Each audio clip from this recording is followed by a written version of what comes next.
jaws tighten with anxiety. He insisted that he meant no harm and only wanted to study new people. Eraserhead pointed out that stealing police records was not a wise choice for pursuing his hobby. Izuku felt a wave of frustration wash over him.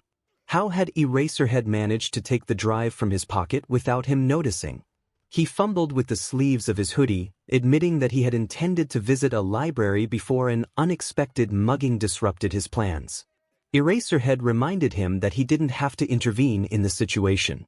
Izuku fell silent, acknowledging the truth in the statement. He wasn't obligated to stop crime or put himself in danger, he simply wanted to be a decent person. However, he regretted stealing the files, even if he would do it again if given the chance. He lowered his head and promised to use available resources next time, requesting the return of the flash drive. For a moment, he expected Eraserhead to refuse and scold him for his actions. After all, stealing government property could lead to serious consequences. Yet, Eraserhead stepped forward and placed the drive in Izuku's hand, turning to leave with a warning not to repeat his mistake. In disbelief, Izuku thanked him, surprised that he had actually received the drive back. Eraserhead swiftly leaped away, using his capture weapon to propel himself up, reminiscent of a comic book hero.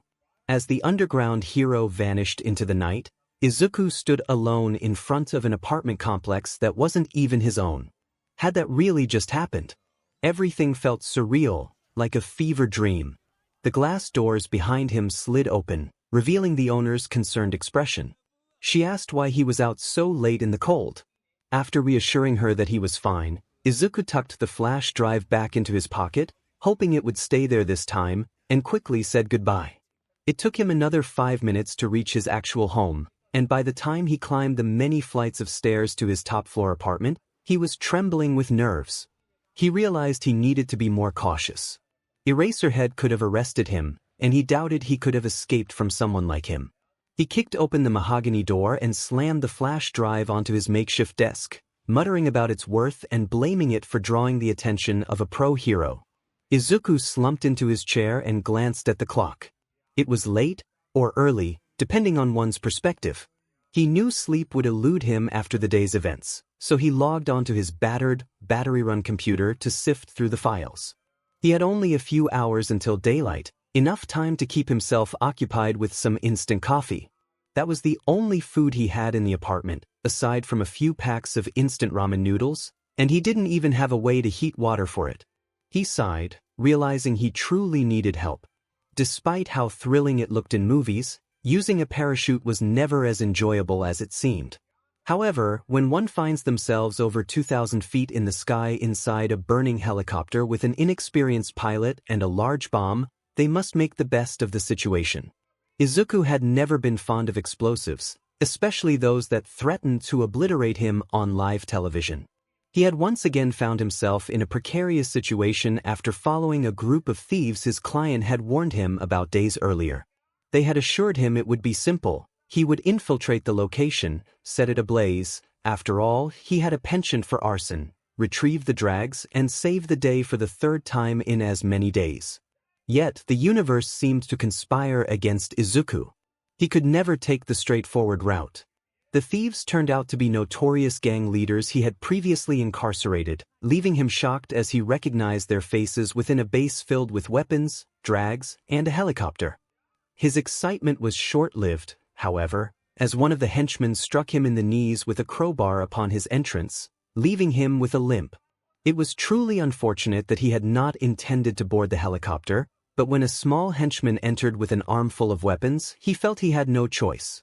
Sure, he could have called 𝗬𝗁𝗁𝗖𝐭𝐲, having obtained his number from stolen files a week prior, but it was Thursday evening, and he knew the detective only worked night shifts on certain days. He likely wouldn't be able to assist since he was off duty. Besides, Izuku couldn't allow the criminals to escape. What kind of vigilante would he be if he didn't annoy the heroes by doing their jobs better than they could? Thus, he clung to the landing skids as the helicopter ascended. In hindsight, he should have considered his plan for after he dealt with the criminals, especially since he had no idea how to pilot a helicopter. Fortunately, luck seemed to be on his side that day. He didn't have to worry about that, as the small henchman activated the bomb before Izuku could intervene. Who would even put explosives in a helicopter? Now, he found himself dangling from the bottom of a spiraling aircraft, cursing under his breath. He was going to be late for dinner at 𝗂𝐭𝐴's house, just like he had been the previous week after being captured by Eraserhead. If he didn't meet his end jumping from this aircraft, 𝗂𝐴 would surely finish the job himself. As the timer ticked down to 15 seconds, Izuku decided he would rather face his friend's wrath than the explosion. He waved to a news helicopter a few hundred yards away and let go of the landing skids with a shout. Spreading his arms and legs to stabilize himself, he avoided tumbling through the air like a wild creature. He had made that mistake before and had no intention of repeating it. A smile would have graced his face if not for the wind whipping against him. Izuku had always relished jumping from great heights. The rush was exhilarating, filling his lungs with fresh air and making his stomach flip. It left him feeling giddy in the aftermath. This jump, however, was a bit higher than he preferred. But he had a parachute, so everything would be fine. He adjusted his position as he fell, and once he felt he was a safe distance from the bomb, he flipped onto his back and pressed the button under his left armpit. Nothing happened. His heart raced, and his thoughts ground to a halt. He had forgotten to reinstall the parachute from last month. If there were auditions for a modern remake of an old comedy, he would certainly qualify. The helicopter erupted above him in a blinding display of heat and light, but he couldn't focus on it because the buildings below were approaching rapidly. He was going to perish. But he couldn't, not before dinner. 𝗂𝐴 would be furious. Izuku didn't realize he was screaming until he felt his voice strain. He plummeted past a skyscraper's roof, catching a glimpse of his reflection in the glass, his rabbit costume a stark contrast against the blue sky. He watched in dread as he descended toward another building. He could manage this. There was no telling who might be recording this moment.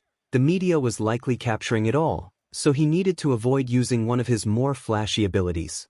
Not that they would be particularly helpful in this scenario. He could use deflect to cushion his fall, but at the speed he was descending, the transparent shield would likely shatter upon impact, leading to his demise. It wasn't strong enough to withstand such force. That was what he got for neglecting to train with it. His only other option was pull, but that would only send him crashing into the side of one of the buildings. Concrete was too heavy for him to manipulate, so instead of the building coming toward him, he would be hurtling toward it. It was basic physics and it should work.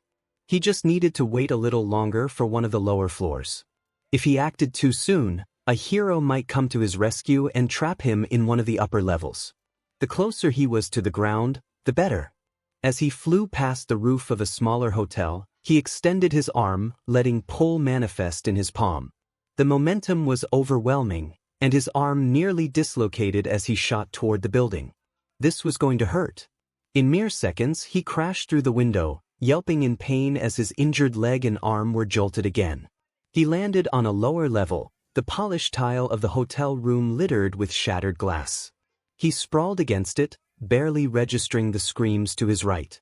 Looking up, he saw a young girl on one of the couches, staring at him in shock.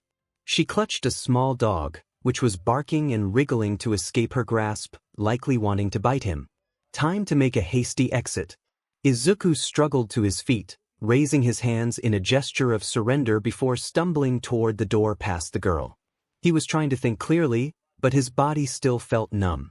He felt a surge of regret as he rushed away, hoping she couldn't hear him over her own distressed sounds. He opened the door with more force than intended, nearly dislodging it from its frame, and stumbled into the hallway wall. After regaining his balance, he made his way to the stairs and took off running. That went better than expected. Izuku realized he was over an hour late. He had to tend to his knee and cover up the bruises and scrapes from the earlier confrontation. His rabbit costume bore some tears, but he figured a wash would fix it. Overall, the mission had been a success. The heroes had likely combed through the base and wrapped up any loose ends, and word of Rabbit's actions had spread across Japan. He had also earned some extra cash, which was a bonus. He would need to buy more fabric to repair his costume. Taking a deep breath, he approached the door, trying to muster his courage. Kaken was strict about schedules. If he were honest, he didn't think he deserved the punch to the gut that greeted him when Kaken swung the door open before he could knock. The blonde shouted at him, clearly agitated. Izuku fell to the ground as Kaken loomed over him, expressing his frustration about Izuku's tardiness. Izuku protested, explaining that he had warned Kaken he might be late. Kaken yanked him up by his shirt and pulled him inside, slamming the door behind them. He reminded Izuku that his lateness had consequences from last week. Izuku pointed out that Kaken had to deal with the consequences of his own actions, but Kaken was too irritated to listen. He complained about having to hear their mother fuss over Izuku being in trouble again, emphasizing how lucky Izuku was that she hadn't reported him missing. Izuku frowned, recalling that a person couldn't be reported missing until 24 hours had passed. Kaken echoed his thoughts, clearly frustrated. As they settled on the couch, Kaken flipped through the TV channels rapidly, demanding silence as dinner was nearly ready. Izuku rolled his eyes, suppressing his own retort. The earlier fight had drained him, and his knee was bothering him. He had developed a newfound dislike for crowbars. Suddenly, a voice called from the top of the stairs. Mitsuki, Kaken's mother, appeared, her expression brightening when she spotted Izuku. She hurried down the stairs, concern evident in her tone as she asked where he had been. Izuku jumped to his feet and bowed, apologizing for worrying her. He explained that he had been distracted by a villain fight, assuring her he was fine. He chose to ignore Kaken's quiet remark about his excuse being weak, as he was technically telling the truth.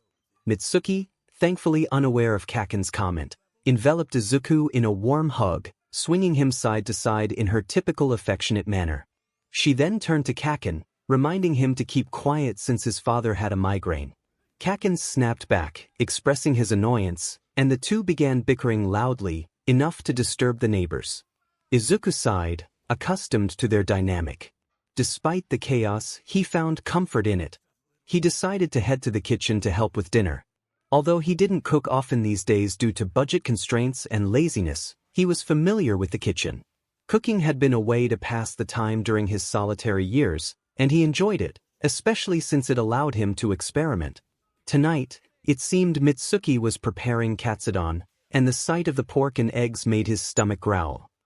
He thought to himself how grateful he was for her kindness. As he spread rice onto plates, he felt a sense of familiarity wash over him. The Bakugos family invited him over weekly for meals, and they were the closest thing he had to family. He couldn't help but worry about what would happen if anyone discovered how much he cherished their bond. The thought of his father finding out sent a chill down his spine. As he prepared to serve the food, the delicious aroma made his mouth water. He had worked hard, and the fight had left him famished. Suddenly, a heavy hand landed on his shoulder, causing him to jump. 𝗂𝐽 was right beside him, teasing him about his hunger. Embarrassed, Izuku defended himself, explaining that he had had a long day.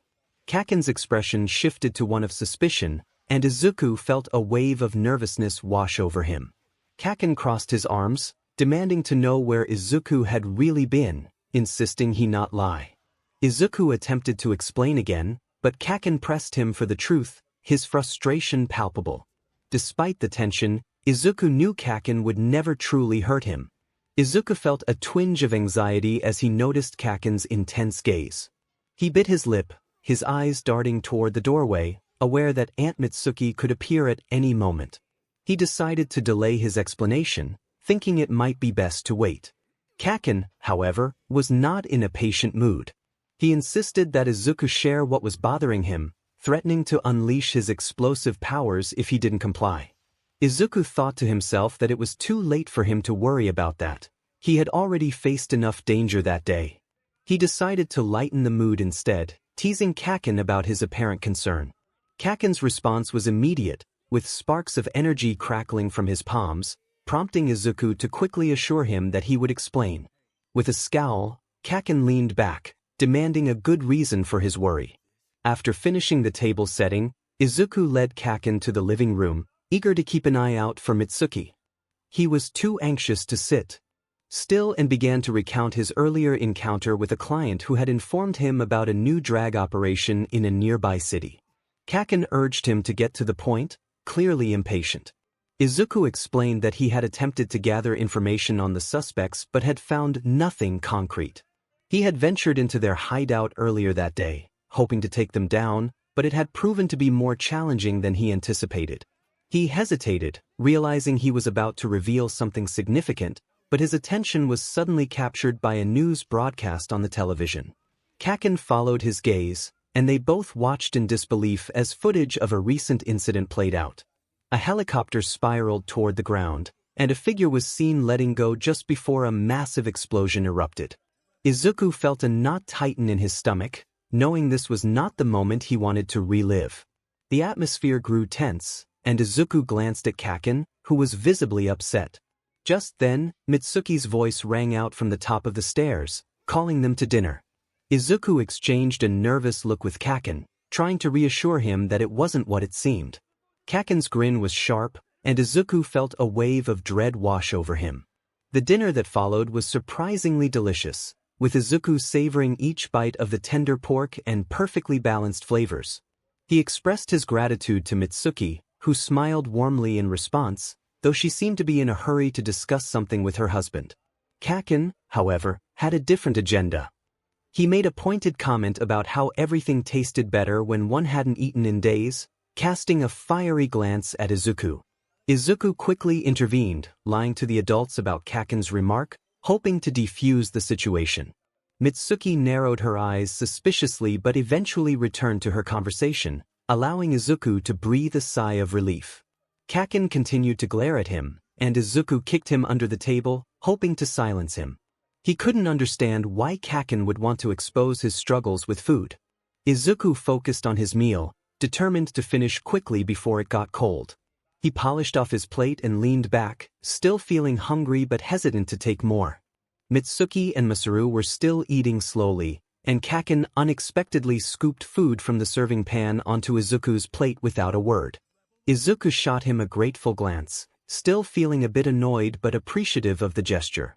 As the meal came to a close, Mitsuki suggested that Izuku stay the night, citing the dangers of the dark streets outside. Izuku hesitated, unsure of how his father would feel about it. Mitsuki insisted, and Masaru added that it was ultimately Izuku's choice. To ease the tension, Izuku agreed, not wanting to cause any arguments. Mitsuki's comment about his father not caring about him hung in the air, causing an uncomfortable silence.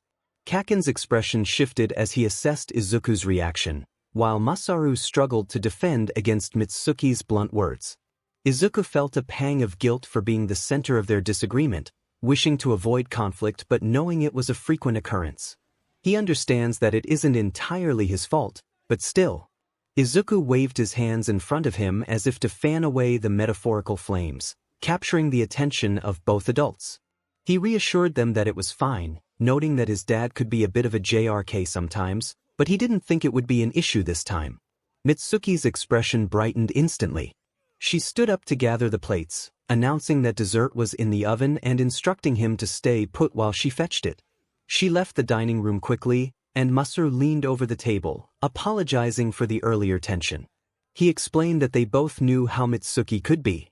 Izuku chuckled softly, hiding his grin behind a hand, and reiterated that it was all right, agreeing with his aunt. The dessert turned out to be a peculiar pie filled with chocolate and cream. It tasted delightful, and Izuku had to restrain himself after his second slice. He assisted Masaru with washing the dishes and putting away leftovers, engaging in light conversation along the way.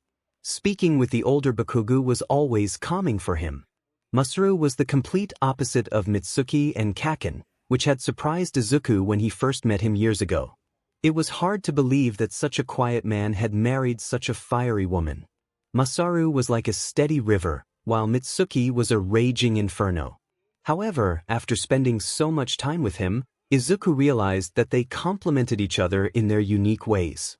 He enjoyed talking with Masaru, finding his presence comforting. The gentle power of his quirk was soothing, and Izuku tried to soak it up as much as he could.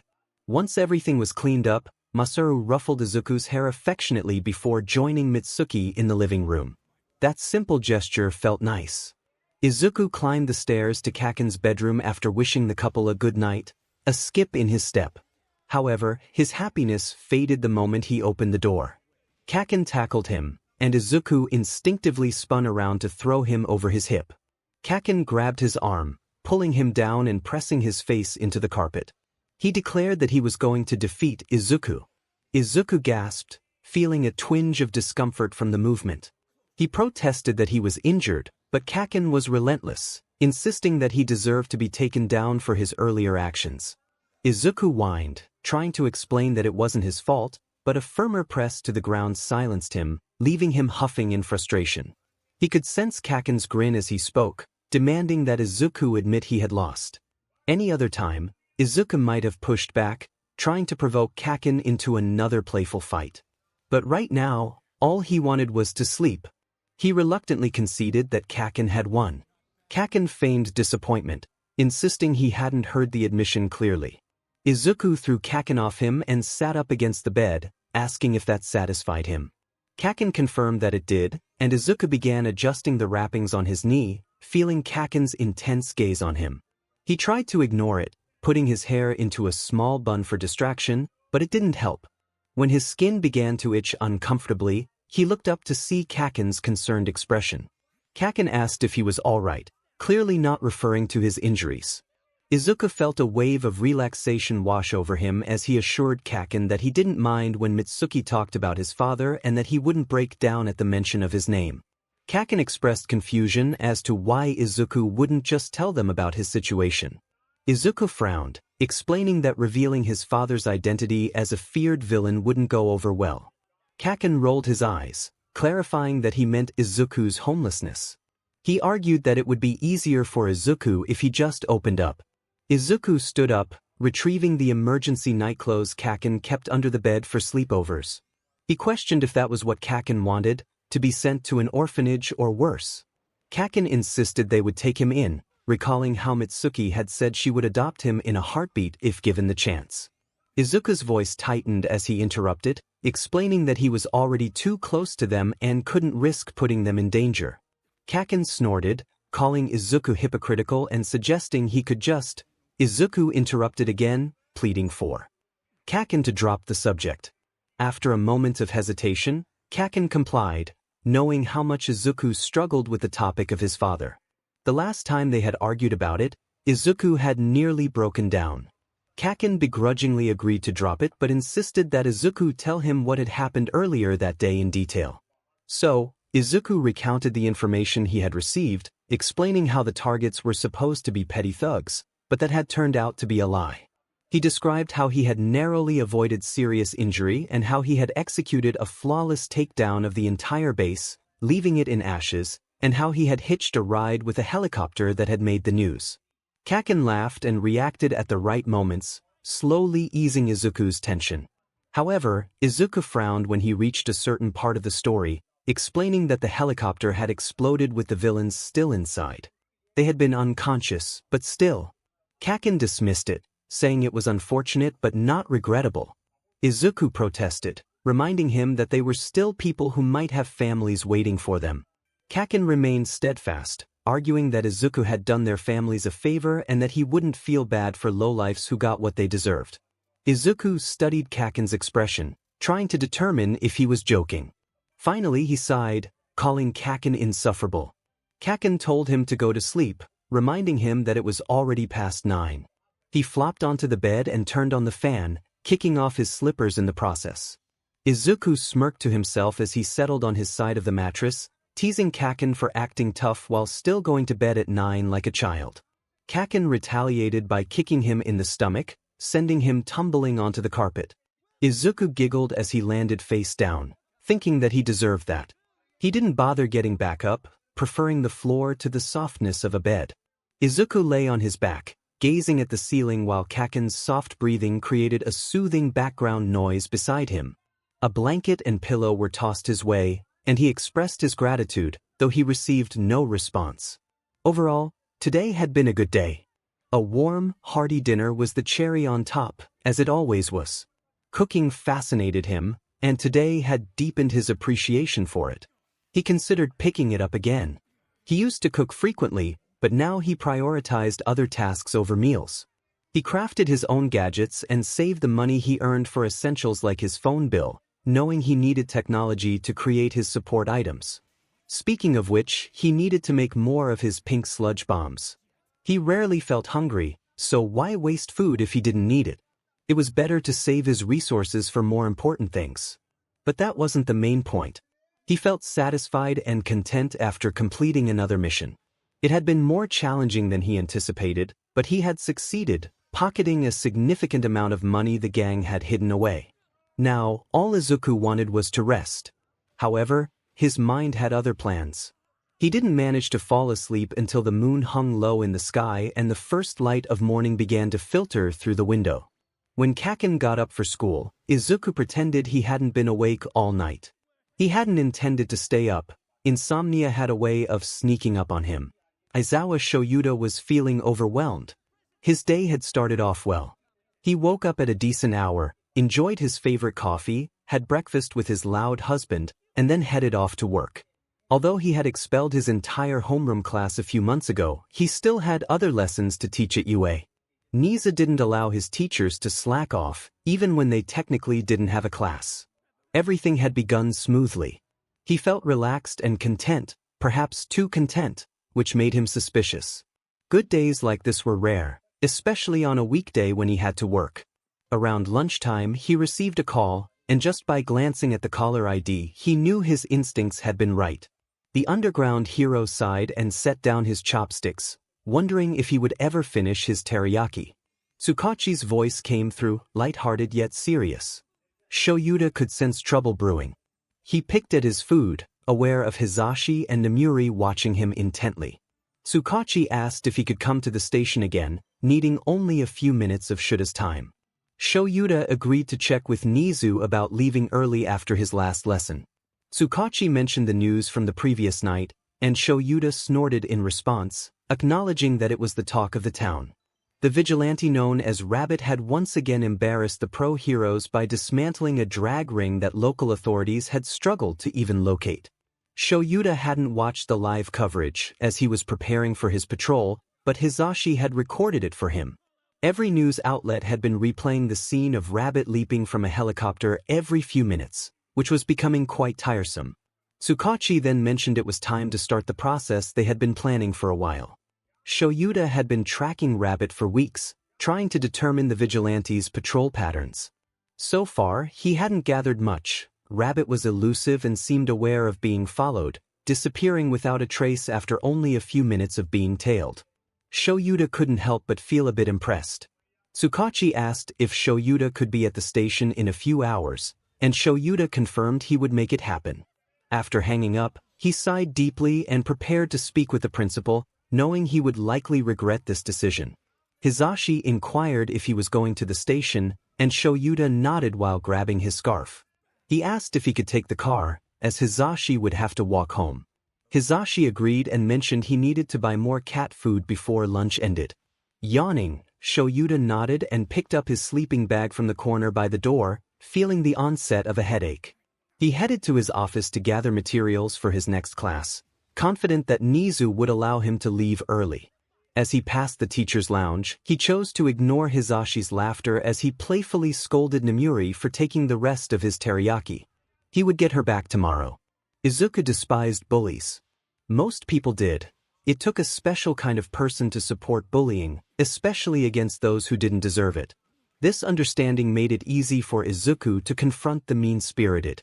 He knew what it felt like to be belittled, to be hated and treated like nothing more than an animal. Having experienced that pain, he was determined not to let anyone else endure it. He did his best to help those in need. Most times, he succeeded. When he saw a group of kids picking on someone they deemed weaker, he stepped in. More often than not, the bullies backed down. Most bullies weren't accustomed to their victims standing up for themselves, which often caught them off guard. They would throw a few insults and then leave, deciding it wasn't worth their time. But it wasn't really an exit, it was a display of cowardice, more of an escape. Some bullies, however, refused to back down. These were the ones to truly watch out for, the ones who would break you down.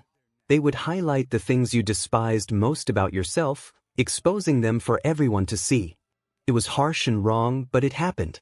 Izuku had thought that after everything he had endured, after all the challenges he had overcome, he would be immune to it. In many ways he was. Yet the insults stung more when they came from certain people, particularly those he once trusted. After Kaken left for school, Izuku took a quick shower and borrowed some of his clothes, hoping his friend wouldn't mind. Probably. When he came downstairs, Mitsuki sat at the counter with a cup of coffee, preparing for work. Masaru must have already left. Fridays were the busiest days of the month. Izuku made sure to thank her again for letting him stay, promising to be safe and not to be late next time he visited. With his notebook tucked in his hoodie pocket, he left the house. He had a few tasks for the day, as his rabbit costume had several holes, and some of his weapons had been damaged when he accidentally set the hideout on fire. Good times. Today, he needed to buy fabric to patch his costume, search through dumpsters for discarded technology and metal parts, and wash his clothes at the laundromat. It was going to be a full day. As he made his way to the embroidery store down the street from his apartment, his plans began to unravel. While navigating through the crowd, he accidentally bumped into someone. Except it wasn't an accident on his part. Before he knew it, Izuku found himself grabbed by strong hands and pushed against the concrete wall just inside an alleyway. His wide eyes met the scornful gaze of a boy around his height, and Izuku sensed that things were about to take a turn for the worse. He recognized this kid, and not just him. There were 3 in total, surrounding him, arms extending to trap him against the grimy wall. Honestly, Izuku could have avoided this situation. He had felt the shift in the air a split second before the hand made contact with his shoulder, just before he was shoved by 2 others into the alley. He could have evaded the attack. In a matter of seconds, he could have had all 3 of them on the ground, likely in tears. But he wasn't Rabbit here. He couldn't fight back. Besides, if he had dodged, the idiot would have hit the guy behind him. It was different when defending someone else from a bully or criminal. That was self-defense, where the laws were more lenient, especially with a witness to back him up. But here, in this moment, the only witness was Izuku himself. To make matters worse, he was the one being bullied. This meant he couldn't retaliate, not unless he wanted to end up in jail. He could be arrested for harming them because no one ever believed the victim, especially not someone like Midoriya Izuku. His gaze flickered between the trio, and his throat tightened. The pain was worse coming from certain people, particularly those he once trusted. These were 𝗂𝐭𝐸's friends, or rather, they used to be. He recognized them all. The one with spindly fingers and an angular face was the one 𝗂𝐭𝐸 despised the most. He was in the middle of the group, still holding Izuku against the wall, clearly the leader. The next boy was someone Izuku could only vaguely remember, with a square chin and hair that stopped just above his eyes. He couldn't recall his quirk, but he could sense its faint power beneath the boy's skin. However, Izuku remembered the third bully clearly. He was round, a bit chubby, but the most striking feature was the crimson wings folded neatly against his back, looking almost leathery with talons at the end of each joint. They had definitely grown since the last time Izuku had seen them. He breathed out the name of his old friend, Tsubasa, but the boy only sneered, glancing back at the ringleader, waiting for an order. The power dynamic was clear. 𝗂𝐭𝐸's replacement pressed harder against the wall, his breath hot against Izuku's cheek. He scoffed, his voice almost comical, as if he were trying too hard to sound like an edgy teenager. He remarked that he hadn't expected to find Izuku in such a place. To anyone else, it might have sounded like a normal conversation, but it was anything but. It was the calm before the storm. They built you up, making you think you were their friend, only to strike where it hurt the most. They were nothing but a bunch of arrogant bullies, pretending to be tough. Izuku could identify the problem and even devise a solution, but executing it was another matter entirely. A slap to the face jolted him from his thoughts, and he stumbled slightly, suddenly aware that his knees still hurt. Escaping wouldn't be easy. The leader leaned in closer, demanding an answer to his question, insisting that Izuku shouldn't be rude. The use of Deku stung. It was a term 𝗂𝐭𝐸 had once used as an insult, which had evolved into a term of aggressive endearment only when it came from 𝗂𝐭𝐸. Now, this boy was resurrecting the old meaning behind his name. No, he shouldn't tolerate it. He should drag these boys through the mud until they begged him to stop. Instead, he asked if they shouldn't be at school, clearing his throat and hoping he didn't sound as snappy as he felt. It wasn't the right moment for this to happen. He anticipated the incoming blow and braced himself, relaxing his face as he had been taught. The impact sent his head snapping to the side, and Izuku found himself facing the street, barely able to see through the gaps between the two boys nearest to him. He inhaled deeply through his nose, trying to ignore the harsh laughter surrounding him, which grated on his nerves. That was the forgotten boy speaking, the one Izuku could only vaguely recall. His voice was high-pitched, almost unnatural. In that moment, Izuku wished he had been patrolling as Rabbit. He would have confronted them fiercely. They had either been kicked out or were skipping school, most likely the former. A kick landed on his shin, and he nearly collapsed as his injured knee protested. He had to remain standing. He had endured far worse before. All he needed was to maintain the facade long enough for them to lose interest or for someone to intervene. Their taunts were familiar to him, more like background noise than real insults. They called him worthless, a creep, and Bakugo's little witch. They mocked him for dropping out of school, suggesting he had realized he wouldn't succeed after all. A few passers-by glanced into the alley, but instead of helping, they turned away and continued on their way. Izuku wasn't surprised, but that didn't quell the anger rising within him. He swallowed hard, reminding himself that this was not the best place to lose his temper. They were just kids, he thought, and that was likely what the onlookers believed. Just boys roughhousing, good friends having fun. But there was no way those people couldn't see what was happening. To make matters worse, Izuku noticed a police officer across the street, scanning the crowd for any suspicious activity. Their eyes met, and for a long moment, Izuku waited, hoping the officer would come over and stop the situation. But the officer looked away, as if he had never noticed Izuku at all. Amid the insults being hurled at him, Izuku found himself on the ground. That was when Tsubasa landed a weak kick to his stomach. They continued their assault, but it didn't hurt much. His high pain tolerance was an asset in these situations. Besides, they weren't inflicting serious harm. If they were targeting him, it was better than them doing the same to someone else. He wanted to fight back, but a part of him understood that he couldn't. They didn't know any better. They had never learned how to manage their emotions. It wasn't an excuse, but it was a reason. Kaken could have easily ended up like he might have been worse off if Auntie hadn't insisted on therapy. Izuku also knew he couldn't draw attention to himself in this alley. If he became their target, perhaps they would decide not to hurt anyone else.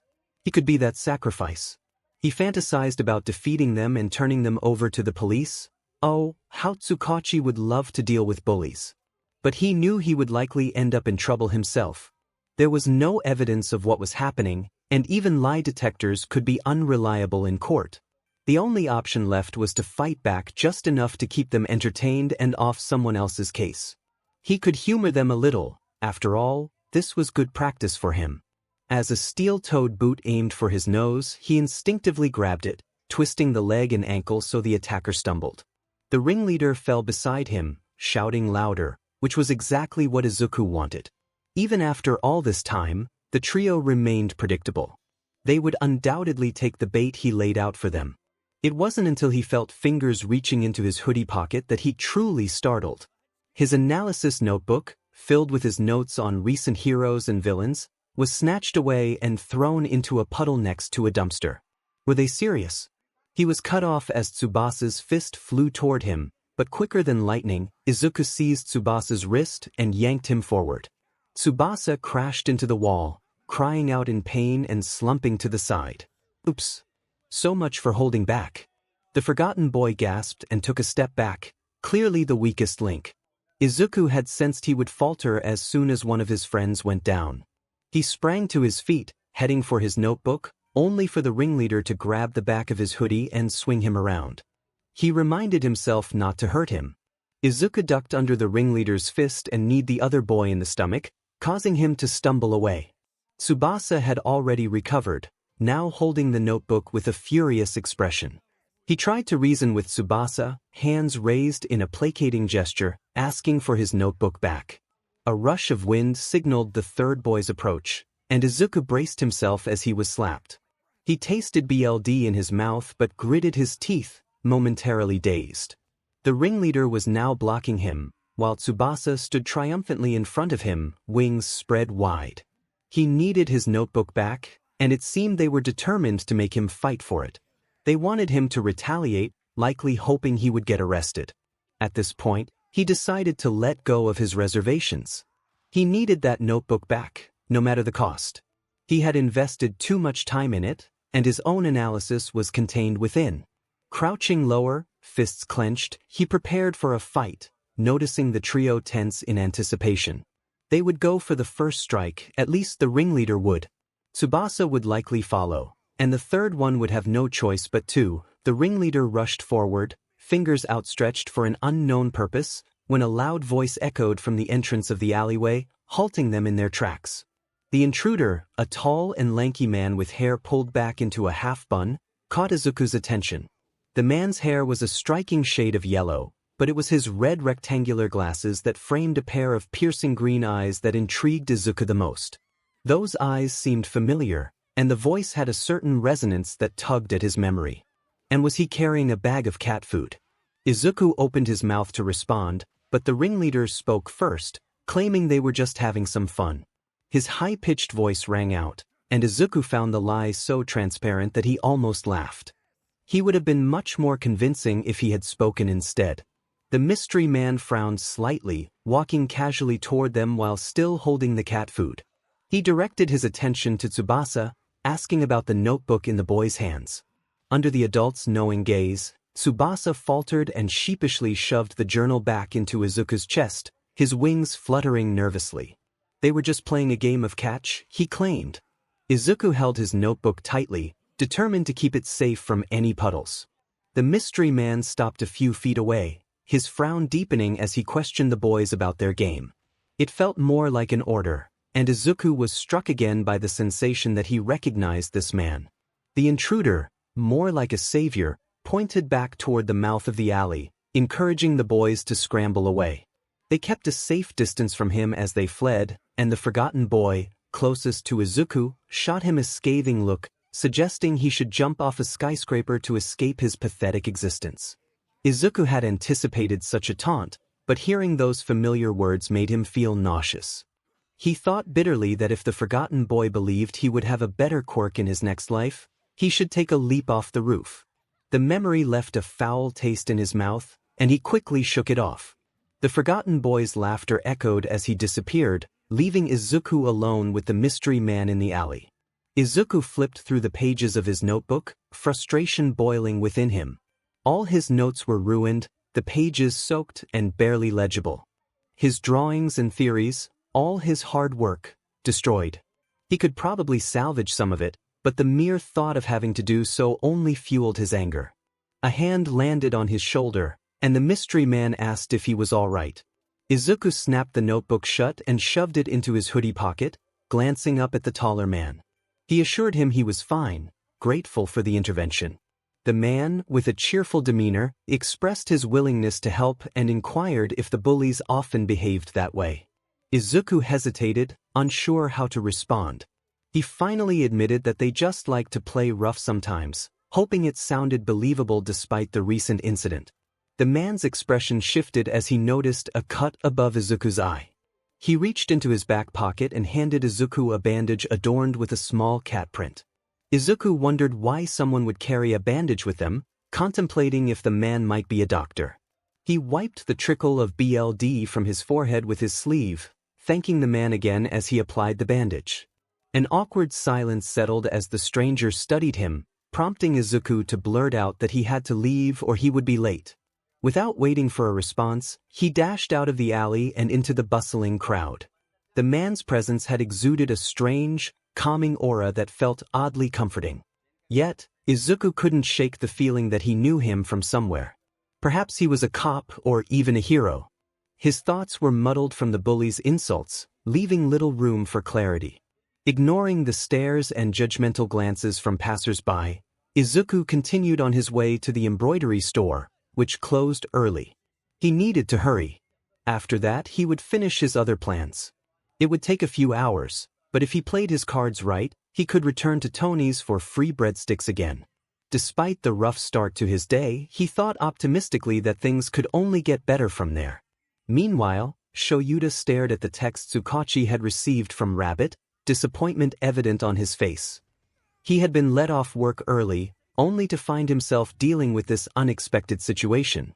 𝗬𝗁𝐻𝗃 looked a bit sheepish as he admitted to having Rabbit's phone number, though he didn't know how the vigilante had obtained it. 𝗓𝗪𝗓 took the phone and scrolled through the messages, hoping to find a clue or hidden message. Unfortunately, 𝗬𝗁𝐻𝗃 revealed that the number was private, likely a burner phone, but the use of emojis indicated it was a smartphone. 𝗓𝗪𝗓 observed that the vigilante's excessive use of emojis suggested a childish nature, perhaps intentionally creating confusion about the type of phone he used. 𝗬𝗁𝐻𝗃 suggested that the vigilante might simply enjoy provoking others. He recalled a previous conversation where it was mentioned that the vigilante likely aimed to appear innocent to avoid capture by heroes, which would also lead them to underestimate him.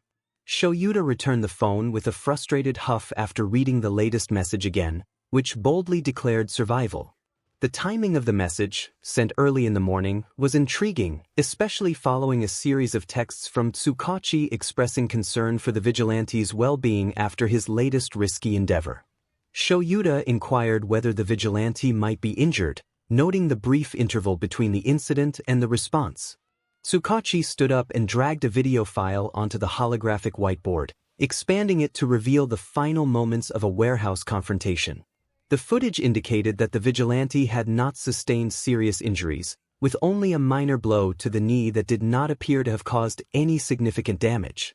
𝗓𝗪𝗓 observed the display closely, noting the vigilante's remarkable speed and skill in handling multiple opponents while minimizing damage to the surroundings.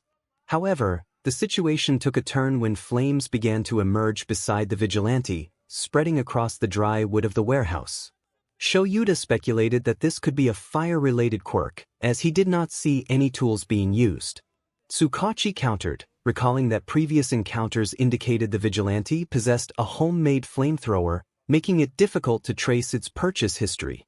𝗓𝗪𝗓 continued, pointing out that the vigilante's file indicated basic enhancements, but narrowing down potential suspects in Japan based on his physical characteristics would still yield a vast number of possibilities, given that a significant portion of the population had similar abilities. Despite the odds, 𝗧𝗏𝗁 noted that their efforts had resulted in around 9,000 potential suspects, but they lacked sufficient information to refine their search further, deeming it a dead end for now. 𝗧𝗪𝘠𝗀 rubbed his face in frustration and pulled up another video file showcasing the most notable part of the incident, where the vigilante executed a daring leap from a helicopter. 𝗧𝗏𝗁 mentioned that they had spoken to a young girl who had witnessed the incident, and her only contribution was a clue about the vigilante's voice, which she described as sounding unusual and somewhat disjointed when he apologized to her.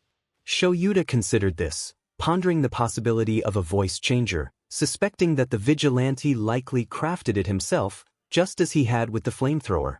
𝗧𝗏𝗁 agreed, noting that all of the vigilante's weapons appeared to be unique, and he displayed several grainy images of the vigilante's gear, including a prominent bow staff, various knives, and capture wires. He expressed frustration that none of these items could be found on the market, even through illegal channels. 𝗧𝗪𝘠𝗀 acknowledged the vigilante's intelligence or possibly impressive connections.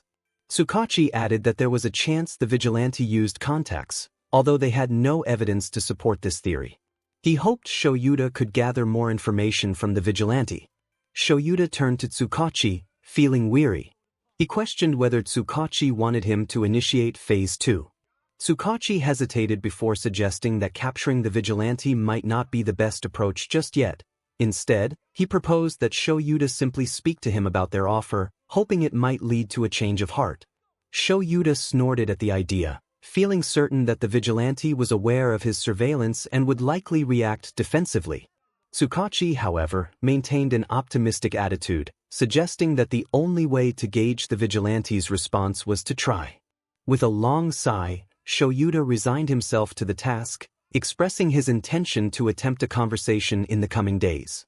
𝗧𝗏𝗁 thanked him sincerely, but 𝗧𝗪𝘠𝗀 merely rolled his eyes as he headed for the door. He cautioned against expecting significant outcomes, recalling past experiences with individuals like the vigilante who might dismiss him and vanish again. 𝗧𝗪𝘠𝗀 felt the weight of the situation, knowing that any misstep could jeopardize their progress. For the sake of the young hero, he hoped it wouldn't come to that. Meanwhile, Izuku found himself at Tony's pizzeria earlier than usual, around 3 in the afternoon, just before Kaken's school day ended. He was unsure why he felt compelled to keep an eye on his friend, but the taunts of bullies echoed in his mind, prompting him to ensure Kaken was alright, even though he was confident that Kaken could handle himself. Typically, Izuku visited Tony's in the evening, just before heading out on patrol or returning home. However, passing by the pizzeria today felt like the right moment to break his routine. As he waited for his order of Dr. Pepper and breadsticks, Izuku took out his damaged notebook along with a new one he had purchased after gathering supplies to repair his costume. The new notebook came with pens and sticky notes, making it ideal for his analyses, and he was pleased to have gotten it at a discount, likely due to the manager's surplus stock. Izuku opened both notebooks, comparing their pages. His original journal was beyond salvaging, with dried ink streaks marking where he had taken notes. He could decipher a bit of the content, as the puddle had only been shallow, but his sketches were mostly ruined, along with his analyses of the latest pro-heroes and villains. Fortunately, he didn't mind too much about those. He had already memorized everything in those sections. Each time he studied a new individual or group, the information became ingrained in his mind, transforming into common knowledge. What concerned him most were the notes he had taken about himself, specifically regarding his quirks. He was still gradually adding to those sections, sometimes daily, sometimes every other day, depending on his discoveries. The challenge with his quirks was that he didn't yet know everything about them, so he needed a solid foundation in his notebook. This way, he could easily expand on them. That was why he prioritized transferring those sections from his old journal to the new one over other, less significant content. He labeled the notebook #15-2, in tribute to its predecessor, and wasted no time in transferring the information. The silver lining was that he now had the opportunity to sort through his hastily written notes and create a more detailed, organized version. He uncapped his blue ballpoint pen and began his work, humming softly to himself. He wrote on the first page that it belonged to Midoriya Izuku, requesting its return to the nearest police station if found. He had no intention of including his phone number or address. What address? He thought bitterly, the abandoned building he had claimed as his own. Izuku had a criminal record, though not a violent one, so if he lost it and it was turned into a police station, it would likely come back to 𝗧𝗵𝗲. He hoped the detective would hold it for him. To safeguard his notes, he wrote in code, just in case someone stumbled upon it and intended to use the information against him. Other than that, it took him a relatively short time to navigate through the various sections. Ms. Hanako brought him his Dr. Pepper in the midst of his intense writing, not appearing the least bit surprised by the cat bandage on his forehead. She wisely chose not to mention it, and he made a mental note to give her a generous tip, planning to dash away before she could refuse it. He wondered how much money he had left. He might need to cash in his checks later at the club. But that was a concern for later. For now, Izuku enjoyed his soda while finishing his writing. The pen glided smoothly across the paper, making the task more enjoyable than he had anticipated. He outlined his quirks, noting that one required both hands to activate and only worked with skin-to-skin contact. It was not a copy quirk, its effects were permanent and could not be transferred. It was a mutation of a parent's quirk, raising questions about whether one could steal from the other and if it would superimpose on itself. He planned to elaborate on that later. The drawbacks included pain for both parties and moral dilemmas, but the potential benefit was that it could save someone in danger due to their own quirk. He resolved to use it only on villains as a last resort. The next quirk, Force, was exactly as it sounded, forcing quirk activation. It required only one hand on the skin and could be used on two individuals simultaneously, allowing him to engage others afterward. However, he could not control the input or output, pushing the victims to their limits, sometimes to the point of exhaustion. The cons included the pain it caused and the significant energy it consumed, while the pro was that it provided a quick way to remove someone from a fight. He described Deflect as a transparent shield, better likened to invisible glass that shattered under around 350 pounds of force. It activated when his arms were crossed in an X shape, which he had to maintain. The limitations were that he could only hold it for a maximum of 7 seconds, which would result in a nosebleed and chronic migraines. However, it was effective for defense and blocking projectile attacks. Izuku had not trained extensively with this quirk. He had used it briefly as Rabbit, mostly instinctively and in the dark, so no one could see it. He was confident that with more training, he could extend the time limit. He moved on to Boost, which provided basic enhancements, granting him a remarkable supply of energy that increased his strength, stamina, speed, and possibly sight, which he would need to test. He used it daily, almost always active. The drawbacks included a higher metabolism, requiring him to triple normal medicinal doses and food intake. The advantages were that it was useful in nearly all situations, both offensive and defensive, and for escape. As he began the last section, Ms. Hanako returned, placing 2 orders of breadsticks on the table.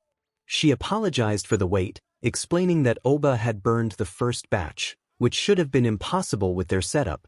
She offered him an extra bag as compensation. Izuku nodded in gratitude, feeling that familiar warmth in his chest that arose when people showed kindness. He appreciated her gesture, mentioning that his day had been challenging. She noticed his new journal and commented on it. He explained that he had ruined the first one but didn't mind. She seemed skeptical but chose not to press him, instead patting him twice on the head before walking away, telling him to call for her if he needed anything. He enjoyed the breadsticks, generously sprinkling them with Parmesan cheese and dipping them in marinara while continuing his work. He noted Pull, a weak form of telekinesis that allowed him to draw objects toward him as long as nothing obstructed their path. To activate it, he needed to hold out one palm, keep the object in sight, and imagine an invisible string connecting them. He could control the force and speed of the pull, but it required concentration. The limitations included a maximum pull of 300 pounds, while the benefits were that it was advantageous for both long-range and close-range attacks. Now that he had completed those sections, he felt ready to discard his old notebook, having no further use for the outdated information. He could start fresh with new theories in this one. Before leaving, he placed a few extra bills on the table, bidding farewell to Ms. Hanako and the only other staff member present. He wasn't completely full, but at least the breadsticks would ensure he wasn't starving. Izuku had a couple of options. He could return home to grab his dirty clothes and head to the nearest laundromat, or he could pick up his rabbit costume and get an early start on his patrol. He felt a bit calmer than before, thanks to the food and the ease of note-taking, so either choice would work. He decided it was best to do the cleaning today. The air outside was cool. Although it was late afternoon, nearing evening, the temperature was much more pleasant than it could have been.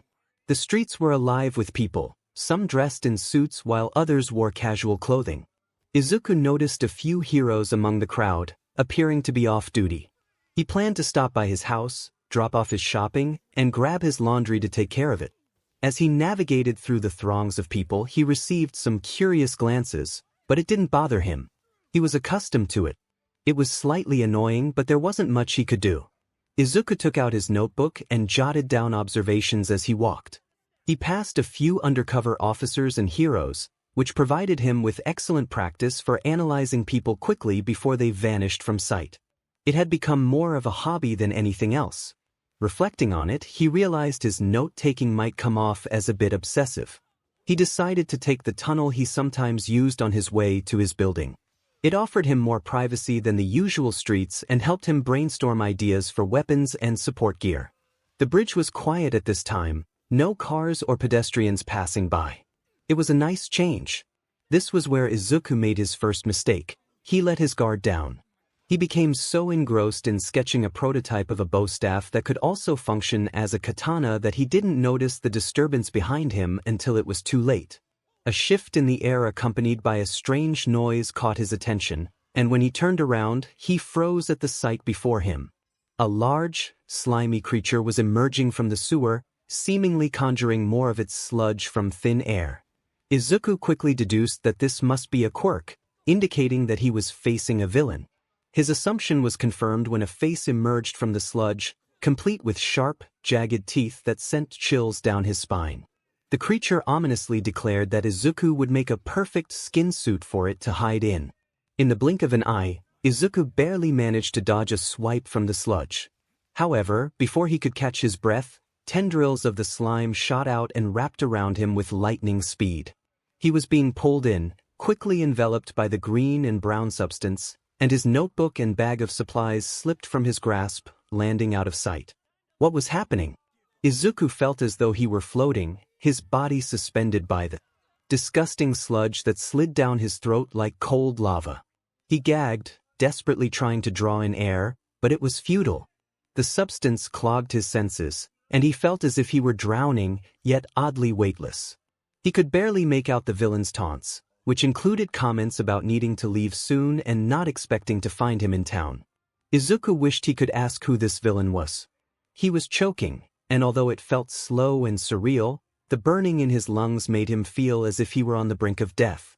For a moment, he considered giving up, recalling hurtful words from a bully that made everything feel 10 times worse. There had to be a reason the bully had said what he did, a reason for bringing up their past. But in the chaos of the moment, Izuku couldn't think straight. He struggled against the suffocating grip of the villain, but he was completely surrounded. The slime was not warm and comforting as one might expect. It was cold and frightening, and it hurt, much like the words of the bullies. Summoning the last of his strength, he called upon all his quirks to fight back against the goo that was suffocating him. Black spots began to creep into his vision, and he felt as if his lungs were about to burst. He thought he might truly perish at the hands of this creature.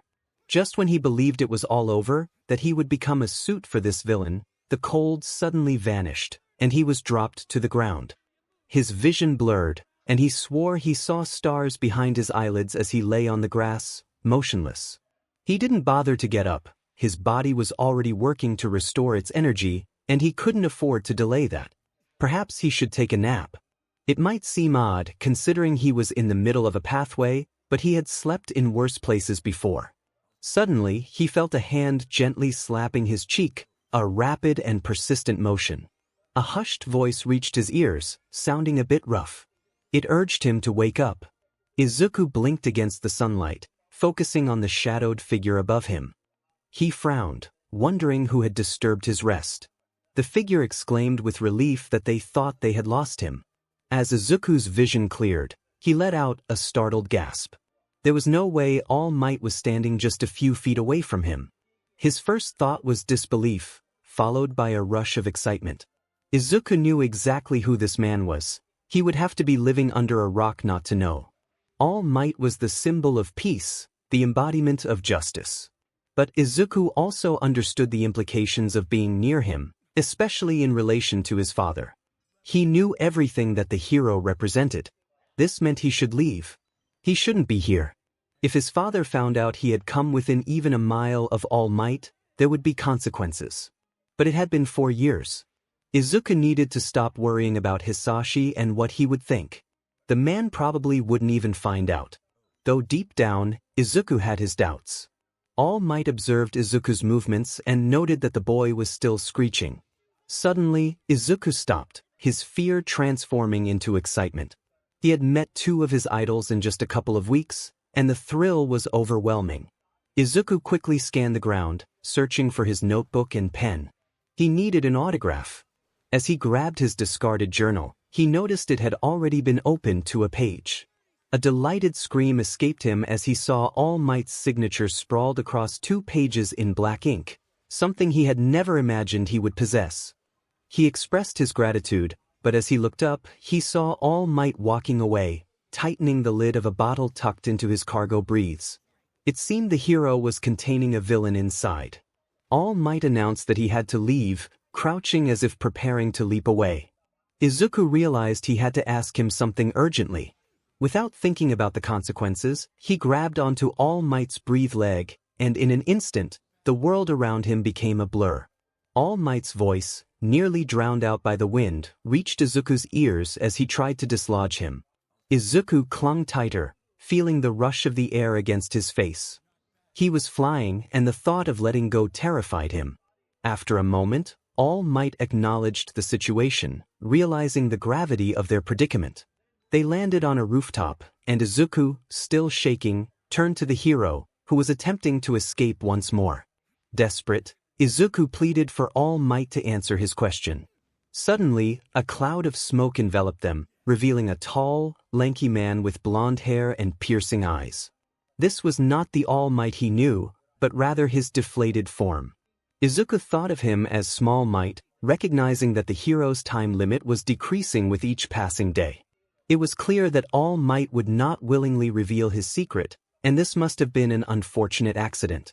Small Might's astonished voice broke through Izuku's thoughts as he questioned why Izuku wasn't surprised. Izuku realized he should at least pretend to be shocked, but he decided to be honest instead. He explained that he had studied All Might's moves and appearances, leading him to deduce that there was a time limit involved. Small Might's reaction was intense, and Izuku quickly clarified that he didn't know about the other forms specifically, it just seemed plausible. After a moment of silence, Small Might warned him about the importance of keeping this secret. Izuku felt a twinge of insult at the accusation but assured Small Might that he would never disclose such information, understanding the potential consequences. Small Might thanked him, and after a brief, awkward silence, he encouraged Izuku to ask his question. Izuku felt a flush of embarrassment as he explained that the question was for a friend. He took a deep breath and asked if someone with a villain's quirk could become a hero. Small Might paused, considering the question. He inquired about the friend's motivation for wanting to be a hero. Izuku shared that his friend wanted to help people and be a figure they could trust. Small Might contemplated this, his gaze distant. He expressed that anyone could be a hero if they tried hard enough, emphasizing that a quirk does not define a person. Izuku felt a surge of hope, but Small Might continued, cautioning that dealing with the stigma of villainous quirks could be challenging. He suggested that perhaps pursuing other professions, like police work or medicine, could also be heroic paths. Izuku absorbed this advice, realizing that Small Might was essentially encouraging a safer route. He acknowledged the truth in the hero's words, feeling a mix of disappointment and understanding. As he stood there, lost in thought, he suddenly noticed that All Might had vanished, leaving him alone on the rooftop. Izuku was left to ponder the unexpected depth of their conversation. He hadn't anticipated such a profound response from his idol, and now he was left to confront the reality he had long avoided. A heavy sensation settled in his stomach, causing the boy to regret his choice of breadsticks. He felt a wave of nausea wash over him. Hearing those words from one of his idols only reinforced the barriers around his mind and heart. He questioned why he cared so deeply. Why was he feeling such sadness? Such anger? Izuku pondered the situation, and All Might had provided his perspective. But who was truly to blame? It seemed he had started the day poorly, attempting to improve his mood with breadsticks, only to have his efforts dashed moments later. It felt like typical misfortune. The walk home was brief, just a few minutes from where All Might had left him. He picked up the bag of supplies he had left by the bridge and trudged up the 10 flights of stairs. Broad daylight made the climb feel even more daunting. Feeling too distressed to tackle laundry, he donned his rabbit costume and stepped back out the door. He decided that he didn't need to dwell on All Might's words. Patrol would provide a welcome distraction, allowing him to forget his troubles for a few hours, at least. That last part was a fabrication. Izuku's remarkable luck struck again just 20 minutes into his patrol. By that time, he had already intervened in 2 muggings and assisted an elderly man across the street, which felt rewarding. Now, he was gliding across rooftops, enjoying the cool breeze against his face. A commotion caught his attention from a distance. He extended his senses and detected a cluster of quirks gathered near an open alleyway, prompting a frown. A villain confrontation, it seemed. Within a minute, he had a bird's-eye view of the scene. The first thing he noticed was the villain at the center of it all. This was the same villain that All Might should have taken to the police station, the one Izuku had nearly subdued not long ago. The green and brown sludge was unmistakable. It was definitely the same individual. All Might must have lost it while trying to transport it to the station. Arrogant and careless, that was All Might. Izuku felt foolish too. He should have anticipated that the villain wouldn't give up so easily. He had trained for situations like this, yet he had somehow overlooked it. The second thing he observed was that several heroes were already present, but they were doing nothing. They stood idly by, seemingly focused on keeping the press and civilians at bay instead of confronting the villain and minimizing damage. Was there a hostage involved? The thought became more plausible when he spotted a figure near the front of the sludge. Izuku hopped onto the edge of the roof for a better view. That's when he saw it, a tuft of spiky blonde hair protruding from the goo, along with a familiar school-issued uniform. It could only be 𝗂𝐿. School had been out for half an hour, and they were just a few blocks from the Bakugos household, which was about 30 minutes from Aldra Middle School. The timing matched up perfectly. Yet, the heroes still remained inactive. Before he could think twice, Izuku sprang into action, his muscles burning from the sudden exertion. Suspended in midair for a brief moment after his jump, he raised his knee and retrieved a knife from his boot. With deadly precision, the blade glinted in the light as it soared through the air, striking the villain's exposed eye.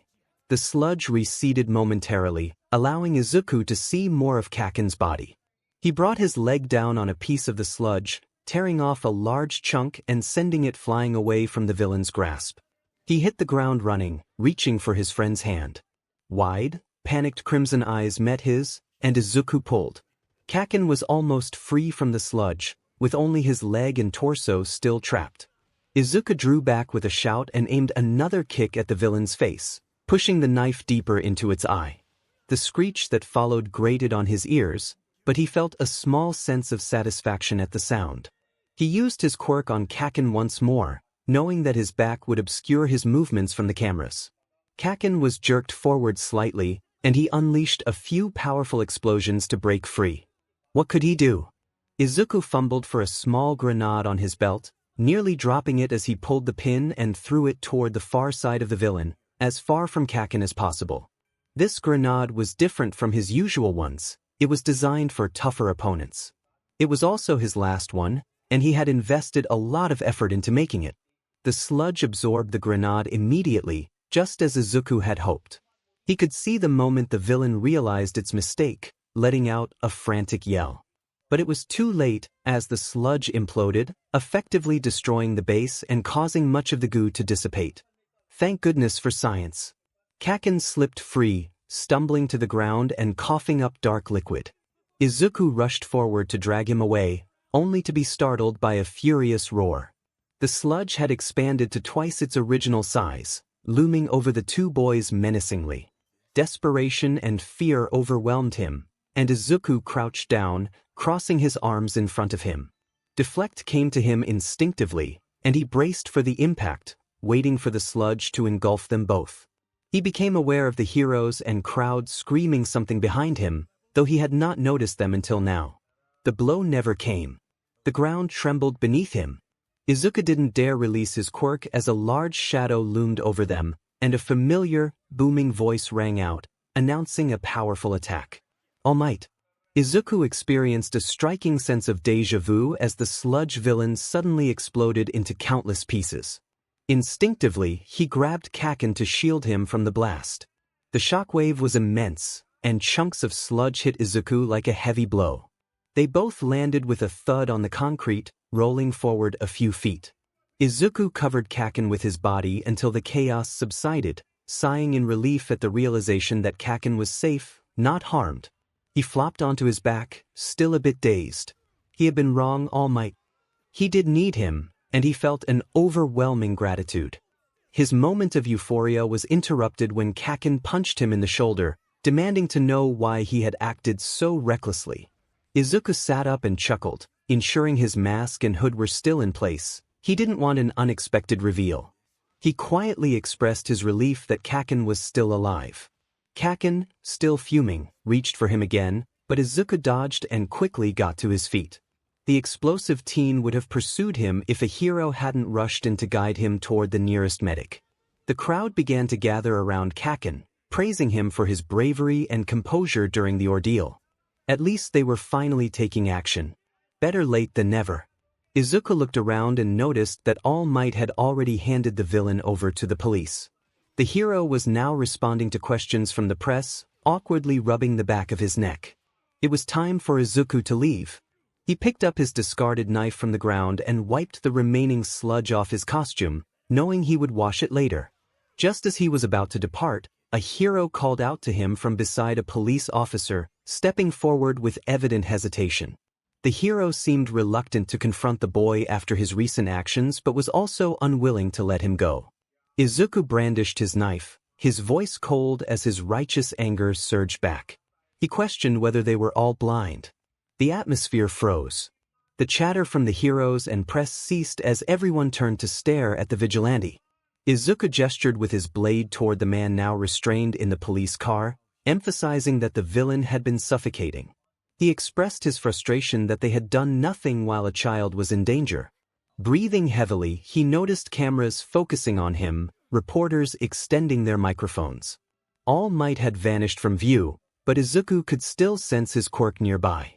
A woman on the far right shifted her stance, defiantly jutting her chin out. She explained that none of their quirks were suited for the situation and that intervening could have made things worse. Izuku dismissed her words, feeling no need to waste his breath on her excuses. He questioned how they could consider themselves heroes if they allowed a child to die simply because they felt unprepared. He pointed out that he had no experience dealing with villains either, yet he had tried to help. The heroes stood silent, most looking ashamed, shifting uncomfortably and avoiding eye contact. It struck Izuku as amusing how they resembled children being scolded. He was slightly surprised that no one was attempting to apprehend him. He had just helped save a boy, 𝗂𝐭𝐴, from a villain, and the cameras likely captured the entire scene. Arresting him now would probably provoke a backlash. Izuku crossed his arms, gripping the knife tightly, and questioned whether Hero School or the police academy had taught them anything about helping people. He expressed his disbelief at the current state of the system, emphasizing that it didn't matter what quirk one had or if one was quirkless. What truly mattered was intelligence and how it was applied. Izuku was unsure why he was venting like this. Perhaps All Might's words and his past bullying experiences were still fresh in his mind. He realized he was getting too passionate and decided it was time to leave. He let the silence linger for a moment, allowing his words to resonate, before exhaling an annoyed breath and declaring that they were all cowards. With that, he released some energy into his legs and leaped onto a nearby cafe, sprinting along the rooftops until he was out of sight, ignoring the calls of his vigilante name behind him. He felt a mix of regret for saying too much and frustration at himself. As he ran, his phone buzzed incessantly, but he was too angry to check the messages. It was likely 𝗂𝐭 trying to yell at him again, or perhaps 𝗧𝗵𝗲, as Izuku might have just made the news once more. This incident had been mostly accidental, but it didn't matter now. He had to focus on taking down bad guys, as that always lifted his spirits. Whenever Izuku felt upset, he chose to sleep on the floor. To an outsider, this behavior seemed completely irrational, but it was a habit he developed after his mother left. On his first night with his father, Izuku lay on the hard mattress, staring at the dirty ceiling with weary eyes. That was the moment everything changed, and nothing felt certain afterward. Even now, nothing ever felt quite right. Izuku needed something solid to hold on to, so he curled up on the floor to sleep. During his time with his father, he often sought the comfort of the hard floor beneath him, something to cling to amid his spiraling thoughts and fragmented words, as he knew he would never receive that comfort from anyone else. It didn't make sense, but some things simply existed. He paced the rundown kitchen on the top floor of his building, his head pounding. This building hadn't housed anyone legally for 2 decades, so he couldn't understand why he felt so stressed. No one was likely to come in and demand he leave. Perhaps it was because he had recently caught All Might's attention, both as Midoriya Izuku and as Rabbit. He wondered why he couldn't just keep quiet. Everything would be easier that way. But he had to voice his frustrations about a flawed system of heroes and police, about how a person's quirk defined their worth and duty. He managed to patrol until midnight before his thoughts overwhelmed him, resulting in more bruises than he should have received, given his skills. 𝗂𝐭 could have died. Every time Izuku thought about it, he felt a tremor of fear. 𝗂𝐭 was his only friend, the one who had stood by him longer than his own parents. He could have lost him, would have if not for Izuku's small distraction and All Might's quick intervention. Izuku should have been faster, should have recognized that the Sludge villain still posed a threat to civilians, even with the symbol of peace holding it. If he had been just a moment later, 𝗂𝐭 would have suffocated. The heroes had stood by and done nothing, merely watching and keeping back reporters while trying to calm the crowd.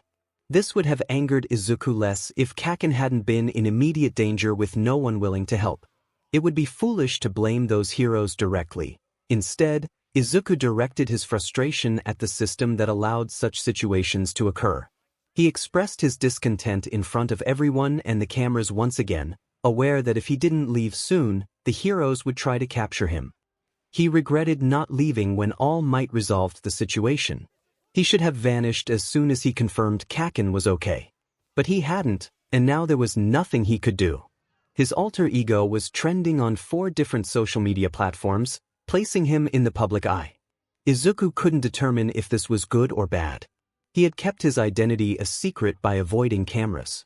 The more he spoke and acted out in public, the greater the chance someone would connect Rabbit to Midoriya Izuku. The possibility was slim, but it was enough to heighten his anxiety. So much had happened that day. He had encountered some of his old bullies, met All Might, seen the same man in his deflated form, and helped save 𝗂𝐭 from the Sludge villain that had tried to ensnare him. It made Izuku's head spin, leading him to lay on the cold ground next to his couch. He didn't have a bed since they were expensive, and he preferred not to pick one out of the garbage. The couch was where he usually slept, but sometimes it felt too soft.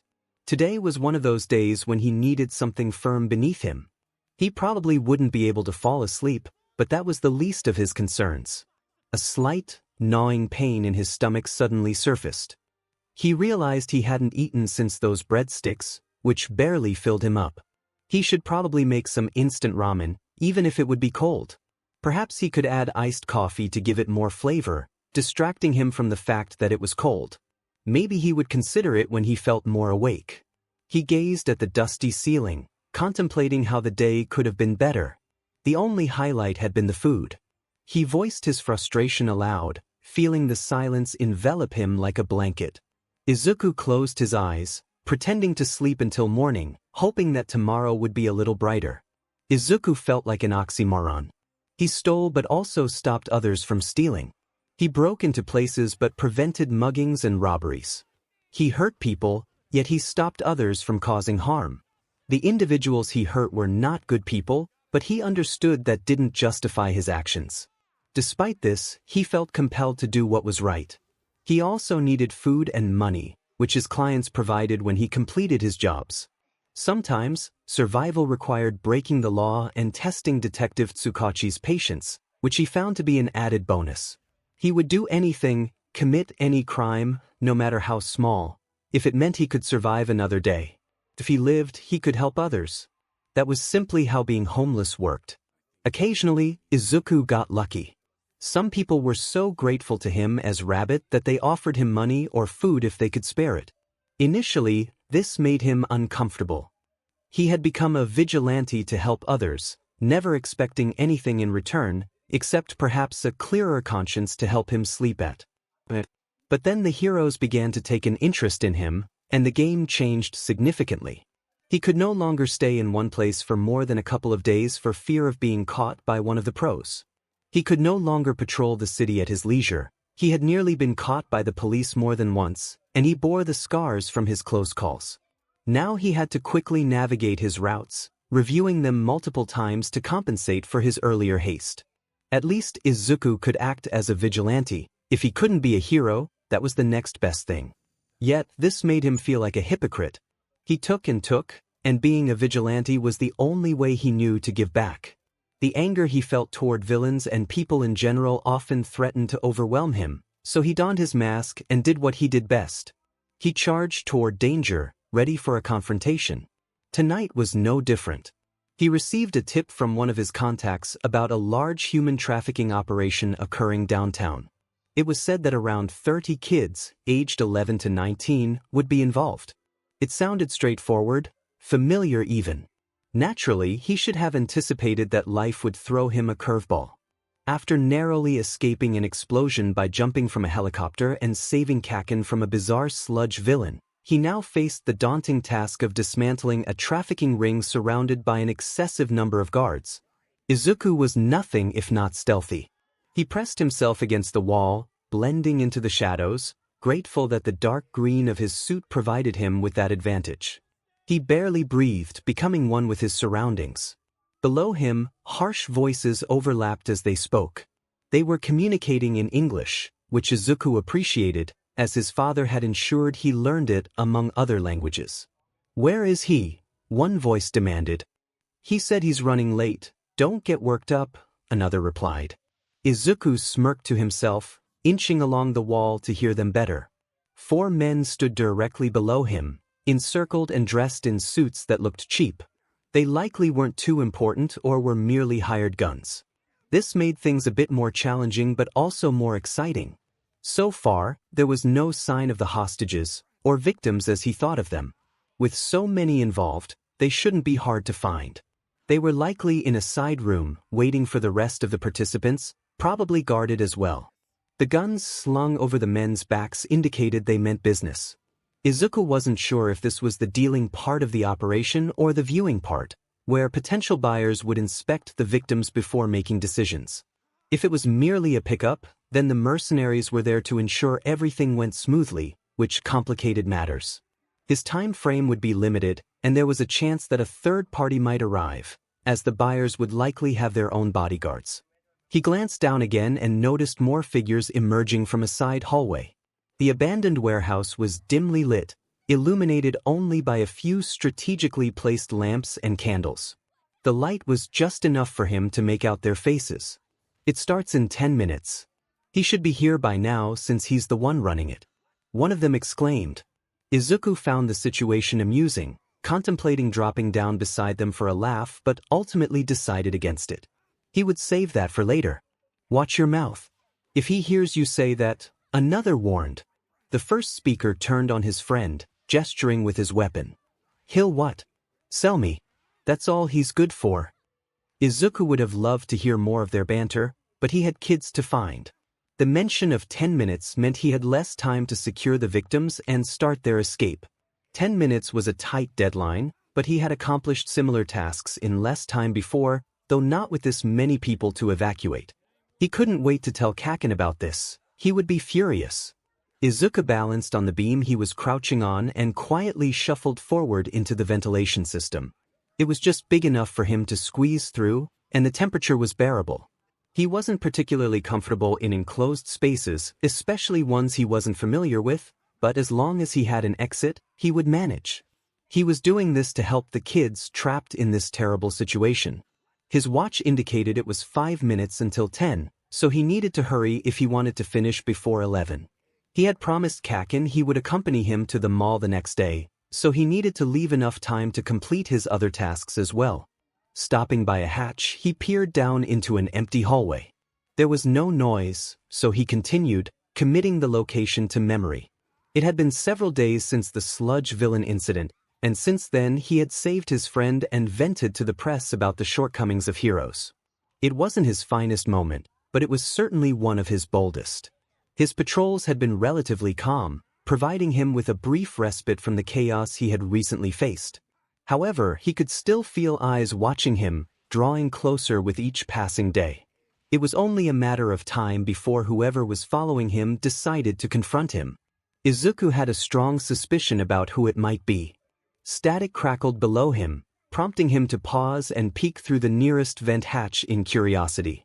"Everything okay over there?" a voice asked. This time, it was in Japanese. A tall, muscular man paced back and forth in the middle of the walkway, dressed similarly to the others but wearing a thick bulletproof vest, indicating he was more of a fighter. He looked like he could easily overpower Izuku, which sent a shiver down his spine. The noise had come from the radio attached to the man's hip, indicating someone was checking in on his position. "All clear. How much longer?" the man responded. The man spoke Japanese with a Russian accent and appeared to have German features, all while being involved in a trafficking ring with English speakers. The mix of cultures was intriguing. Izuku carefully lifted the vent cover, grateful for his small size, and waited for an opportunity to move. He needed to be extra cautious, as he had no idea what this man's abilities might be, and he wasn't eager to find out. That can come later, once the individuals responsible for this have been questioned by the police and their identities recorded. It serves as good practice for analysis. The boss is late, and Crusher stands by, turning his back to Izuku and walking a few steps before halting. Izuku sees this as an opportunity.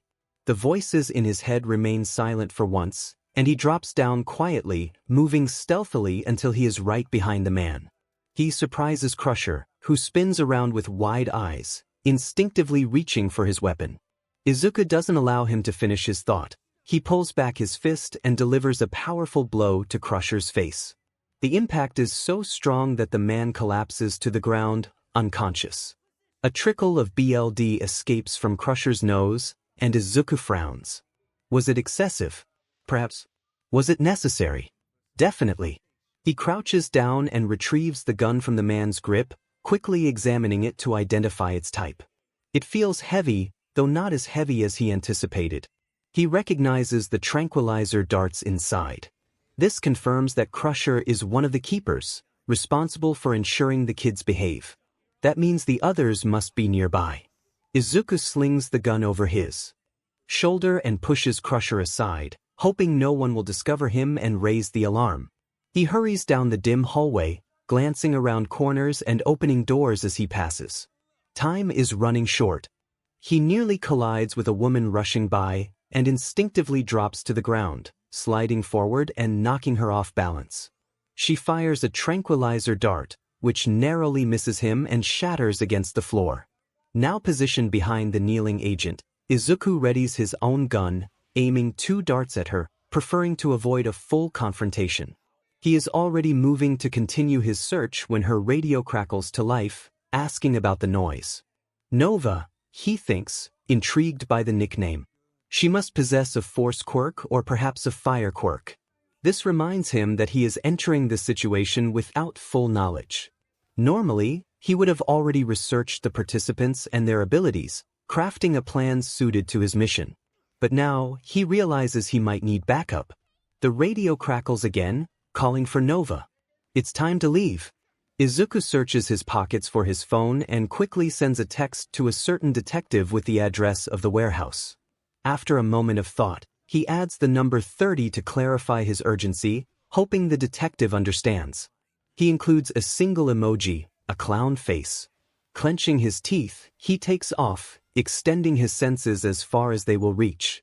He urges himself to search, to feel their energies. His quirk, extract, not only allows him to absorb abilities but also grants him a heightened sense of the quirks around him.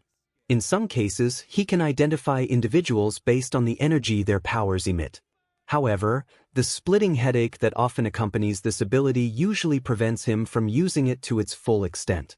While he can sense the energies of those nearby on a daily basis, he struggles to feel them from a distance unless he is actively searching. Like now. To the left, he senses a group of people in a storage room ahead.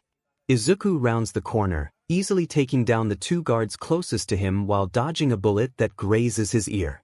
He spots the culprit standing protectively in front of the double doors that contain the victims. The guard is smaller than his companions but carries himself with an air of authority.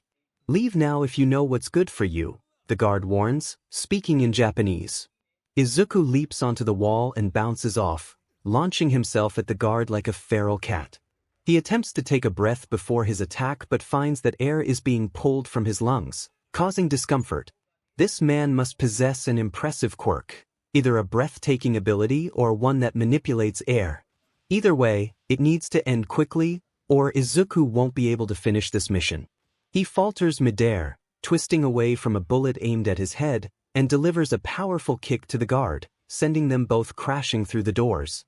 Screams erupt, and it dawns on him how chaotic this situation must appear as he sees the large group of teens and young adults surrounding him. "Hey, I'm here to help." "It's okay," he reassures them, but a hand suddenly grabs his leg. He swiftly kicks the guard beneath him, hoping no one notices in the dim light. The sound of heavy footsteps echoes down the hallway, and Izuku's frustration grows. He tells the group to stay put a little longer while he deals with the approaching threats. Without waiting for a response, he retreats into the shadows and leaps into action. This is not good. His time is running out. It has likely been 10 minutes, and they probably know he is here. The alarm will sound any moment. There it is, right on cue. The dusty walls are illuminated in red as the alarms blare, and Izuku feels his hope begin to fade. He silently urges for backup to arrive quickly. A blow to his face sends him crashing into another guard, who immediately wraps him in what appears to be plastic. That's a rather amusing quirk, having plastic wrap emerge from one's wrist like a low-budget superhero. Amusing, yet dangerous. Izuku struggles against the tight grip, feeling the pressure against his throat. "Just give up, kid," the guard growls in rough English. "Let us do this to you. It'll be painless if you stop resisting." Izuku knows these individuals are predatory, but this is beyond unacceptable. With renewed determination, he kicks the guard in the chin and throws his head back against the one restraining him. The sound of impact fills the air, partially drowned out by the alarms and the approaching sirens. He quickly tears the plastic away and turns to face them, a determined grin hidden behind his mask. He wishes they could see it. He retrieves his discarded tranquilizer gun and resumes firing. He dropped half of the darts before running out, retreating into a corner to survey the remaining guards. A pink sludge bomb did the trick, and it was his last one, so Izuku knew he had to be cautious. After ensuring the criminals trapped in the goo were unconscious, he called out to the frightened teens, breathing heavily. They emerged slowly, forming a large group, which would have been heartwarming under different circumstances. He held out his hands in a calming gesture to avoid startling them and explained the plan. They needed to be quiet and listen to him. He had mentally mapped out all the hallways and rooms he had checked, so finding their way back to the exit would be straightforward. He just had to lead them there. Izuku guided them like a pack of wolves. Few guards stood in their way, especially after witnessing the fierce determination of the group. He noticed some of the victims kicking and spitting at the unconscious guards as they passed, but he chose not to comment. They had every right to be angry, and he could grant them this small moment of reprieve. It took only minutes to reach the door leading outside. Izuku ushered them out two at a time, directing them toward the approaching sirens and police cars that had skidded to a halt out front. He kept a vigilant eye on his surroundings, so he was prepared when 4 more hitmen appeared from a side hallway, guns drawn. They didn't aim at him, clearly unwilling to risk harming their valuable targets, but they did fire a few shots at the ceiling, causing 3 of the teens to flee from the exit. Izuku, who was just finishing off the guards, watched them run with a frustrated sigh. He instructed the remaining victims to continue toward the heroes, who would take care of them. He couldn't understand why people instinctively ran for the stairs during a raid, but the kids were quick, and he struggled to keep up. A sinking feeling in his gut urged him forward, warning him that something bad was about to happen. By the time he reached the top floor, the kids were heading for the rooms on the far side of the building. He reassured them, emphasizing the need to get them out safely. The oldest girl, who couldn't be older than Izuku himself, took charge and asked if the heroes were there. He nodded, about to respond when he heard heavy footsteps approaching from the side. The boy instinctively shoved the group behind him, confronting a large figure who appeared to weigh nearly 300 pounds. The man wore a sharp suit and had a completely shaved head, looking far more polished than the guards. He must have been the boss. The man addressed Izuku with a mix of amusement and irritation, acknowledging him as if he had been expecting this encounter. Izuku felt a surge of offense at being called a brat for the 3rd time in just 10 minutes. He thought to himself that if anyone called him that again, he might end up back in juvenile detention on another ridiculous charge. The imposing figure chuckled, expressing his anticipation for their meeting. Izuku felt the kids trembling behind him and knew he had to ensure their safety before dealing with this threat. He urged the older girl to lead the others down the stairs, handing her his tranquilizer gun and encouraging her to use it if necessary. She didn't argue and quickly guided the children away, fumbling a bit with the weapon. Izuku took a deep breath, his resolve strengthening as he turned to face the boss, who now had a flurry of knives hovering around him like wings. That must have been his quirk. The man winked, expressing his eagerness for the confrontation. Izuku had a feeling he wouldn't share that enthusiasm. 𝗎𝗓𝗓, on the other hand, didn't mind vigilantes. He understood their motivations, even when they pushed boundaries and broke laws. As long as they were on the right side and had a good head on their shoulders, he saw no harm in their actions. Most vigilantes he had encountered used unconventional methods to capture and restrain villains. Brutal, efficient, and quick-witted. Rabbit was no different, though he was certainly younger and more explosive in both personality and action. 𝗎𝗓𝗓 had never been a fan of how the Hero Commission tried to maintain strict control. They deployed heroes like Endeavor for the slightest reasons, especially when they couldn't achieve their goals promptly. It was likely even tougher for heroes in the public eye, like All Might. While the #1 hero could get away with more than regular professionals, he also faced significant limitations. Being popular came with its own set of restraints. For instance, All Might couldn't publicly criticize a group of newer heroes for failing to save a young boy from a villain made of sludge. It would be deemed unprofessional. In contrast, 𝗎𝗓𝗓, as an underground hero, could express his opinions freely, as long as he didn't directly denounce the commission. He wouldn't care about any backlash he might receive. The point was that hero laws could severely limit heroes, while vigilantes operated without such constraints. Laws and systems only applied to those willing to follow them. Those who didn't would inevitably become criminals and villains. Thus, vigilantes were, by definition, criminals, which was why 𝗎𝗓𝗓 only mildly complained when assigned to Rabbit's case. He is a hero, dedicated to taking down criminals and maintaining peace. However, 𝗎𝗓𝗓 understands the detective's perspective. Being linked to so many cases in just a week would naturally raise concerns for the commission. They likely want him alive, or they would have sent Endeavor already, despite Tsukachi's assurances. It seems they want him for their own purposes. The vigilante has a remarkable success rate, surpassing many top heroes, and possesses skills that rival even the most notorious villains. For the commission, acquiring him would be like finding a rare treat in a shop filled with undesirable options. Why settle for the mediocre when something exceptional is available? 𝗎𝗓𝗓, like any rational person, would choose the better option. Rabbit could become an invaluable asset for them, much like the #3 hero, which is a complex topic for another time. The young vigilante is surprisingly competent, defying 𝗬𝗪𝐻's expectations of a rookie. Although his files indicate he has been active for a few years, his recent rise to fame makes him seem relatively inexperienced. Excluding the last two incidents, Rabbit operates like a phantom. Criminals often claim they never saw him coming, unable to describe his face or even his quirk.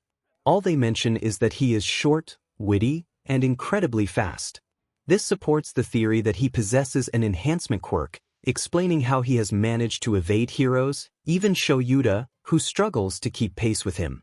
Strong, agile, and clearly intelligent, 𝗬𝗪𝘅 has a certain respect for Rabbit, until he speaks.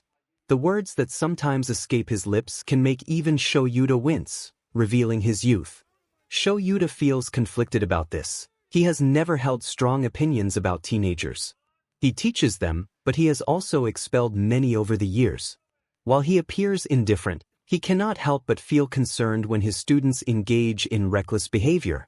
It is dangerous, a concept Rabbit likely overlooks. 𝗬𝗪𝘅 does not want the young vigilante to end up in a dire situation due to his own carelessness, a sentiment shared by the detective. The detective expresses his frustration, feeling driven to the brink by Rabbit's antics. 𝗬𝗪𝘅 smirks to himself, sipping his coffee before addressing the detective's concerns. He sees nothing wrong with Rabbit challenging the professionals as he should. The detective, exasperated, points out the viral video that has spread across multiple social media platforms, causing a stir beyond Japan. The board is furious, and 𝗬𝗪𝘅 questions whether it is because Rabbit is right. The detective retorts that 𝗬𝗪𝘅 is sometimes unbearable and reminds him that he was supposed to speak with Rabbit. Being called out is frustrating. Earlier that day, 𝗬𝗪𝘅 had visited the station, where he found his friend in a state of distress, surrounded by scattered papers and coffee stains on his shirt. 𝗬𝗪𝘅 knew the detective was contemplating whether to track down the vigilante himself and set him straight. While 𝗬𝗪𝘅 feels a sense of pride for Rabbit's boldness in speaking the truth, he also recognizes the potential consequences of such actions. Rabbit has angered the Hero Commission and drawn the ire of several less rational heroes, while also gaining some favor among villains. He has made both allies and enemies.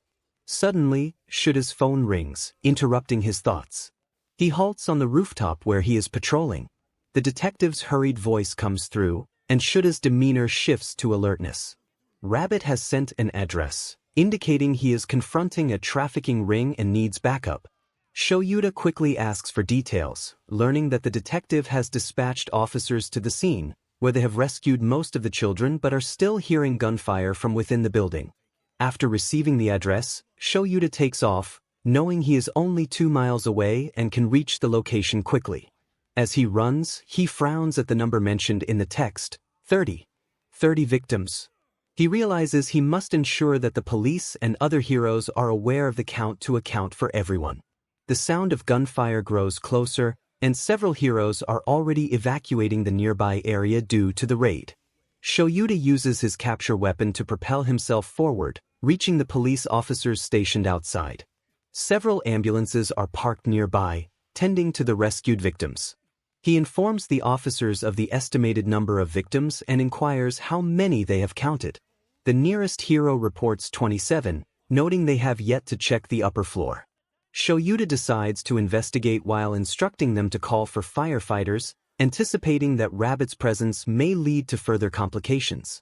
Upon entering the building, 𝗬𝗪𝘅 is immediately struck by the sight of bodies on the ground.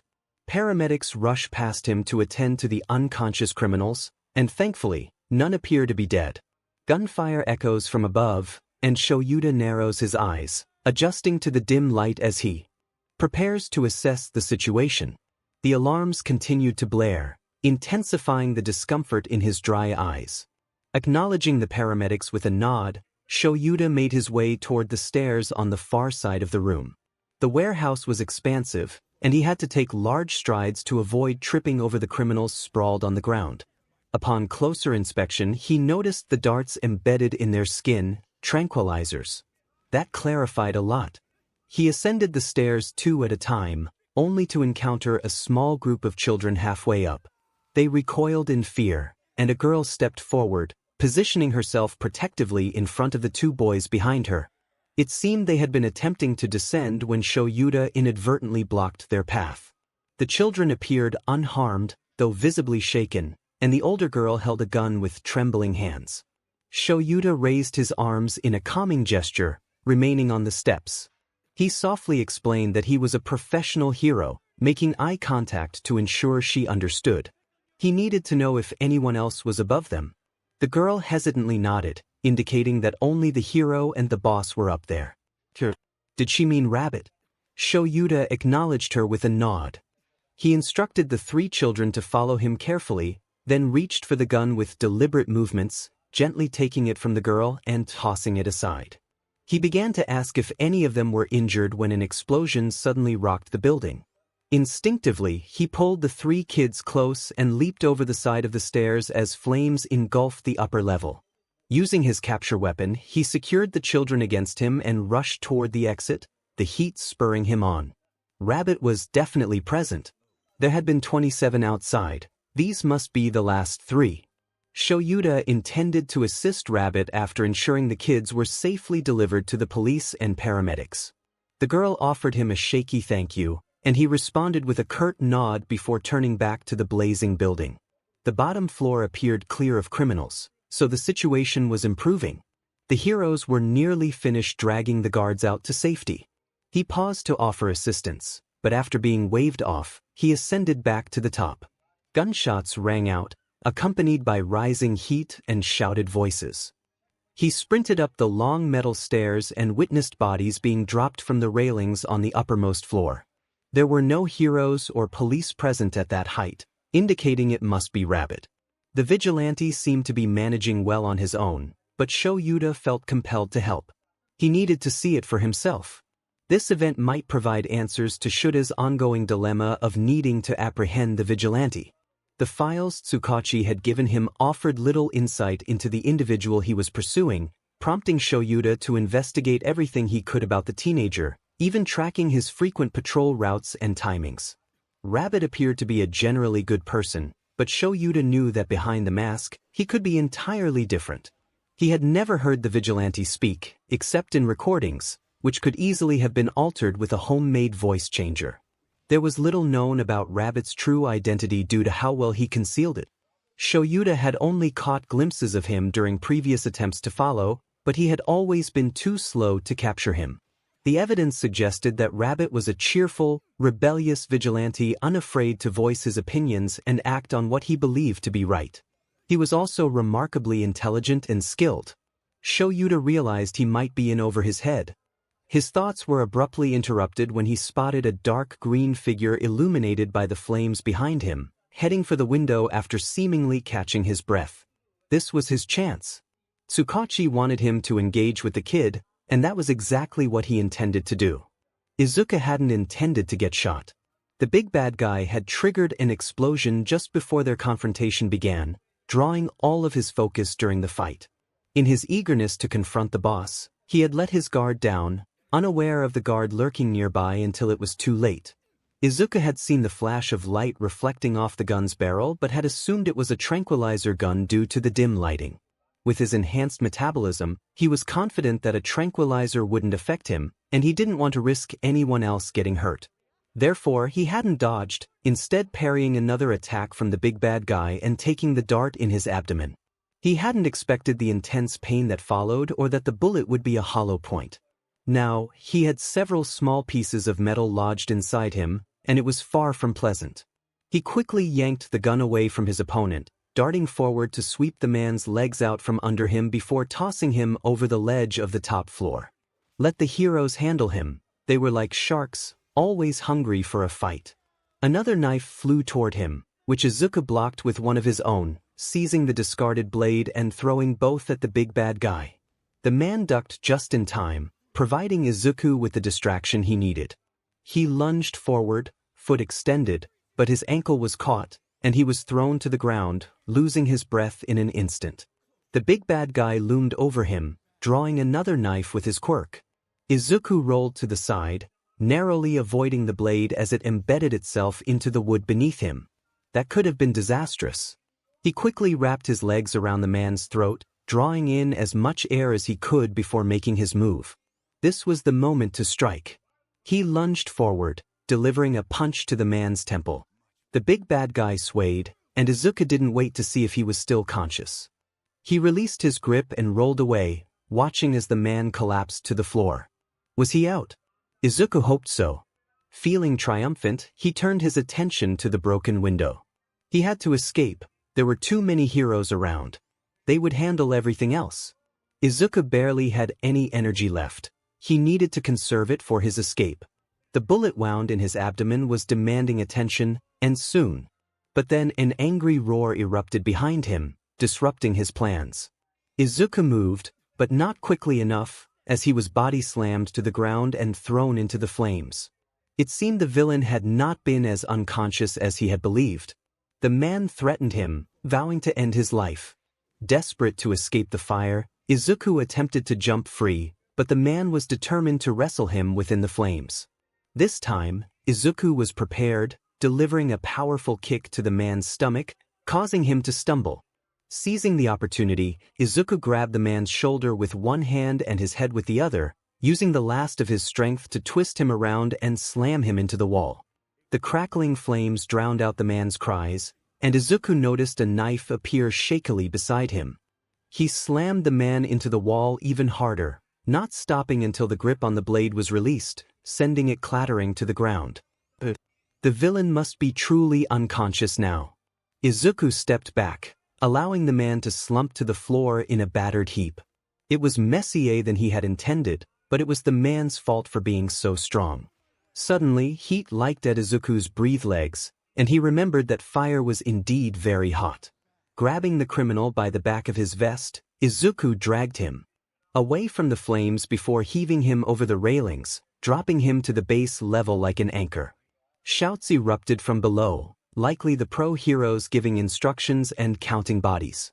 No one had been reported dead, apparently, which was a win in Izuku's book. Something moved in his peripheral vision, and he turned to see red eyes gleaming in the firelight. A chill ran down his spine as he realized it was the man who had been following him for weeks. The prickling sensation at the back of his neck confirmed his fears. This reminded him that he should probably escape now. Izuku turned and ran, stifling a cry of pain as he corkscrewed out of the window, arms wide as he entered the open air. They were a few miles from the city, surrounded by houses. He had nothing to land on but trees. He crashed through the leaves, covering his face with his arms as branches scraped at him like thorns. He hit the ground hard and scrambled to his feet, pressing a hand against his abdomen as more blood seeped from his wound. A glance behind him confirmed that he was being pursued. A figure was leaping through the trees after him with feline grace, clearly gaining on him. He stumbled over a root but kept moving, unwilling to give up. His strength was waning. He had foolishly used up all his energy on his enhancements, leaving none for his escape, which had been the original plan. As the trees began to thin, hope blossomed in his chest when he spotted a clearing ahead. Houses lined the streets, indicating he had finally reached a neighborhood. Izuku emerged from the dense trees under a street lamp, making a dash for freedom when a shadow fell over him. He skidded to a halt, tripping over his own feet and plummeting toward the ground, face first. He tasted dirt as he hit the ground. Opening his eyes, he saw black boots just inches from his face. His intuition had been correct. He recognized this person. The man above him greeted him, sounding as if he were not even out of breath. 𝗍𝗫𝗄. After a pause, the man commented on Izuku's size, noting he was smaller than he appeared. Izuku snorted, lifting his chin off the ground to meet his gaze. He retorted that 𝗍𝗫𝗄 was even more annoying than he sounded and suggested that if he intended to capture him, he should just do it quickly. 𝗍𝗫𝗄 remained unfazed by the remark, stating he had no intention of capturing him. Intrigued, Izuku narrowed his eyes, taking a good look at him. He made a sarcastic comment about the man's scarf, implying it suggested a certain interest. 𝗍𝗫𝗄 made a low noise, a mix of a huff and a grunt, and Izuku realized he was using sarcasm to keep people at a distance. Yet, 𝗍𝗫𝗄 was still there, prompting Izuku to ask what he wanted if he wasn't planning to arrest him. The man explained he wanted to offer Izuku a choice. His piercing gaze conveyed the seriousness of his words. He acknowledged Izuku's youth and heart, indicating he was giving him a chance. The word letting suggested control, and Izuku felt a mix of emotions. He gritted his teeth and urged Eraserhead to continue. Eraserhead praised Izuku for his actions at the warehouse, noting how efficiently he had taken down the criminals while prioritizing the victim's safety. He pointed out that not many professionals did that, as Izuku had mentioned a few nights ago. He recognized Izuku's skill and potential but warned that not everyone shared that view. Many were angry at his very existence. Izuku felt a mix of pride and offense at the praise and the last part. He rolled his eyes, acknowledging that he was aware of their jealousy, and asked what Eraserhead was getting at. Eraserhead suggested that Izuku could turn himself in, asking him to hear him out before arguing. This would provide some advantages in court, allowing him to face fewer charges than he otherwise might. The man tilted his head, not out of curiosity but as if he were trying to understand Izuku better. He explained that Izuku would have time to resolve any loose ends as Rabbit before retiring the costume for good. Being young, it would be wise to step back now while he still had that excuse. Izuku found it difficult to trust anyone at that moment, so he firmly rejected the suggestion. The man pointed out that Izuku trusted 𝗬𝗁𝗁, who in turn trusted him. There was a hint of annoyance in his voice, which Izuku noted for later. He suggested that if Izuku didn't believe him, he should reach out to 𝗬𝗁𝗁 directly. Feeling exhausted, Izuku wiped the sweat from his brow and admitted that he only understood half of what 𝗬𝗁𝗁 sent him, as he struggled with the language. The brief look of confusion on the man's face quickly turned to irritation. He advised Izuku to turn himself in, assuring him that they could work things out legally, making it easier for everyone involved. Izuku scoffed at the notion, doubting it was that simple. The man countered that if Izuku had a better plan, he would have acted on it by now. Feeling called out, Izuku protested, claiming he had done nothing wrong in his life.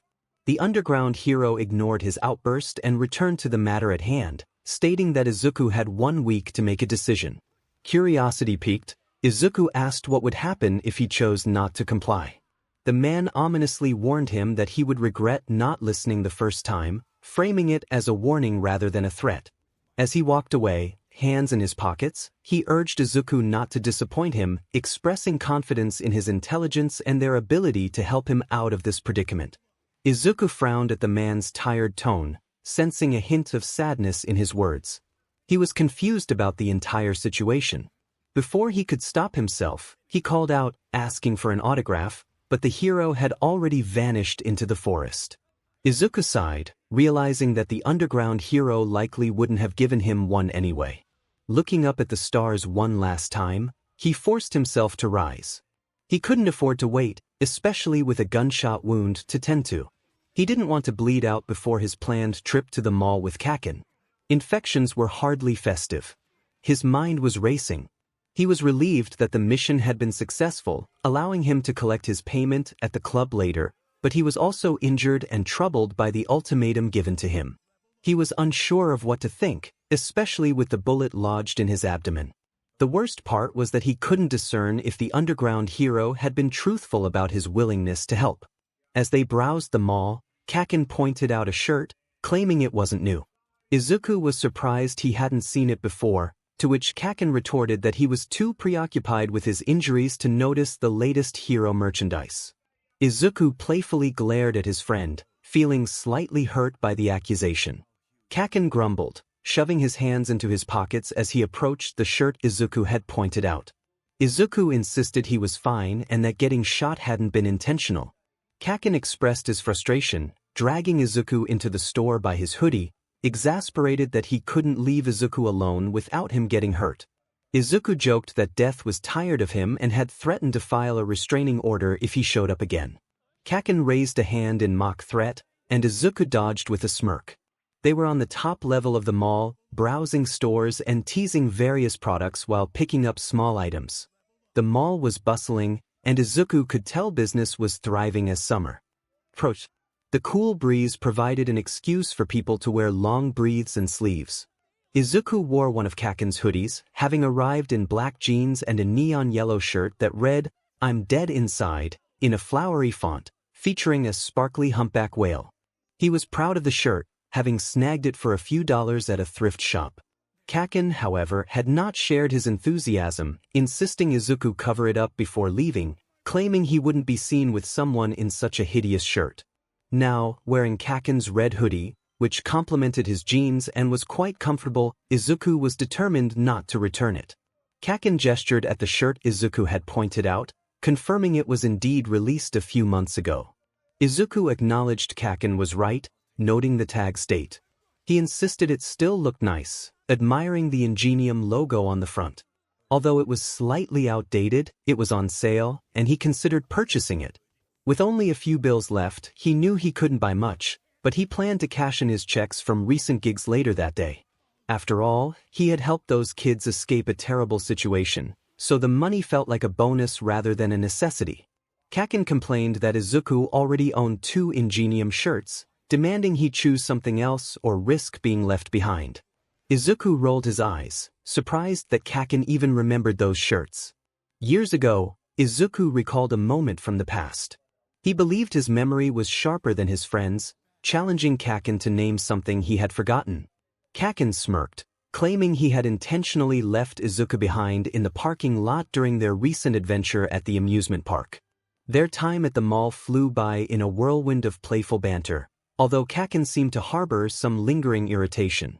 At one point, 𝗂𝐿 nearly confronted a rude woman who bumped into them without an apology, but Izuku managed to hold him back, despite the encouraging voices in his head that cheered for 𝗂𝐿's fiery spirit.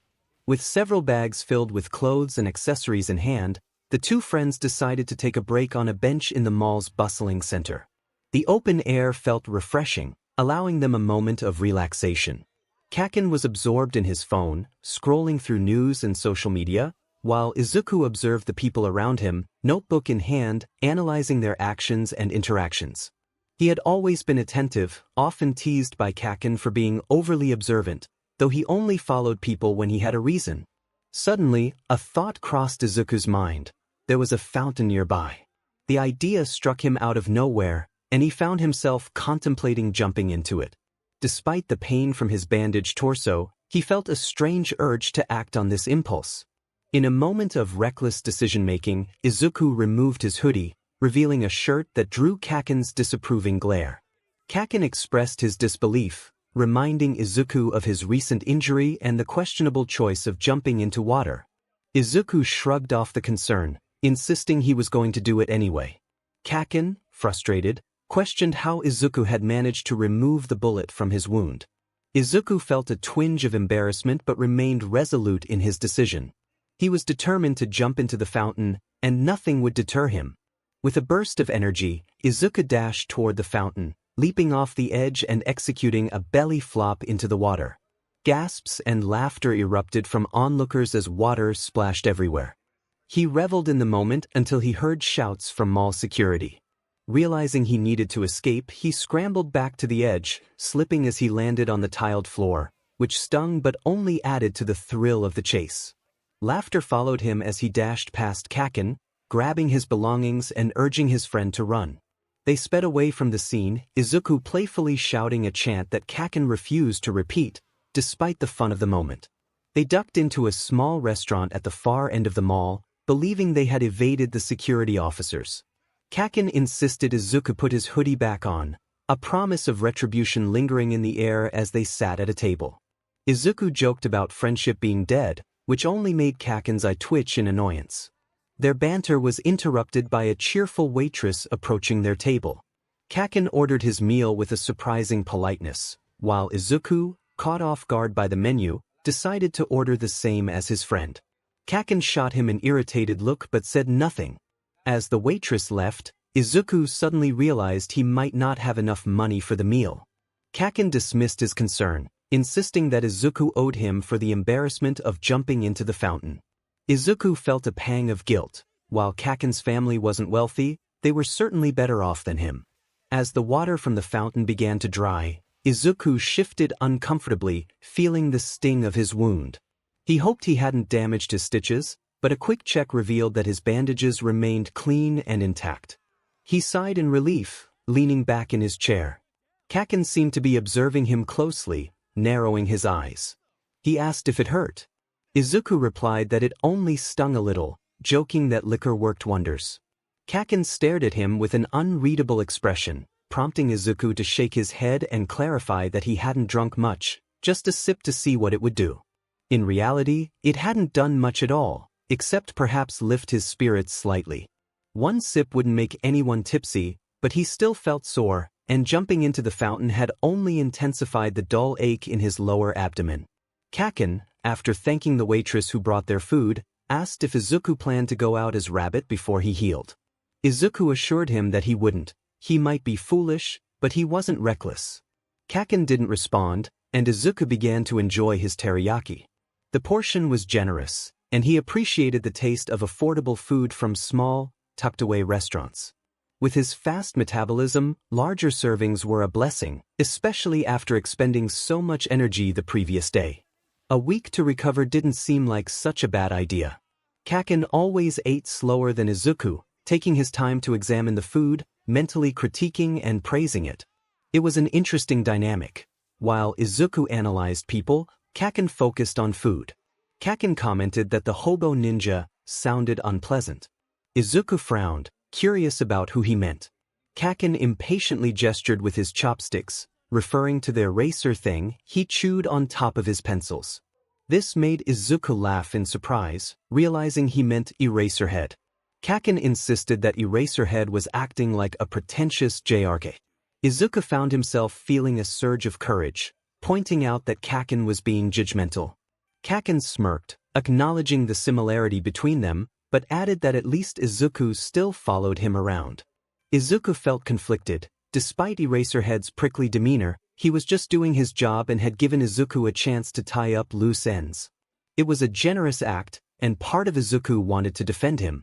Yet another part of him, the one that craved excitement, encouraged rebellion against authority. 𝗂𝐭𝐻 scowled, asking what Izuku planned to do about his feelings toward Eraserhead. When Izuku hesitated, 𝗂𝐭𝐻 grinned, revealing he had spray paint. In that moment, Izuku felt a rush of affection for his friend. 2 hours later, they found themselves running from a training officer who looked overwhelmed by the situation. The officer called out weakly as they dashed through the crowds, cans of spray paint in hand, their clothes splattered with vibrant colors. No one attempted to stop them as they escaped. 𝗂𝐭𝐻 hesitantly repeated a chant, which sent Izuku into fits of laughter. They had chosen a spot without cameras to paint, wearing gas masks to protect themselves from the fumes.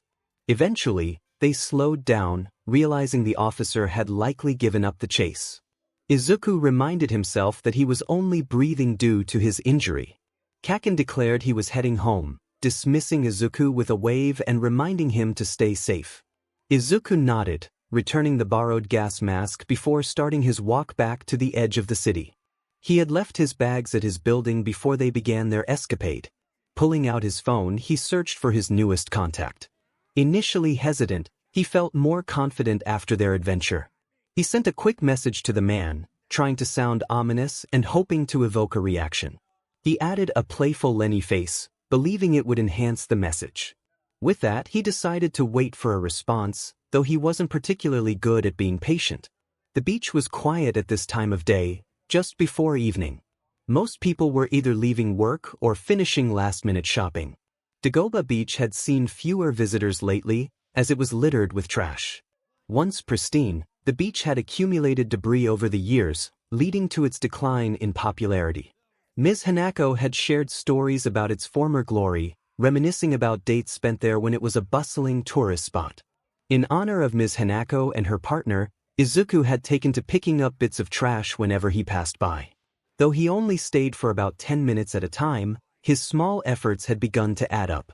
He was willing to put in the effort if it meant the place could one day be spotless, especially now that he wasn't going out as rabbit for a while.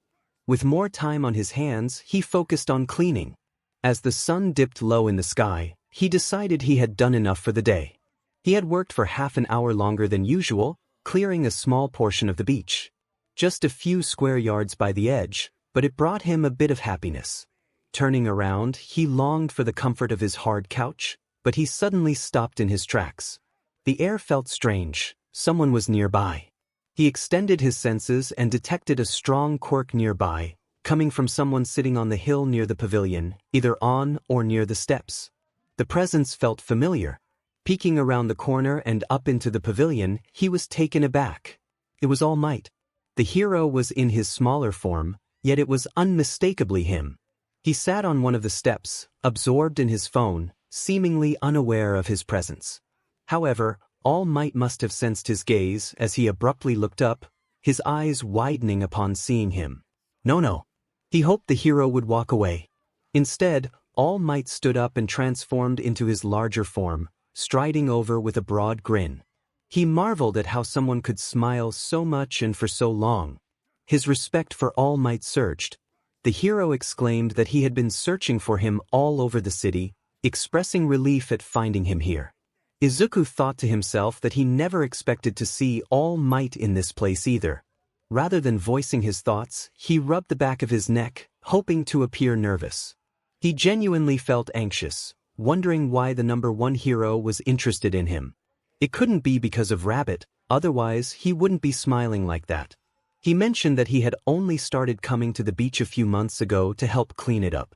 All Might responded with enthusiasm, recognizing his noble heart. He stood directly in front of Izuku, who realized that All Might was just as tall as his small Might form. The thought was intimidating. He must be over 7 feet tall. All Might expressed his happiness at finding him and mentioned he had been wanting to talk. Izuku's mind raced with confusion. What could All Might want to discuss? There was no way he had connected him to Rabbit. When he tuned back into the moment, All Might suddenly transformed back into his smaller form, a puff of smoke escaping him as his muscles relaxed. This startled Izuku. It was impressive but still felt unnatural.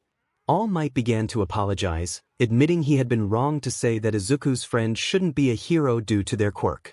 Izuku struggled to comprehend this. The symbol of peace was standing before him, admitting a mistake. Why was he bending down? All Might lowered his head further, asking for forgiveness and another chance. Izuku panicked, unsure of what was happening. He instinctively reached out but stopped before touching the man. He insisted it was fine, urging All Might not to bow. All Might straightened up, looking somewhat grim. Izuku filled the silence with rapid words, assuring All Might that he hadn't taken his earlier comments to heart. All Might chuckled awkwardly, as if he wasn't accustomed to such a reaction. He teased Izuku about being a big fan. Izuku felt his cheeks flush, avoiding eye contact. He had lied about not being affected by All Might's earlier words. They had cut deep. But now, hearing the hero's apology, he felt the irritation and shame begin to fade. He coughed and crossed his arms for comfort, feeling flustered in the presence of his idol. All Might explained that he had been looking for him, which surprised Izuku. He questioned why All Might hadn't given up, considering it had been days since the Sludge villain had attacked him. All Might admitted he felt guilty about his previous comments and wanted to ensure Izuku knew the truth. Izuku wondered if All Might was trying to evoke emotions in him. He glanced away, focusing on the piles of garbage around them, and quietly asked what had changed his mind. All Might transformed back into his hero form, beaming with a bright smile. He shared that he had been inspired by something he heard later that same day after saving Izuku. Someone had said it didn't matter what your quirk was. It was your character that defined you. Izuku couldn't believe it. All Might continued, affirming that Izuku's friend could be a hero, regardless of their quirk. It was actions that truly defined a person. He struck a heroic pose, framed by the setting sun. Those words resonated deeply with Izuku. Anyone could be a hero. He realized that he, too, could aspire to be a hero, despite his background, his nature, and his quirk.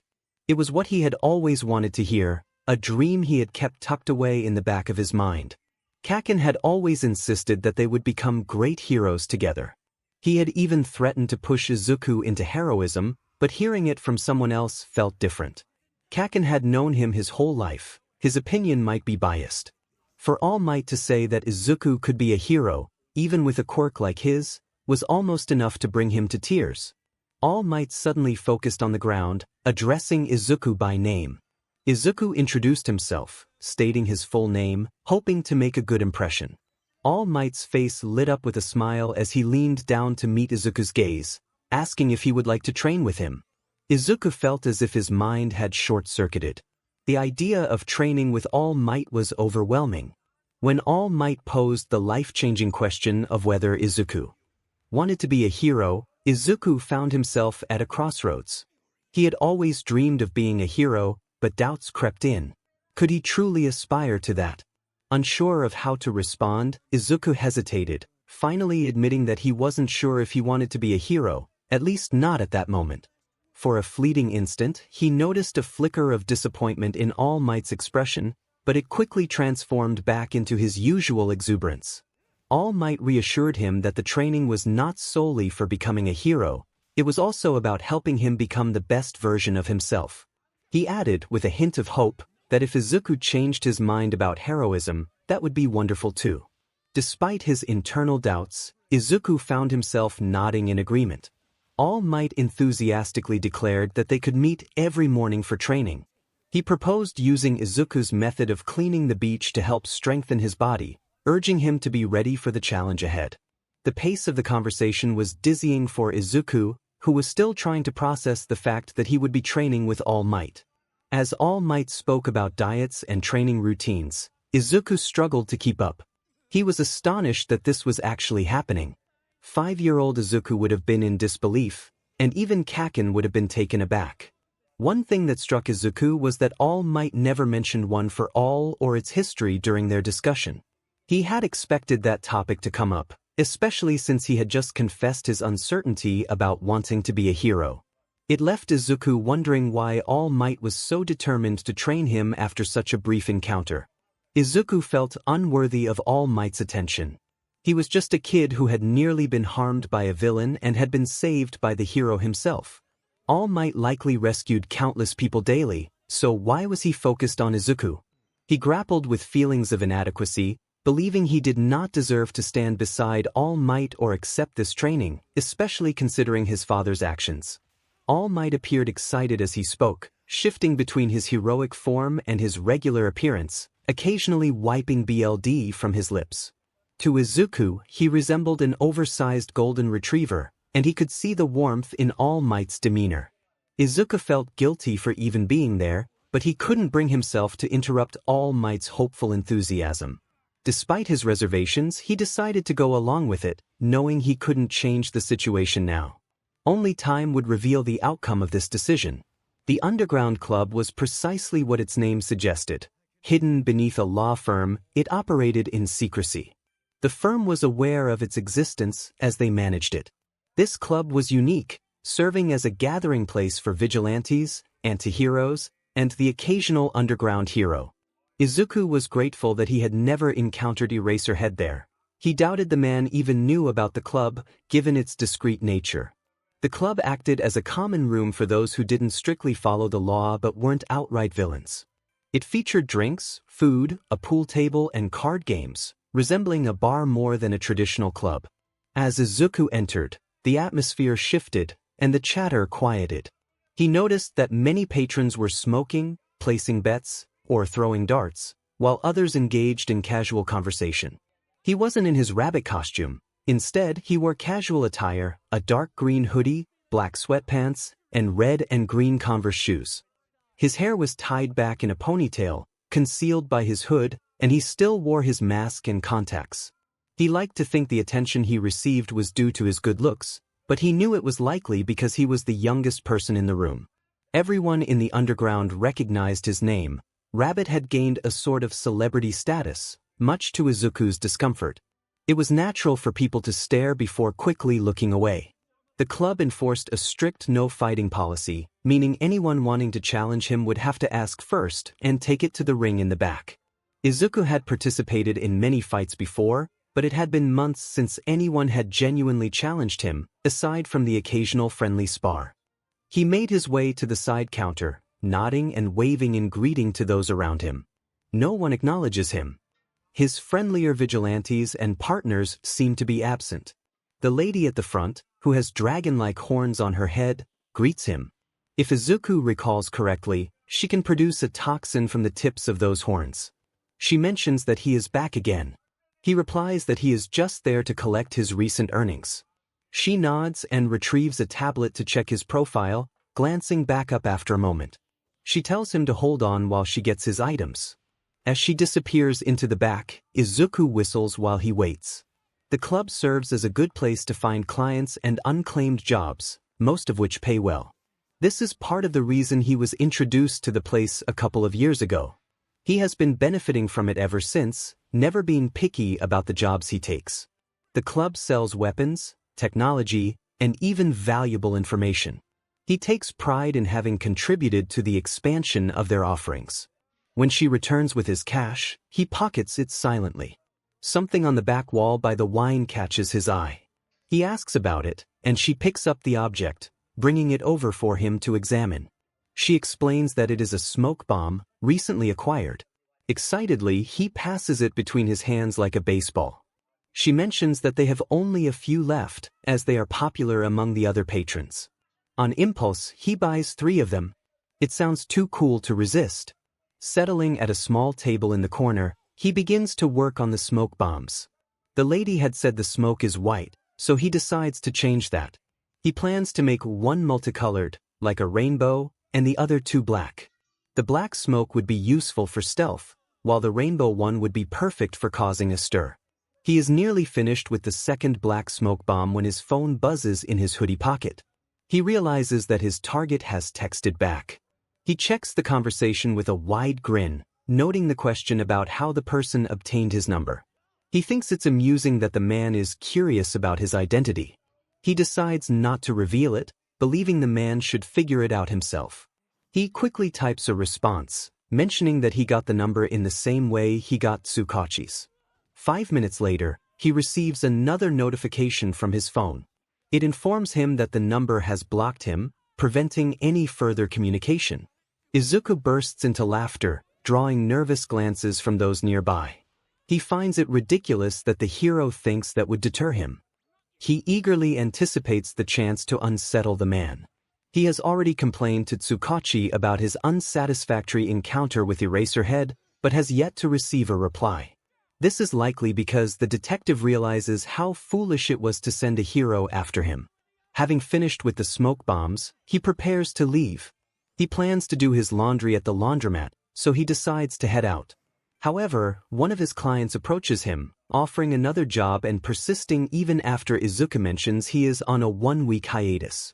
He feels a bit ashamed to admit that he stays an extra hour at the club, listening to his client's explanation, but he doesn't regret it at all. He can hardly wait for the week to end. He is eager to get back to work. Doing laundry is tedious.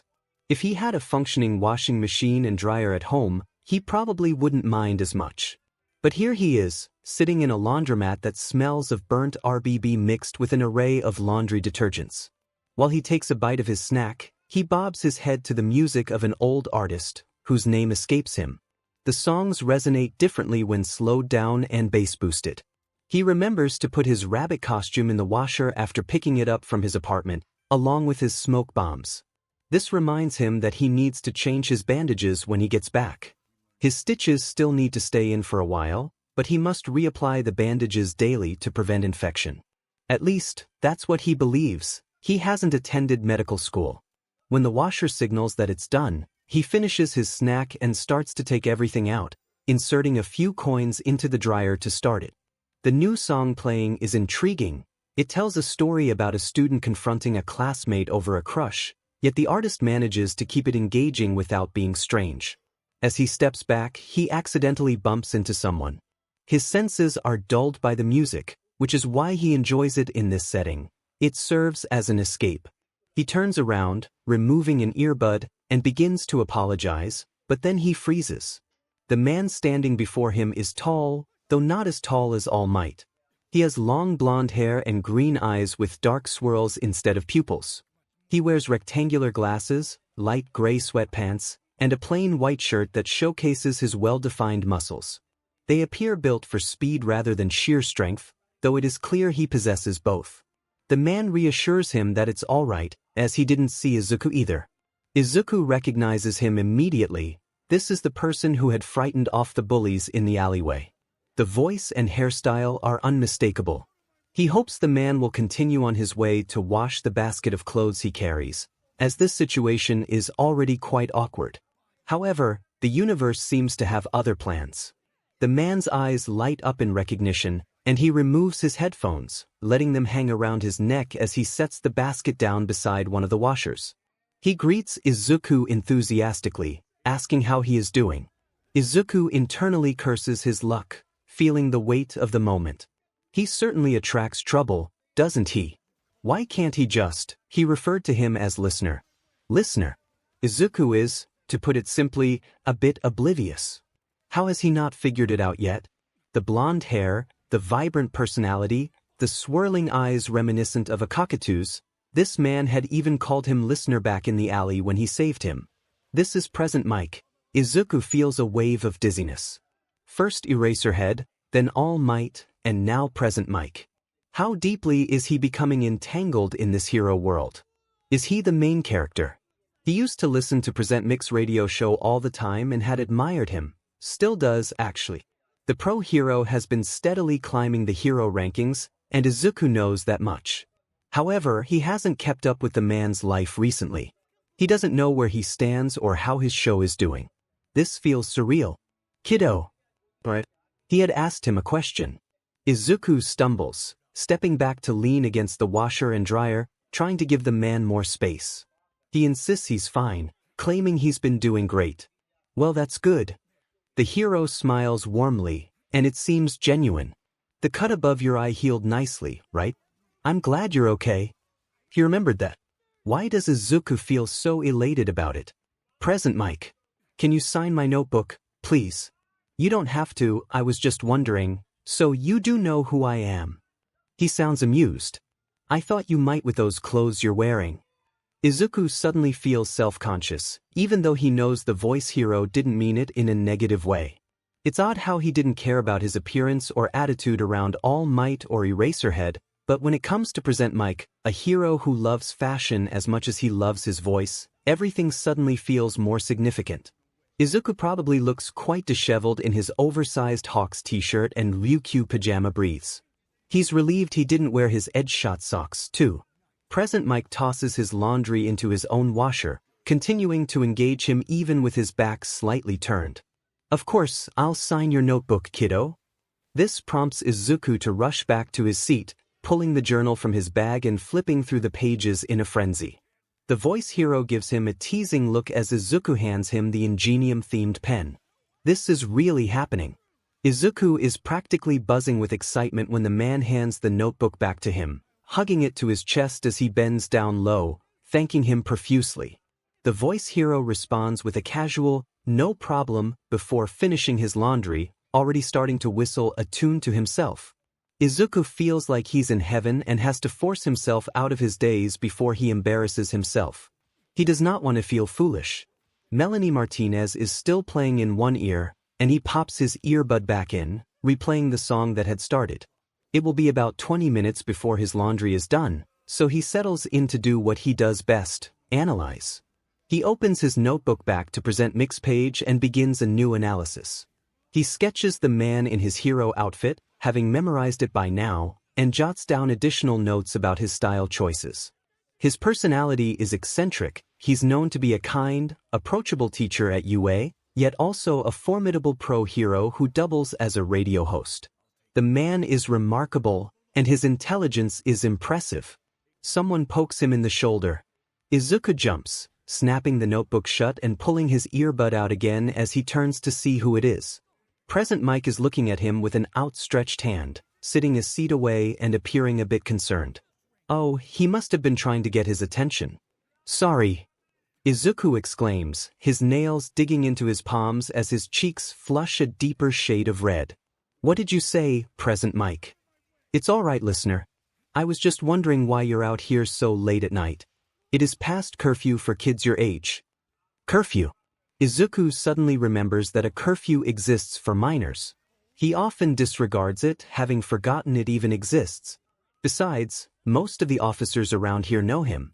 As long as he's not using his quirk in public or causing trouble, they usually overlook his late-night outings. That doesn't prevent them from reporting him to 𝗧𝗏𝗁, though, which typically earns him another lecture the next time he sees the man. The hero must see the panic on his face because he offers another reassuring smile. "You're not in trouble or anything, I was just curious. I never strictly followed that rule either." It sounds sincere, but Izuku hates how easily he trusts him. He also dislikes how effortlessly the lie slips from his lips. "My dad told me to do the laundry, but I kind of forgot. He's coming back from a business trip in the morning, so, yeah." For a moment, Present Mike just looks at him. He doesn't respond, and there isn't enough light in the laundromat for Izuku to gauge his expression, so he waits with bated breath for a reaction. After what feels like an eternity, but could only be a few seconds, he hums. "That's fair. And by the way, listener, I'm off duty right now, so you can just call me Yamada." Yamada. That's his last name. As a well-known pro-hero, most people are aware of it. It's not a secret. Izuku opens his notebook again, still a bit shaken. He doesn't like the look Yamada gave him during the brief pause. The man is, once again, very perceptive. Did he catch the lie? Why not call him out on it if he did? Izuku is too exhausted for this. He can barely concentrate on his analyses, so he listens to the music playing in one earbud. He doesn't dare put the other one in, not wanting to risk another incident. He has learned from his mistakes. And so he actually hears what happens next for the first time. Yamada is giggling, like a schoolgirl. Izuku frowns, wanting to ask what's so funny, but he stops himself. That's not his business. He has no right to inquire, so he continues writing. Yamada, however, doesn't seem to think so, glancing at him with a bright expression. "My coworker just had an impromptu painting of him on a billboard today. A vigilante in the area had taken action against him for his behavior." He quickly covered his mouth, apologizing for his language, but Izuku didn't pay attention to the curse. He had heard and used far worse himself. He felt a sudden chill, realizing something was off. Why did this keep happening to him? Yamada leaned over, showing him a picture on his phone. It was the painting Izuku had spray-painted with 𝗂𝐾𝐴 just hours earlier. Unfortunately, it had been partially painted over, as the impressive depiction of 𝗬𝗏𝗧𝗏, an underground hero, should not be exposed to the public. They must have removed it quickly. The painting was still mostly visible in the picture. It featured a silhouette of 𝗬𝗏𝗧𝗏 with his most recognizable traits: his messy black hair, the capture weapon wrapped around his neck, and his neon yellow goggles. Bold, rainbow letters proclaimed, "Eat my butt," at the top. Izuku had even added glitter for flair. Yamada attempted to cover the swear word with his hand, but it didn't matter. Izuku hadn't written it himself, after all. Yamada expressed his admiration for the detail in the artwork, noting that while it appeared rushed, it looked fantastic. Izuku stared at Yamada with newfound admiration, thrilled that someone appreciated his artistic talent. He agreed, glancing down at his lap, and added that the amusing detail painted on 𝗬𝗏𝗧𝗏's forehead enhanced the piece.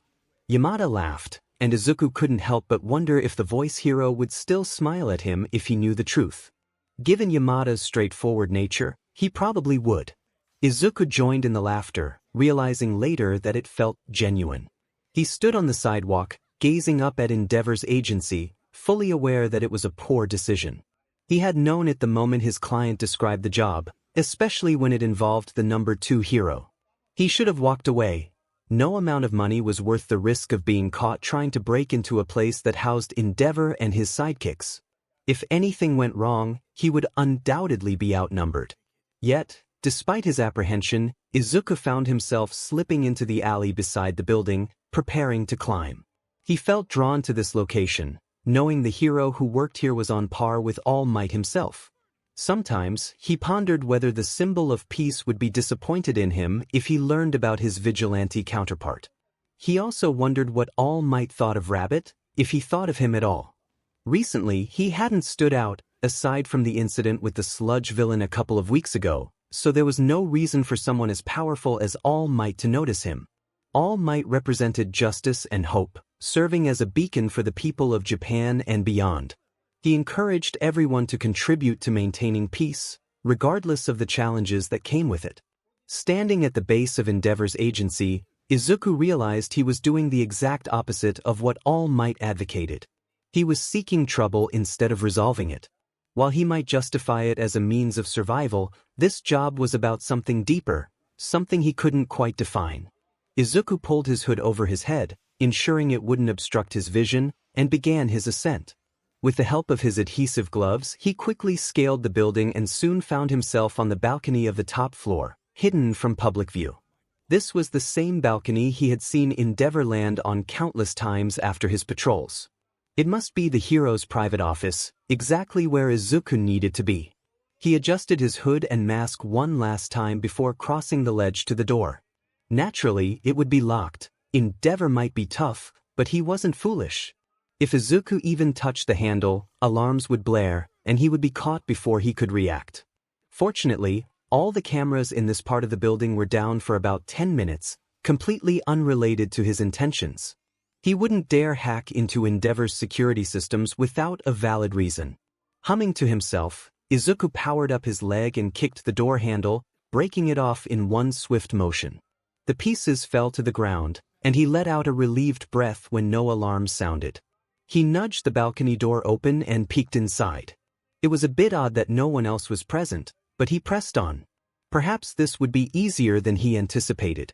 He had outsmarted plenty of heroes before, so maybe they were all just as incompetent. Still, he remained cautious. Once inside, he surveyed the spacious room with its high ceilings. Scorch marks marred some of the walls, likely from the hero's quirk. Had it been activated out of anger or excitement? He didn't like where that line of thought led him. Focusing on his surroundings, he found nothing unusual. There was no one there, and no hidden tripwires. He was in the clear. His gaze landed on the prize, or rather, his client's prize. A statue stood near the large double doors, appearing to be made of hollow gold. It depicted a lion, and if Izuku didn't know better, he would have thought it was just a decorative piece. But he did know better. Thanks to his extensive research the night before and his helpful client, he was aware that this statue also served as a safe. If his information was accurate, it contained detailed records of Endeavor's recent missions and targets, both those apprehended and those still at large. These files were far more valuable than the police records he had downloaded from 𝗬𝗁𝗁's computer that day. He would need to scan them for himself before handing them over for payment, as they could prove useful to him, which was likely why his client had given him the job in the first place. The lion seemed to glare at him, its mouth open in a permanent snarl, almost as if it were mocking the vigilante. Izuku couldn't comprehend why Endeavor chose a lion to conceal his secrets, nor did he have any longing to uncover the reason. Each step he took brought him closer to the promised double pay, enough to keep him from resorting to pickpocketing wealthy individuals on subways or taking on another job like this one for at least a few weeks. That would give him time to repair some of his weapons and create more grenades. Additionally, it would allow him to focus on his training with All Might, something he found he didn't mind nearly as much as he had anticipated when the hero suggested it a week prior. The training was easy for now, though his stomach still ached significantly, having removed his stitches only that morning. He probably shouldn't have done it. But there was no going back now. After ensuring the alarms were still disabled, he took out his staff and swung with all his might at the lion's head, striking just behind its left ear. Was that it? Panic surged through him as he questioned whether that was the trigger. For a moment, nothing happened, but then the sound of metal scraping against metal echoed, and a small compartment in the lion's chest popped open. Inside was a keypad, and words flashed on the screen. Facial recognition required. Initiating full-body scan. Please do not move. Izuku quickly smashed the end of his staff into the glass, shattering it and exposing a tangled mess of wires behind it. No alarms had sounded yet, but he knew he had to act fast. He had set the security systems to loop for only 10 minutes, and they would reactivate soon, perhaps even sooner if one of Endeavor's associates noticed the breach. He set his weapon down and carefully pried open the safe door, his eyes widening at the sight inside. There was no money, of course. Izuku wasn't naive. Endeavor was far too wealthy to carry cash. Instead, he found a thick folder and a few pictures of the hero's family, which he had little interest in. However, they might still prove useful. He picked up the folder, turning it over in his hands and peeking at its contents. As promised, it contained numerous files, each detailing the names and information of Endeavor's closest allies and enemies. Flipping through them, he saw images of battle scenes and even some handwritten notes in the margins by the number 2 hero himself. Endeavor would be furious when he discovered this theft. Setting the folder down for a moment, he retrieved his staff and secured it in the 𝗬𝗓𝗏 on his back, preparing to leave. He didn't bother trying to close the safe. He wanted Endeavor to know he had been there. As Izuku stood up, he suddenly froze. Something felt off. It was too easy, he thought, rubbing the corner of the folder with his fingers, which showed no signs of dust, an indication of the file's significance. He had broken into Endeavor's agency to steal his belongings. Why wasn't he being confronted by one of his associates? Even with the cameras down, he expected better from the number 2 hero. Just as that thought crossed his mind, he felt a shift in the air, followed by a rush of wind at the back of his neck. He turned just in time to see a flash of gray fabric approaching. Dropping to the ground, he rolled to the side, narrowly avoiding a capture weapon that wrapped around the space he had occupied moments before. His breath caught in his throat as he crouched low, facing the intruder with his bowstaff in one hand and the folder in the other. This situation felt all too familiar. Eraserhead stood about 10 yards away, positioned in front of the open balcony doors, staring at him. How long had he been there? It was impossible he had gone unnoticed the entire time. Izuku should have sensed his quirk, but now that he was aware of the hero's presence, the panic in his throat only intensified. He blurted out that Eraserhead looked like a moth, surprised by his own foolishness, before straightening up from his crouched position. Eraserhead's response was direct, asking what was in Izuku's hand. His tone made it clear that he understood the situation and what Izuku held. Izuku replied that it was a copy of Endeavor's search history, claiming it would make for good blackmail and mentioning Endeavor's interest in temperature play. Eraserhead regarded him with an unimpressed expression, pointing out that Izuku usually targeted bad guys. Izuku wanted to argue that Endeavor was indeed a bad guy, but he held his tongue. Now was not the time for debate, even though he suspected the underground hero might share his views. Instead, he attempted to distract Eraserhead, knowing he needed a plan while grappling with the realization that the hero had found him so quickly and was now in the same room. That shouldn't have been possible. Eraserhead began to approach slowly, his demeanor shifting to a more serious tone that sent a shiver down Izuku's spine. He asked if Izuku had come to a decision. A decision? For Izuku to make a choice, he would first need options. There were none. He had already contemplated this and discussed it with Kaken. Izuku trusted 𝗬𝗁𝗁, who genuinely wanted the best for him. He didn't need a lie-detecting quirk to sense the truth in the detective's words. However, turning himself in would feel like a death sentence. Not literally, since he was still a minor, but in the eyes of the public he would likely face time in jail or house arrest for an indefinite PRD. He would be subjected to some program like any other juvenile delinquent, forever carrying the label of ex-vigilante on his record. But that isn't what will truly occur. He would be examined by the doctors, of course. They would discover his quirk. No quirks. They would make the connection between him and his father, and then they would take him away. The government excels at that. No one would question the disappearance of a vigilante once the commission gets involved.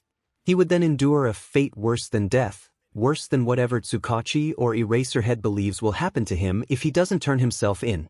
Izuku allows a sharp edge to enter his voice as he contemplates his situation. He considers the decision carefully, not wanting to disappoint anyone. Eraserhead winces, a reaction that surprises Izuku. The man takes a step forward but halts when Izuku raises his bowstaff in warning. Eraserhead admits that he could have approached their last conversation with more tact. Izuku thinks it was hardly a conversation, it felt quite one-sided. The man clears his throat, though his indifferent expression remains. He acknowledges that it was inappropriate to approach Izuku in that manner. He understands that Izuku has no reason to trust him and that he had no right to act as if Izuku owed him anything. Despite being a criminal, Rabbit has done a lot of good for people. Izuku responds quietly, indicating that it was acceptable. Eraserhead was merely doing his job. He can't fault him too much since the man could have simply captured him without hesitation. As much as he hates to admit it, Izuku realizes he wouldn't have stood a chance against him in that moment, especially while injured. He expresses curiosity about how Eraserhead became involved in all of this. He wonders why Eraserhead cares, or at least pretends to, when it complicates everything further. Eraserhead observes that Izuku is young, easily discernible even with his voice changer. He can't be older than the first years at his school. His expression softens slightly, which Izuku wishes hadn't happened. It makes him wish the man hadn't chosen to be so open. It isn't every day that a teenager with skills like Izuku's decides to become a hero instead of a villain. Izuku glances down at the folder in his hand, feeling trapped. He knows he is caught, with no escape route that doesn't involve confronting Eraserhead, who has begun to close the distance between them. He moves slowly and cautiously, as if Izuku is a frightened, injured creature that might flee or lash out if startled. Eraserhead gestures to the folder, asking if Izuku knows what it contains. Izuku hesitates, possibly stalling for time until help arrives. He needs to find a way out of this situation. When it becomes clear that Eraserhead won't continue without an answer, Izuku looks away, focusing on the clock above Endeavor's desk. He asserts that he knows enough. Eraserhead makes a non-committal sound, suggesting that Izuku must understand how dangerous those files could be if they fell into the wrong hands. He tilts his head, implying that ignorance allows one to avoid feeling guilty when things go awry. Izuku backs up, feeling the double doors of the office against him. He dislikes how Eraserhead keeps reducing the space between them, making him feel cornered. He doesn't appreciate how it challenges his rationalizations for his actions. The man had just praised him, easing his rising anxiety, but now he's back to being the pro-hero Eraserhead. Rabbit is his mission after all, and he must see it through. Izuku shrugs stiffly, stating that he doesn't share information with just anyone. If something goes wrong, he will fix it. Eraserhead counters that the Hero Commission sees it differently. He warns Izuku that whoever he is working for cannot be fully trusted. He doesn't mean to be insensitive, but he points out that Izuku cannot be certain what that person will do with the information he holds. As much as Izuku wants to react to the jab at his judgment and his unreliable client, he keeps his jaw tight, focusing on the balcony behind the hero before looking back down at the folder. It doesn't feel dangerous. It lacks any aura of power. It's merely a few hundred sheets of paper with ink on them, filled with names and dates. The more he examines it, the more he believes it is nothing but a facade of importance, leading him to think that the hero is lying. Izuku reflects that he shouldn't be surprised. Adults often can't be trusted to tell the truth or do anything good. He retorts that he isn't doing this for someone else. He sometimes likes to treat himself. His tone sounds flat, and he notices Eraserhead blink at him, unfazed. Eraserhead points out that most of Izuku's jobs involve money, implying that he wouldn't take such risks without some reward. Izuku wonders if Eraserhead knows about the club. He realizes there are likely informants and bugs there, but he hadn't expected Eraserhead to be aware of it. Alternatively, the hero could be bluffing, trying to force Izuku into 𝗬𝗵𝗲 without him realizing it. Izuku's gaze flickers back to the doors and windows, yearning for freedom, and he notices how Eraserhead tracks his movement.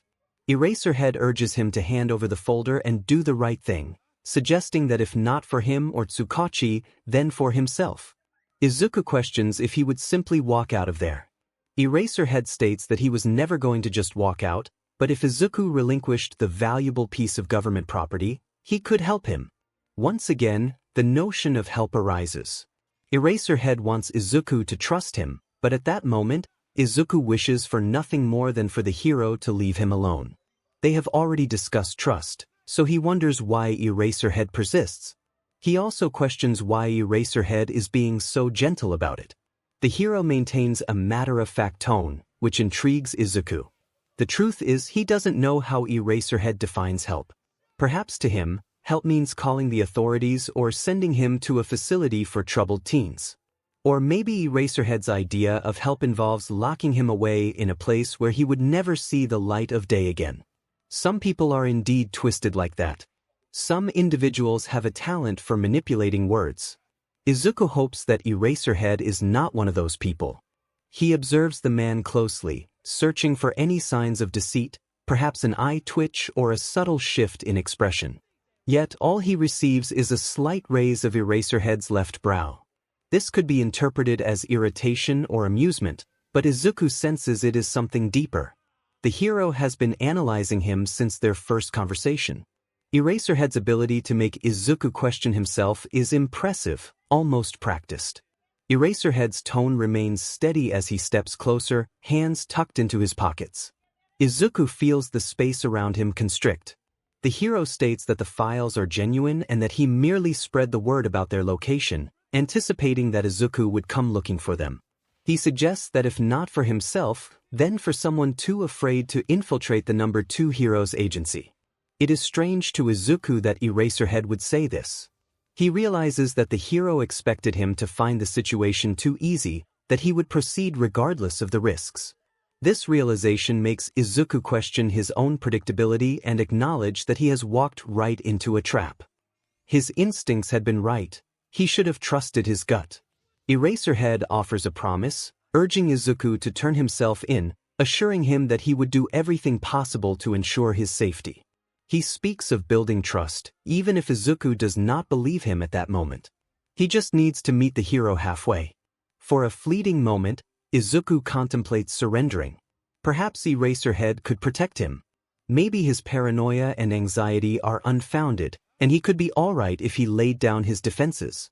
Yet, doubt creeps in as he recalls his father's face and the predicament of the number 3 hero, realizing that he is merely a tool for the hero commission. The moment passes, and time is slipping away. He has less than a minute before the security systems reactivate.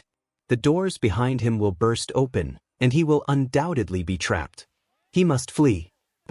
That is his only option. He has managed to evade Eraserhead before, though the man had let him go then. This should not be too difficult. How mistaken he is. Izuku slides the small bow staff back into its 𝗧𝗪 and slips his free hand into the inside of his jacket. To an onlooker, it might appear as though he is simply an angst-ridden teenager avoiding social interaction.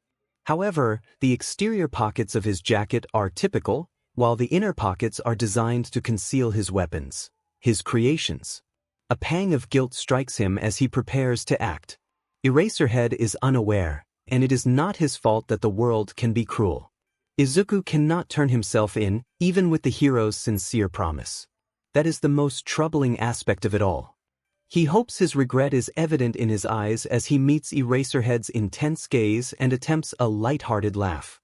Eraserhead had claimed that he wouldn't be able to leave, but he never mentioned anything about running. The hero reacts, startled. In what feels like slow motion, Izuku retrieves a smoke bomb from his pocket and hurls it to the ground with a swift motion. Simultaneously, a piercing alarm blares from the walls. Thick black smoke rapidly fills the room, enveloping everything and seeping through the vents. Izuku must think quickly. He hears loud voices and hurried footsteps approaching from below. Endeavor's office occupies the entire top floor. It is a choice between facing Eraserhead or confronting Endeavor's sidekicks. As the underground hero lunges at him with his capture weapon extended, navigating through the smoke as if he can pinpoint Izuku's location, the decision becomes clear. Izuku bursts through the doors behind him and sprints away. He hopes that Endeavor's sidekicks are not as skilled as their reputation suggests. 𝗎𝗓𝗎 feels foolish, utterly foolish. He is surprised that his trap actually worked. He had not expected Rabbit to take the bait. He assumed that a petty criminal or thief would be more likely to fall for it. He believed Rabbit had no reason to go this far. Clearly, he was mistaken. Perhaps money is a motivating factor for Rabbit, and that thought alone deepens 𝗕𝗓𝗎's frown. The vigilante is young. He should still be living with his parents, so he shouldn't need the money, right? 𝗎𝗓𝗎 never envisioned someone as intelligent as Rabbit risking his life for cash. Indeed, it is a risk. If Endeavor had been present, having cancelled his meeting or left early, Rabbit would likely be in serious danger. The number 2 hero would not hesitate to incapacitate a vigilante for breaking and entering, and 𝗎𝗪𝗪 is grateful that 𝗕𝗏𝗏 is not there. However, that may soon change. 𝗕𝗏𝗏 must be receiving updates about the situation wherever he is. If 𝗕𝗏𝗏 had been there from the start, escaping would have been nearly impossible. He would not have welcomed Eraserhead's presence in his agency, especially on his private floor. 𝗎𝗪𝗪 views underground heroes as inferior, and he is no exception. Speaking of escape, what is Rabbit thinking? And why does he suddenly have smoke bombs? This is the first time 𝗎𝗪𝗪 has seen him use one, at least to his knowledge. He will have to remember to ask 𝗬𝗁𝐻𝗄 about it once this is over. He descends the stairs, slipping his goggles over his eyes as he listens for the young vigilante. The windows on 𝗕𝗏𝗏's floor are bulletproof. Rabbit must have known this, which explains why he did not attempt to escape through them immediately. He likely plans to target the windows on the next floor down, as the entrance to the agency is probably locked. If 𝗎𝗪𝗪 is correct, the locks engage automatically when any alarms sound. There is no point in heading for the base level. He lands at the bottom of the first flight of stairs and curses as he assesses the scene before him. The room was already in disarray, and it had only been a few moments. Rabbit was leaping across the rows of desks, using the walls to evade the three heroes who charged at him. The interns scrambled backward, trying to distance themselves from the seemingly wild vigilante and the unfolding chaos. 𝗕𝗏𝗏's sidekicks were gathering, attempting to restore order. There were about 10 of them present, which was not surprising. 𝗎𝗪𝗪 knew 𝗕𝗏𝗏 had over 30 sidekicks, likely out on missions at this hour. Most of the sidekicks remained on the periphery, protecting the interns while observing the struggle against the vigilante. They seemed unable to confront him all at once, likely due to their quirks complicating close-range combat or teamwork. Suddenly, a smoke bomb exploded, this one a vibrant rainbow color. 𝗎𝗪𝗪 seized the moment to charge forward, his capture weapon ready. He leaped onto a side table, crouching low to peer through the smoke. One of the sidekicks, a woman with long, flaming green hair that 𝗎𝗪𝗪 recognized as 𝗵𝗏𝗏, turned to him with a questioning look. She shouted over the noise, asking who he was. 𝗎𝗪𝗪 responded curtly, informing her that he was a pro tasked with capturing the vigilante and offering his assistance. She regarded him with suspicion but nodded and disappeared into the fog, searching for the others. 𝗎𝗪𝗪 glanced upward. The smoke hung low, thickening near the ground like moisture in a cloud. There was Rabbit, just as 𝗎𝗪𝗪 had anticipated, clinging to the wall with his head pressed against the ceiling. 𝗎𝗪𝗪 deduced that the gloves must be aiding him in this feat now that he had a clear view of the vigilante's boots. He noticed something glossy coating the bottoms. It seemed to allow him to adhere to surfaces. Was the gloss permanent, or did he need to reapply it daily? As the smoke began to dissipate slightly, 𝗎𝗪𝗪 observed that Rabbit had deliberately scattered desks to create obstacles, slowing down the sidekicks. They were unaware of his position above them, not realizing he was not running around but waiting for the right moment. 𝗎𝗪𝗪 suddenly understood that Rabbit was biding his time, seeking an opening. No, the perfect angle. It appeared he intended to escape through a window, avoiding confrontation altogether. 𝗬𝗪𝗪's instincts kicked in as he noticed a sidekick moving deeper into the fog, clearing the way to one of the larger windows, just big enough for a teenager to slip through. In an instant, Rabbit propelled himself across the room with surprising speed and force. Acting on reflex, 𝗎𝗪𝗪 launched his capture weapon, feeling his quirk surge. His hair lifted from his shoulders, and the gray fabric of his scarf wrapped around Rabbit's ankle. 𝗎𝗪𝗪 pulled hard, yanking the figure toward him. Yet Rabbit remained silent, twisting midair, his free hand gripping his bowstaff. With a swift motion, the weapon extended, revealing a blade at its end. 𝗬𝗪𝗪's eyes widened in shock as he watched the vigilante's arm descend rapidly, slicing through the smoke. A section of 𝗬𝗪𝗪's scarf was severed just inches from Rabbit's ankle, freeing him. The blade had cut through the fabric effortlessly, as if it were mere butter. Rabbit continued to soar toward 𝗎𝗪𝗪, who instinctively raised his hands to shield his face, blinking against the rush of air. In that moment, 𝗬𝗪𝗪's quirk fizzled out, a realization hitting him a fraction of a second later. Rabbit met his gaze, and up close, 𝗎𝗪𝗪 noticed the boy's eyes, a dark crimson that seemed to shimmer even in the absence of light. They appeared almost unnatural, too sharp and vibrant to be real.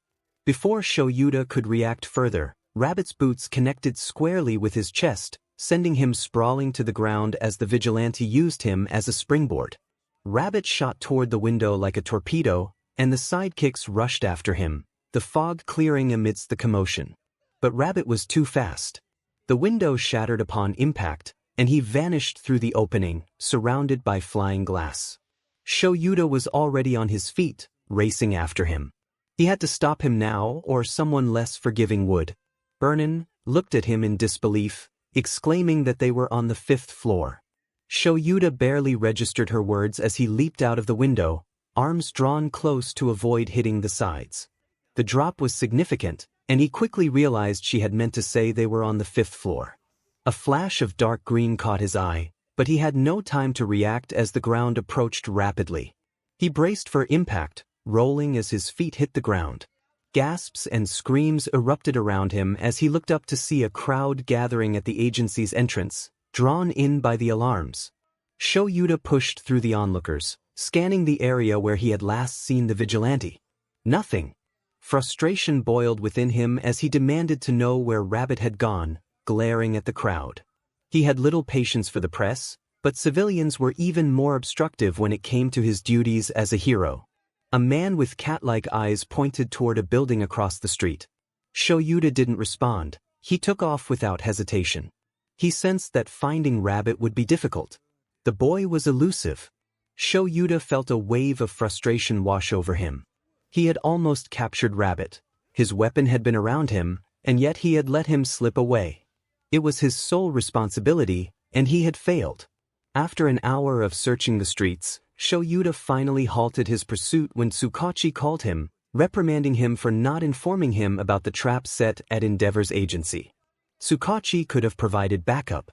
Shura's anger was directed inward, not at Rabbit, but at himself. He should have secured the capture. He shouldn't have allowed his emotions to interfere. He had been trained to avoid such mistakes, yet here he was, having done just that. He had given Rabbit a chance when he should have simply done his job and not let a teenager sway his decisions. But perhaps that wasn't entirely accurate. 𝗎𝗪𝗓 felt irritation bubbling within him. He was frustrated that he had failed to apprehend the boy, knowing that the kid was now in even greater danger. Yet strangely he felt no guilt. Maybe it was because he had seen the genuine fear in the boy's eyes. Even with the mask and contacts, 𝗎𝗪𝗓 had caught a glimpse of it. Rabbit was terrified at the thought of turning himself in, so much so that he would rather face Endeavor's sidekicks than confront his greatest threat, Eraserhead. 𝗎𝗪𝗓 recognized his own foolishness. He was overwhelmed with frustration, pausing just before the edge of another rooftop. His mind was too distracted to be effective on patrol. He needed to return home and sort through his thoughts. It wasn't until he was halfway to the apartment he shared with his husband that he felt something pressing against his neck. When he reached to scratch it, he discovered a folder, bent and wedged into the folds of his capture weapon. He didn't need to examine its contents to know what it was. The boy had somehow managed to slip it into his scarf without him noticing, likely during their earlier encounter. A ghost of a smile tugged at Shura's lips, a bit of tension easing from his chest. The kid was playing mind games, wasn't he? After slipping into his apartment and greeting Hisashi with a kiss, 𝗎𝗪𝗓 resolved to do whatever it took to help the boy. He had made a promise, and 𝗎𝗪𝗓 never broke his promises. Izuku felt as though he might collapse from exhaustion after running for so long. He was in a different city, far beyond his usual boundaries, which gave him a sense of security. With no one watching, he slipped behind a cat cafe and doubled over, clutching his stomach. His wound throbbed, perhaps even reopened. The skin was still delicate and healing, and he regretted taking on a mission so soon after his injury. His ankle ached fiercely from the strain. He remembered the piece of fabric still wrapped around it, a remnant from when he had cut through it. Now that he was safe and could think clearly, he felt guilty about it. That capture weapon must have cost a fortune to repair. Despite everything, the boy hadn't even kept the folder. But that was all right. He had gained something far more valuable from this experience. Izuku could manage without the money. Although it would have been helpful, Eraserhead was right. While he had some trust in his client, he couldn't predict what might have happened if he had handed over the folder. Izuku didn't want to bear the weight of any negative consequences. For now, he needed to concentrate on getting home. Perhaps he could finally get some sleep, as he felt on the verge of passing out. He thought about Kaken and how furious he would be. In the kitchen, Ms. Hanako instructed him on the proper technique for slicing. She emphasized the importance of precision, reminding him to avoid being careless. Izuku groaned, feeling the weight of her expectations as she moved him aside to demonstrate once more. She took the knife from his hand and positioned it over the slab of pork before them. She urged him to focus, but not too intensely, or he would only make more mistakes. Izuku responded dryly, acknowledging the advice. Ms. Hanako continued to cut the meat into neat strips, assuring him that practice would lead to improvement. She encouraged him to try again. And so the CYCL continued. Ms. Hanako would instruct him, he would attempt the task, fail, and then she would step in to correct him. It was a frustrating loop. Her voice echoed from across the kitchen, pointing out his mistakes. Izuku protested, insisting that he was following her instructions. But she simply knew, even without looking. As she finished kneading dough for pizza, she approached him and offered praise for his efforts, but reminded him to focus on each slice rather than the final product. Izuku felt on the brink of madness but complied, earning a nod of approval in return. He thought there was no real difference in his technique, but Ms. Hanako was the expert, so he kept quiet. The purpose of this exercise was to learn how to prepare affordable meals to replace the expensive diet plans All Might had given him. All Might had barely acknowledged him after handing over the book, instructing him to read it and provide feedback. The book contained exercise routines and dietary guidelines, which Izuku had anticipated. However, he realized he simply couldn't afford to follow it. He had no idea that eating healthier could be so costly compared to junk food. Izuku felt guilty for not being honest with All Might. He wished he could explain that he was struggling financially and couldn't adhere to the meal plan, but he feared it would jeopardize their training relationship. He wanted to continue working hard, even if it meant pushing himself to the limit. Ms. Hanako muttered something about privilege, drawing his attention. He squinted at her, confused. She expressed her frustration that not everyone could afford to eat healthily, gesturing with her knife. She pointed out that he was already fit, and eating a salad every day wouldn't significantly change anything. That was true. His physique was largely due to his enhanced metabolism, a result of his vigilant activities. He struggles to eat enough as it is, but whatever he does consume gets transformed into essential nutrients remarkably quickly. His diet mainly consists of raw ramen, cold coffee, and breadsticks. His body yearns for better nourishment, but Izuku finds it difficult to provide that for himself. He realizes he needs to save up for a mini stove heater, hoping to avoid resorting to theft. As he practices the cooking steps he was advised to try, he frowns slightly, reflecting on the situation. He thinks it's not the man's fault, and he wouldn't label him as privileged. The man works hard for his income. He acknowledges that the man is quite nice, recalling the joy he expresses when Izuku accomplishes something new, always encouraging him even during his stubborn moments. It has only been a little over a week since he began training with All Might, yet he can already sense the changes in himself, both physically and mentally. All Might is pleasant to be around, which feels wrong. Izuku knows he shouldn't be near him. His very presence is risky, and his quirk is formidable. The boy feels as if he is betraying the hero by simply being in his company. If All Might truly knew what Izuku was, he wouldn't be training him. He reflects on Ms. Hanako's words, realizing she is right. It's not entirely the man's fault. He seems like a humble person. However, he could at least be more transparent with Izuku about One for All and the true reason behind his training. Izuku remains skeptical, questioning why he was chosen and if All Might is merely wasting his time. He feels he has nothing to offer in return. Yet, he recognizes his own hypocrisy. The man owes him nothing, and Izuku shouldn't feel upset when he is also keeping his own quirk a secret.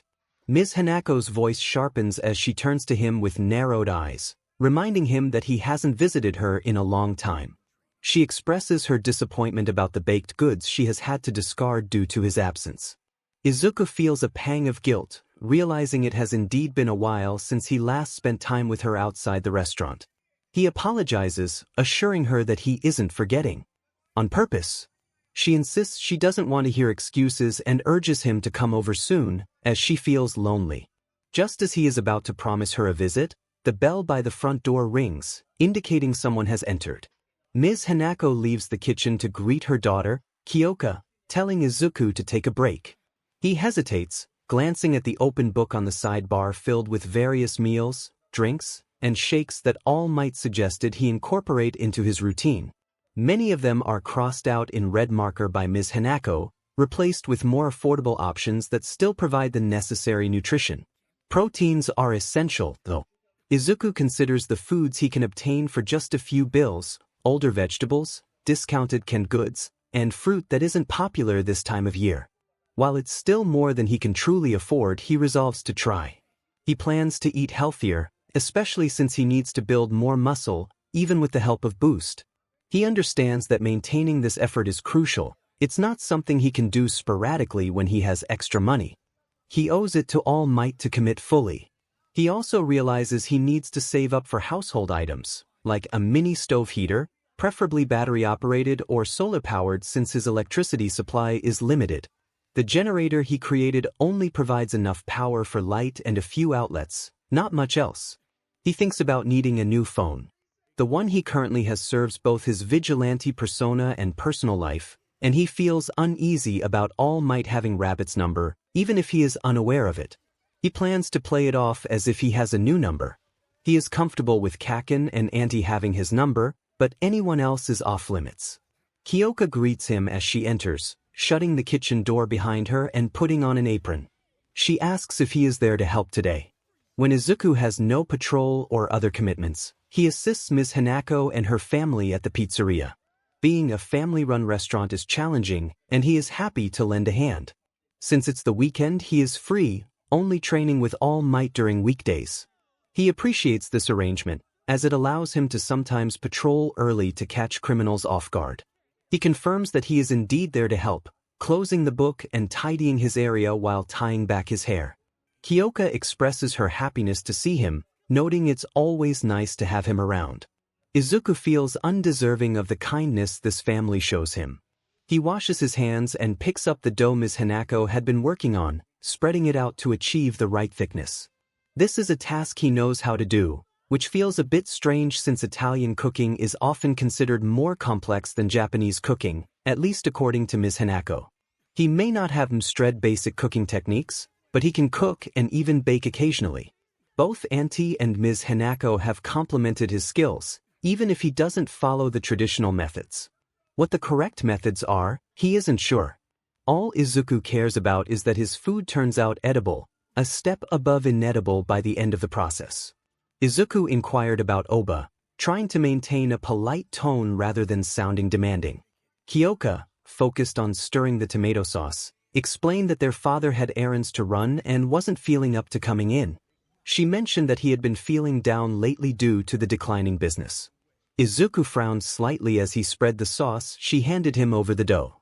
He asked if no customers were coming in anymore. Kyoka replied that being a pizzeria in Japan had its challenges. Once people tried it, they often didn't return. Izuku understood, recalling Ms. Hanako's frequent complaints about the situation. She worked tirelessly because they couldn't afford to close the pizzeria, even for a day. He glanced at the menu board on the wall, noting that the 3-meat pizza was the most popular. He decided to start with that. He expressed his belief that their food was amazing, implying that customers were missing out. Kyoka chuckled and suggested that he should consider working there, mentioning that their mother said he was a big help, even when not cooking. Izuku had thought about it but quickly dismissed the idea. Working would mean needing a salary, and Ms. Hanako and her family barely made enough to keep the pizzeria running. He didn't want to burden her, even if it would help him financially. Besides, his vigilante work often required his attention at unpredictable times, not just at night or early mornings. He replied that it was a possibility and continued preparing the first pizza before moving on to the next. He then asked where Ms. Hanako had gone. Kyoka informed him that she was cleaning up the front and that they had about 20 minutes before opening. Izuku checked the clock and confirmed the time, then asked about the special for the day. Kyoka's face lit up as she mentioned Italian cream cakes. Izuku enjoyed sitting on rooftops, considering it a hobby. He settled on the ledge of the restaurant with his notebook and earbuds, needing to update his journal on his quirks. He had neglected to do so for a week. He reflected on his quirk, 𝗏𝗏, which he found to be a silly name for a useful ability. Although he had mixed feelings about the memories associated with it, he acknowledged that it had saved his life when he was shot. Initially, he thought 𝗏𝗏 drew objects to his body when he raised his hand, but he discovered that it was his hands that acted as the magnets. He realized that when he positioned his hand near the bullet wound, the fragments had flown out, proving that 𝗏𝗏 worked as he had hoped. The pain from the injury had been intense, but the knowledge he gained about his quirk was invaluable. He noted the pros and cons of the experience. He learned more about his quirk, but the injury had left a significant scar on his abdomen, something he preferred not to show off. As he wrote his findings in his notebook, he crossed out previous theories and expanded on his new understanding. He even sketched a diagram illustrating how his palms were the magnets. A police officer walked by below, prompting Izuku to quickly pull back from the ledge to avoid any trouble. Although Ms. Hanako allowed him to sit on the restaurant's roof, he preferred to be cautious. With Monday approaching, he prepared to resume his training at 6 in the morning, a routine that suited him since he rarely slept. He looked forward to what All Might had planned for the week. Izuku shared an interesting fact about drowning in saltwater versus freshwater, noting that it took longer to drown in saltwater. All Might, sounding intrigued, encouraged him to continue. Izuku proposed a theoretical experiment about swimming face down in the ocean, curious about the outcome. All Might swiftly intervened, picking Izuku up by his shirt before he could dive into the water, carrying him back to the pile of garbage where he was supposed to be working.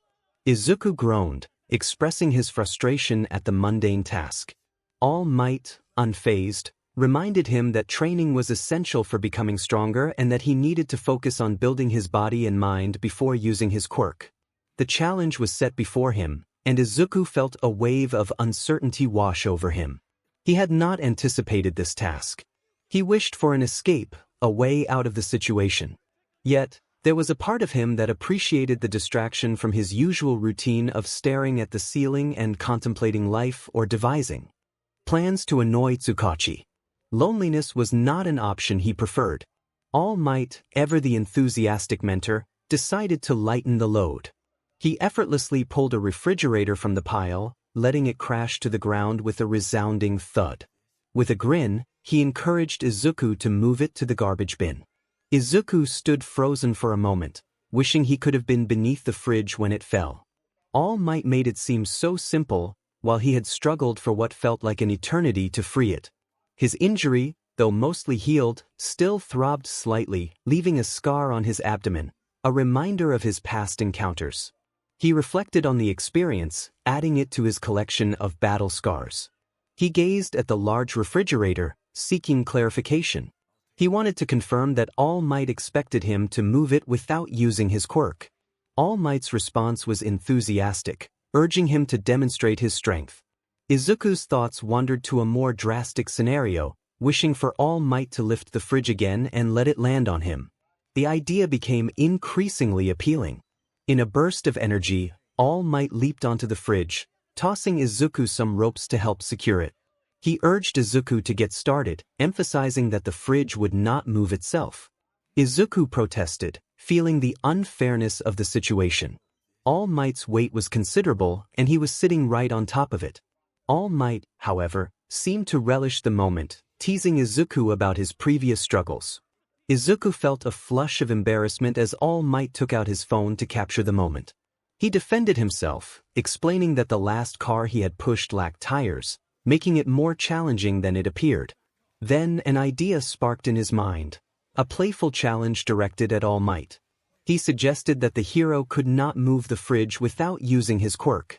All Might accepted the challenge with enthusiasm, striking a pose that momentarily blinded Izuku with his radiant presence. He then demonstrated his strength by lifting the fridge and sending it soaring into the air, where it landed perfectly in the dumpster. Izuku admired the display of physical prowess, realizing that All Might had not even used his quirk. With a sense of triumph, Izuku noted that he no longer had to move the fridge. However, he quickly noticed the shift in All Might's demeanor as he processed what had just happened. The hero's grin widened, and he suggested that Izuku move on to the next fridge. Izuku followed All Might's gaze and felt his jaw drop. The next freezer was significantly larger and appeared to be stuffed with garbage. It was not buried under trash like the previous one, but its size and weight posed a daunting challenge. Feeling fatigued after hours of training, Izuku trudged over, trying to muster his motivation. All Might's encouraging words rang in his ears, but Izuku couldn't help but wonder about the purpose of this grueling routine. He felt drained from his previous training sessions and questioned the necessity of this morning ritual. All Might's voice cut through his thoughts, reminding him to stay focused. Izuku jumped, startled by the sudden presence of All Might in his smaller form. He sighed, knowing he would be stuck here for a while, as All Might would not let him leave until he made some progress with the freezer. Their training schedule was set, heavy lifting on Mondays and Thursdays, with weekends reserved for rest. The unpredictable nature of All Might's spontaneous training sessions kept Izuku on his toes. Despite the challenges, he found a thrill in training alongside the hero, gradually feeling himself grow stronger. Yet, he couldn't shake the feeling of confusion surrounding All Might's intentions. He sensed that the hero had deeper motivations, but he struggled to pinpoint what they might be. The thought crossed his mind that All Might could have someone else in mind for passing on his quirk, someone stronger, more capable, someone who could effortlessly move a fridge without special abilities. Izuku wrestled with his feelings of inadequacy, knowing it was not right to harbor bitterness. He understood the reasons behind the situation, even if All Might wished for something different. Perhaps it was better this way for everyone involved. 11 days after the Endeavor incident, while taking a brief respite from training, Izuku lay on the ground, shielding his face from the bright sun. His phone buzzed in his pocket, interrupting his thoughts.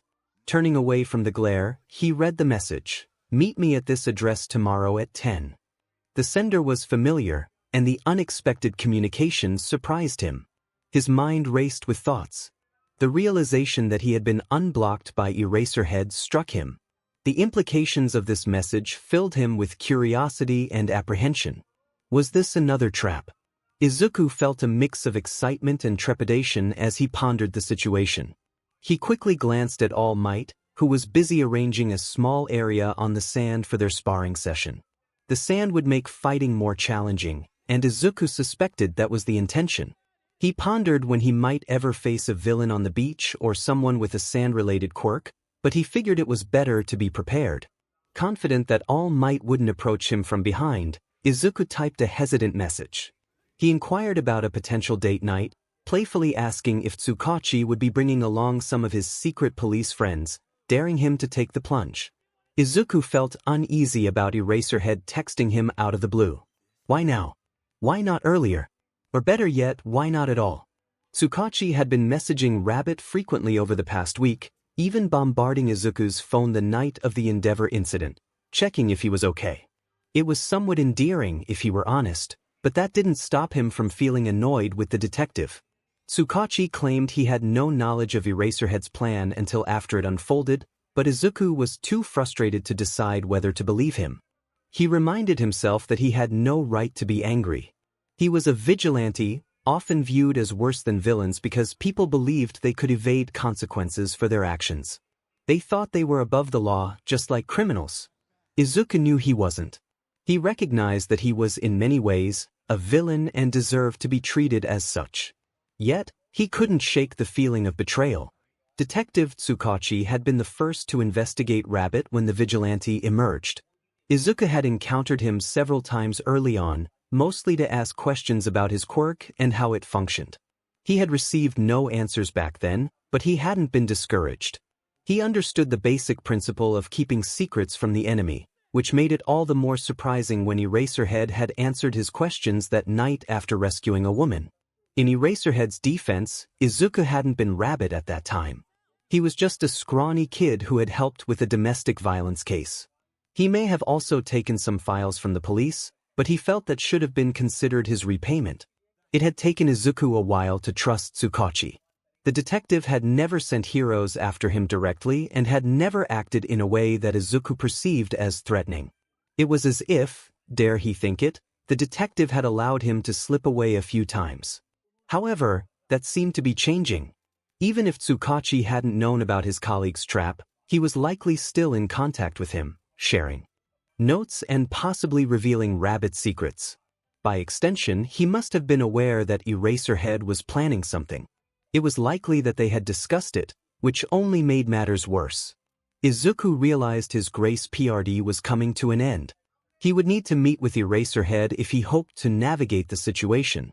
So much had transpired in less than a month. He had met Eraserhead as Midoriya Izuku, faced trouble with the Sludge villain, encountered All Might, Small Might, and even Present Mic. He had also been shot by a hollow point bullet, an experience he would rate 0 stars if he could and would not recommend to anyone. In a way, 𝗬𝗁𝗁 cared, albeit superficially. He had shown concern, not just texting Izuku to turn himself in, though he still did that occasionally, prompting Izuku to respond with a strange hero meme to deflect. He checked in on Rabbit, asking if he was okay, if he was hurt, or if he needed backup, promising he would provide assistance if requested, just as Izuku had asked during the warehouse incident. The detective had the right to reach out. Izuku trusted him, though not completely, given that he still worked for the police and wanted him to surrender. But he trusted him enough. Eraserhead, however, did not have the same privilege to text him. For the underground hero to suddenly request a meeting on a rooftop at 10 at night, especially after how poorly their last encounter had gone, felt unsettling to Izuku. Perhaps Eraserhead had waited for him to cool off before reaching out, or maybe there was another reason. Izuku decided he wouldn't be bringing anyone along. It would just be a conversation. The reply came quickly, which surprised him. What did Eraserhead mean by just a talk? Was it like their first conversation after the warehouse incident, where it felt more like a threat than a discussion? But that couldn't be right. Eraserhead had promised to help him. Surely, he wouldn't resort to threats again. He was level-headed, specializing in manipulation and espionage, so he might have a plan in mind. Izuku had to be cautious, even as he yearned to trust him and build that connection the man had mentioned. Eraserhead remained Izuku's idol, and their dynamic as criminal and hero wouldn't change that. Izuku would ensure it stayed that way. He left the message unread, feeling fearless. He would consult 𝗬𝗁𝗁 about whether he could trust the weary hero. Only then would he seriously consider the offer. Izuku knew Kaken wouldn't approve. He would likely laugh and suggest kicking the hero, a suggestion Izuku had already acted on, much to his friend's amusement and his own embarrassment. He had done it to escape, but it still left him feeling a bit guilty. Hopefully, he wouldn't have to do it again anytime soon. All Might called out to him from inside the makeshift area, asking if he was ready. He suggested they work on defensive strategies that day, which sounded like a perfect distraction to Izuku. He jumped up and dashed over, leaving his phone on his discarded shirt as his energy surged back. Hisashi watched the scene unfold before him, wide-eyed, as he listened to Aizawa's frustrated remarks about the situation. His husband had brought him to the police station for an unknown reason, and as Hisashi listened to the escalating argument, he began to suspect that he was merely there as a witness to prevent 𝗬𝗁𝗁 from losing his temper with Shoyuda. The detective certainly looked furious. 𝗬𝗁𝗁 expressed his frustration, stating that sending an ominous message and expecting someone to meet at night was reckless and dangerous. Shoyuda remained seated at the large oval table in the conference room, arms crossed defiantly, glaring at the detective. The holographic whiteboard in front of them was blank at that moment. Shoyuda rolled his eyes, insisting that he had communicated to the kid that it was just a conversation, and he had no intention of capturing him. 𝗬𝗁𝗁 retorted that Shoyuda wouldn't be able to catch him even if he tried, a comment that made Hisashi think the detective was almost proud of that fact. The atmosphere was tense, and Shoyuda raised his hand in exasperation, questioning whose side 𝗬𝗁𝗁 was on. The detective replied that he was on the right side, which made Hisashi snicker, earning him a sharp look from Shoyuda and an amused glance from 𝗬𝗁𝗁. Hisashi was beginning to enjoy the exchange, feeling less annoyed about being pulled away from his favorite show. Shoyuda reminded 𝗬𝗁𝗁 that he had been advised to get close to the kid, and that was exactly what he intended to do. 𝗬𝗁𝗁 countered that the kid had reached out to him, still unsure of whether he could trust 𝗎𝗎𝗪 after their past encounters. Hizashi felt lost, wondering what they were discussing. 𝗎𝗎𝗪 defended himself, claiming he had only acted on 𝗬𝗁𝗁's advice.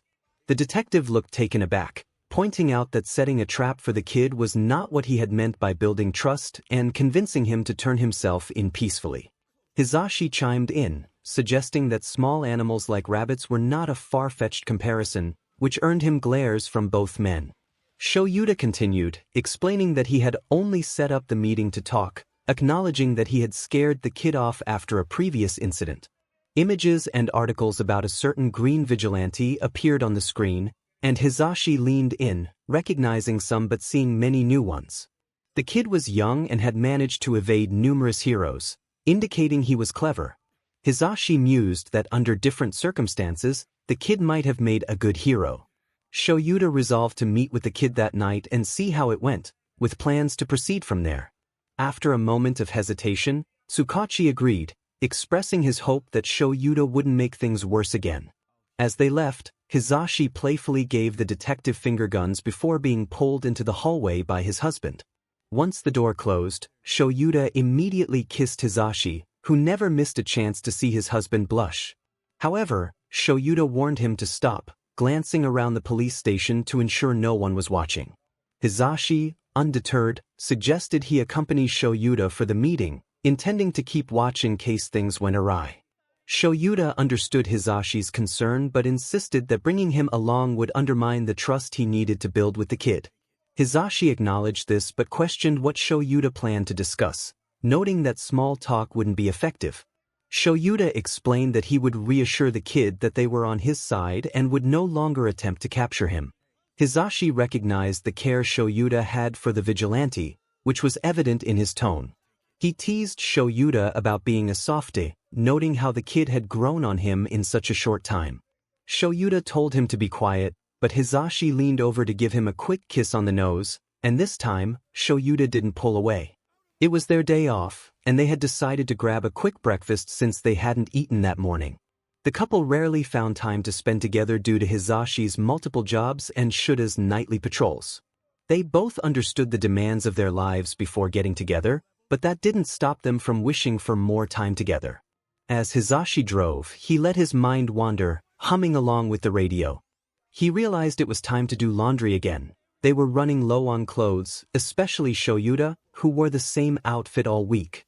Hizashi felt guilty about breaking their washing machine, though he couldn't explain how it had happened.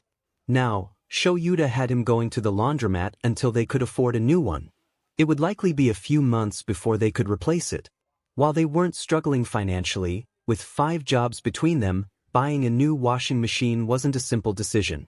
Still, Hizashi thought it might not be all bad. He could have another chance to see that green-haired kid again. The boy was certainly quirky, in more ways than one. He shares Hizashi's dry humor and taste in music, which is a positive in his book. He wouldn't mind speaking to him again. In fact, he realizes he needs to ask for his name so he can stop referring to him as the kid in his thoughts. 𝗎𝗎𝗪, still gazing out the window with a foot propped up on the dashboard, speaks casually. He does this intentionally, knowing it annoys Hizashi, who is aware of 𝗬𝗎𝗪's awareness. This playful dynamic encapsulates their relationship perfectly. 𝗎𝗎𝗪 mentions the kid he had previously talked about, the one he found in an alley. He props another foot on the dash, ignoring Hizashi's disapproving glance. Hizashi confirms that it is indeed the same kid he saw at the laundromat, expressing concern. There's something about him that intrigues Hizashi, a feeling he can't quite articulate. He flicks on the blinker to turn into the diner's plaza, hoping to encounter the boy again during his next laundry visit. 𝗎𝗎𝗪 counters that the boy shouldn't be out that late, suggesting it indicates trouble. Hizashi rolls his eyes, reminding 𝗎𝗎𝗪 that they were both the same at that age and that curfews aren't a significant issue. 𝗎𝗎𝗪 playfully suggests that they both have their own challenges now, teasing Hizashi about his concern for the kid. Hizashi laughs, realizing he hadn't thought of it that way before. He believes his situation isn't as severe as 𝗬𝗎𝗪's, who has a vigilante and a troublesome student to manage. 𝗠𝐲𝑝𝑒 expresses his frustration about his own students, hinting at the trouble they cause. The conversation lightens as they pull into the parking lot, eager to enjoy a meal and relax before 𝗬𝗏's meeting later that evening. While eating his soup, Hizashi can't shake off the thoughts about the boy. He wonders if they are both being overly cautious, convincing himself that the kid is likely fine. Yet, if something is amiss, Hizashi resolves to uncover the truth himself. Midoriya Izuku is, in Tashinori's eyes, an intriguing individual. There's an enigmatic quality to him, a sharpness in his smile and a flicker in his eyes that reminds Tashinori of past adversaries. Tashinori recalls Midoriya's words on the rooftop, feeling a chill at the memory. The boy had claimed to have studied Tashinori's moves and appearances, which raises questions. How could he have known? Despite claiming uncertainty about his other form, Midoriya seemed unfazed when Tashinori unexpectedly deflated. Tashinori ponders whether Midoriya possesses a quirk that allows him to read minds or analyze situations, but that doesn't align with the information he has. Midoriya's quirk, labeled as Boost, enhances his strength and speed, but there's nothing indicating mental abilities. Curious about his potential successor, Tashinori had asked 𝗬𝗁𝗁 to look into Midoriya's background. He hadn't anticipated much, so he was surprised to learn that 𝗬𝗁𝗁 knows the boy well and even described him as a bit of a troublemaker. Midoriya has several charges related to public quirk usage and interference with police work, but 𝗬𝗁𝗁 insisted he isn't a criminal. Instead, he is passionate about doing good and maintaining a positive demeanor, which 𝗬𝗁𝗁 vouches for. Tashinori finds Midoriya respectful, albeit occasionally snarky, which keeps him on his toes. This reminds him of his younger self. Overall, Midoriya hasn't done anything that Tashinori would classify as villainous, which is reassuring even if it sets a low bar for a successor. Midoriya appears honest and trustworthy, someone Tashinori would want by his side in a battle, despite being only 14. He feels a twinge of regret for missing the boy's birthday, but there's nothing he can do about it now. While Midoriya seems kind-hearted, he sometimes puts Tashinori on edge, not from fear, but from a sense of anticipation. The boy is bright and cheerful, yet when focused on a task, he takes on a different demeanor. He becomes controlled and determined, almost robotic in his efficiency. Tashinori can't help but compare Midoriya to 𝗫𝗏𝗏. While Midoriya possesses a similar intellect and aura, there's a distinct edge to 𝗫𝗏𝗏's presence. 𝗫𝗏𝗏's character is evident, even without the flames that accompany him. In contrast, Midoriya feels more like a hidden threat, masked by a sharp smile and a demeanor that contradicts 𝗬𝗁𝗁's description of him as comedic and responsible. Initially quiet and reserved, Midoriya quickly sheds his nervousness once he becomes comfortable. Tashinori appreciated the sass from Midoriya, as it indicated the boy was beginning to feel at ease around him. He noticed how Midoriya tensed when he reached out to pat his shoulder or moved a little closer without warning. This reaction was typical for a teenager, Tashinori thought, and he expected it to fade with time. However, Midoriya bore bruises that Tashinori knew were not from their training sessions. He was perceptive enough to recognize the signs of something troubling. When he inquired about the bruises, the boy remained silent and consistently kept his shirt on. Even during their sparring sessions, he wore a black gym shirt that concealed his injuries. Tashinori respected Midoriya's boundaries. If the boy was uncomfortable showing skin, that was understandable. Yet, the worrying bruises made it difficult for Tashinori to ignore the underlying issues. He resolved not to push the matter, sensing that something was amiss. Midoriya seemed like a ticking time bomb, and Tashinori was uncertain about the potential danger that lurked within him. He had no idea what Midoriya could unleash if provoked, and he wasn't eager to discover it. Tashinori pondered why he felt drawn to the boy. Perhaps it was guilt from their first encounter or a sense of urgency stemming from his own aging and the lack of a chosen successor. Midoriya had expressed uncertainty about wanting to be a hero, which only deepened Tashinori's curiosity about him. As he observed Midoriya running laps in the park, Tashinori reflected on how he genuinely enjoyed their training sessions. It had only been a few weeks, but even 𝗬𝗁𝗁 had noticed the change in him, teasing him about it during visits to the police station. Tashinori feigned annoyance at the teasing, but inside, he felt a sense of fulfillment. He had asked Midoriya a question for a friend, but it intrigued Toshinori that the boy had never mentioned his friends before. This lack of personal sharing had seemed inconsequential at first, but as Toshinori grew more invested, he found himself wanting to know more about Midoriya's life. Despite his suspicions, Toshinori realized he couldn't judge the boy without understanding him better. He was determined to get closer to Midoriya, even if he didn't become his successor. The boy was too intelligent and powerful to let slip away, and perhaps he could eventually be convinced to embrace the hero's path. There was something magnetic about Midoriya, an aura that drew Toshinori in. Yet One for All seemed to react whenever he got close, leaving him uncertain if this connection was positive or negative. He hoped it leaned toward the positive side. Toshinori hesitated to share his thoughts with Gran Torino, fearing his mentor's reaction. He didn't want to hear that this was a bad idea or that Midoriya wasn't suitable due to his quirk. The internal criticism was already overwhelming, and he didn't need more negativity. Despite knowing this might not be the best course of action, Toshinori couldn't bring himself to distance himself from Midoriya.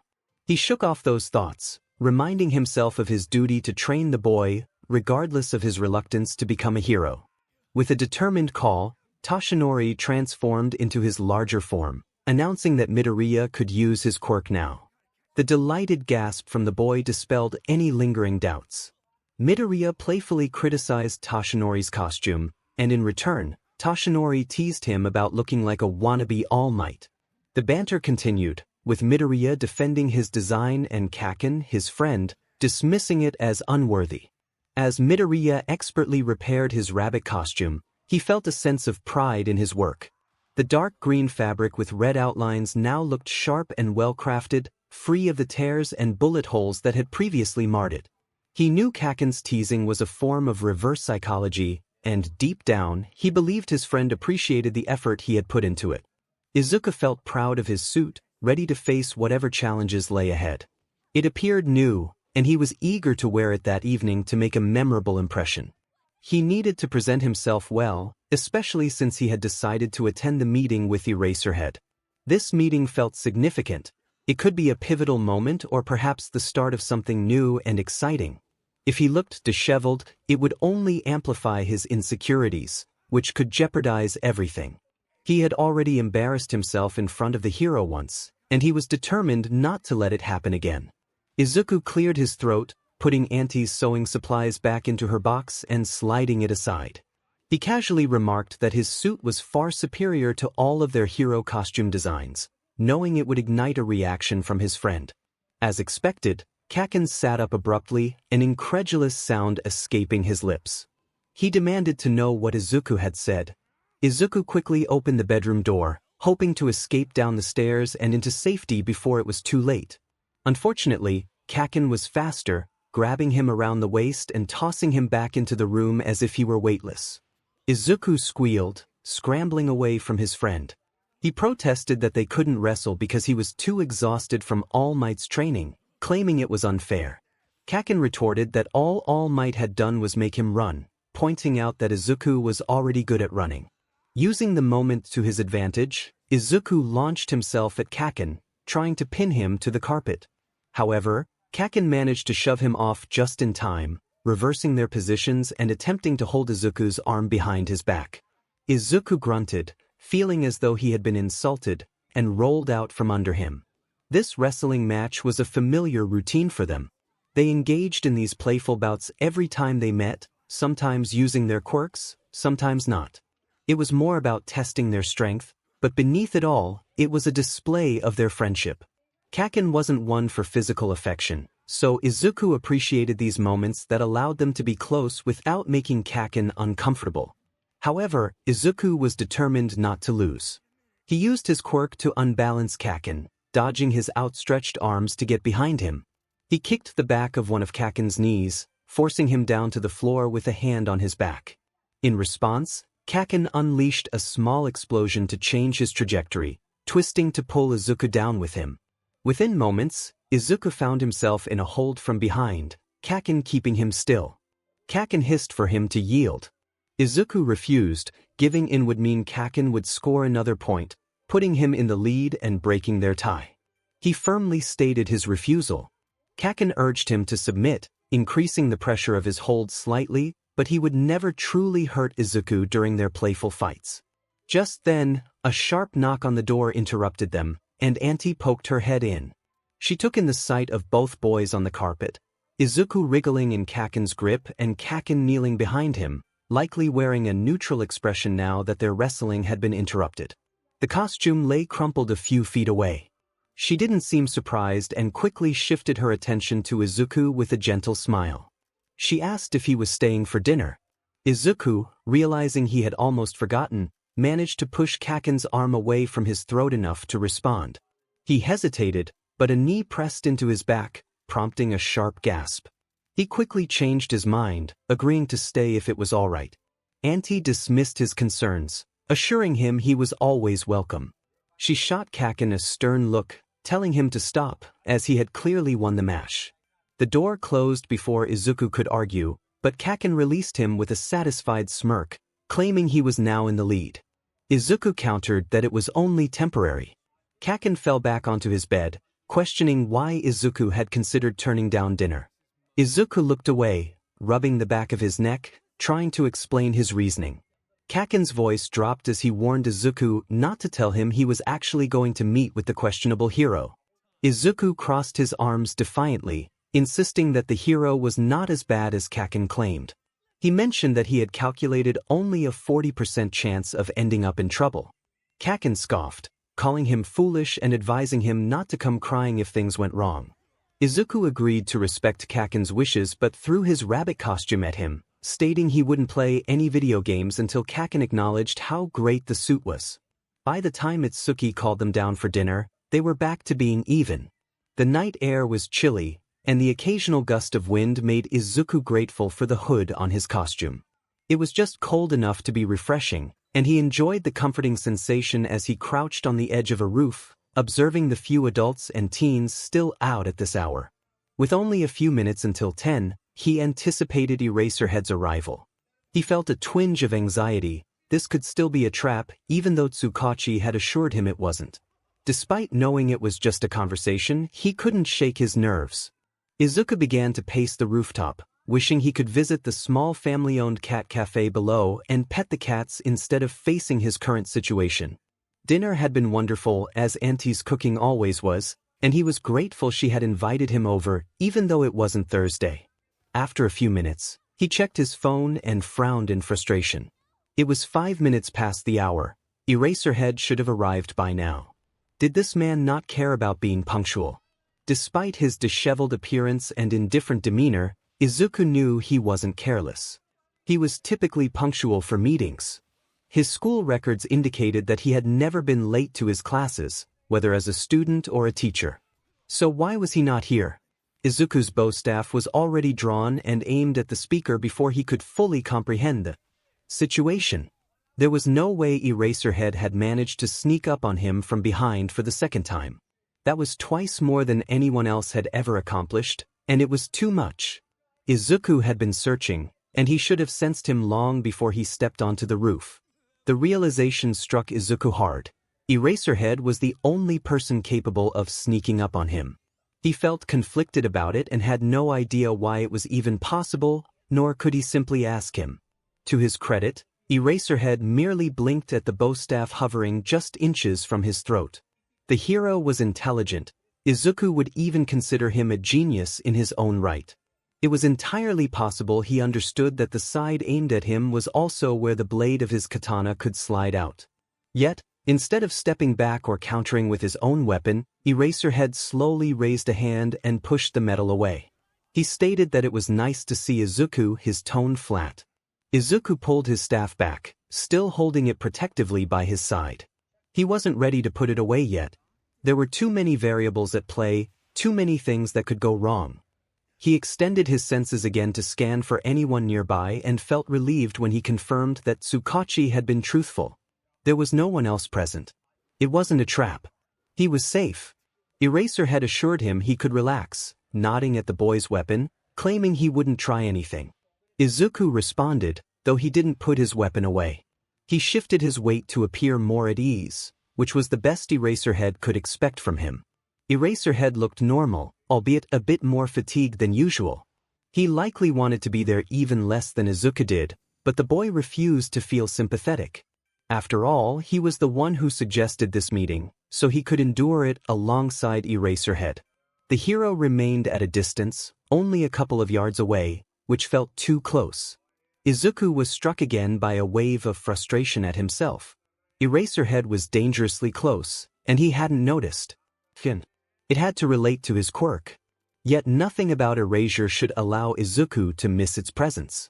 He could feel it now, of course, and he had sensed it before this meeting as well.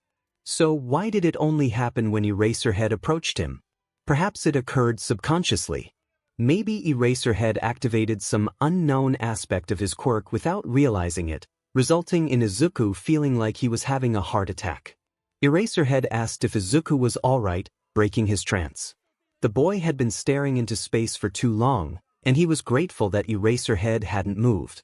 Izuku replied that he was fine and inquired about the purpose of their meeting. He winced internally at his own abruptness, but Eraserhead didn't seem to mind. With his hands in his pockets, Eraserhead appeared casual as he explained that he wanted to ensure they were on the same page about what would happen next. Izuku's heart raced. The chilly air felt less comforting now. He asked what that meant. Eraserhead responded simply, saying nothing was going to happen. That was not at all what Izuku had expected, but he accepted it. He coughed, trying to regain his composure. He asked Eraserhead to elaborate, feeling confused. Eraserhead reiterated that nothing would happen, meaning he and 𝗬𝗁 would not attempt to capture Izuku or bring him in anymore. Izuku was taken aback. He didn't receive a response, not that he anticipated one. It wasn't Eraserhead's fault that Izuku felt like a fool. He asked if that meant he would just be allowed to go. Eraserhead confirmed that, in essence, yes, he would be free. This caught Izuku's attention. He narrowed his eyes, questioning what that meant. Eraserhead explained there was one condition.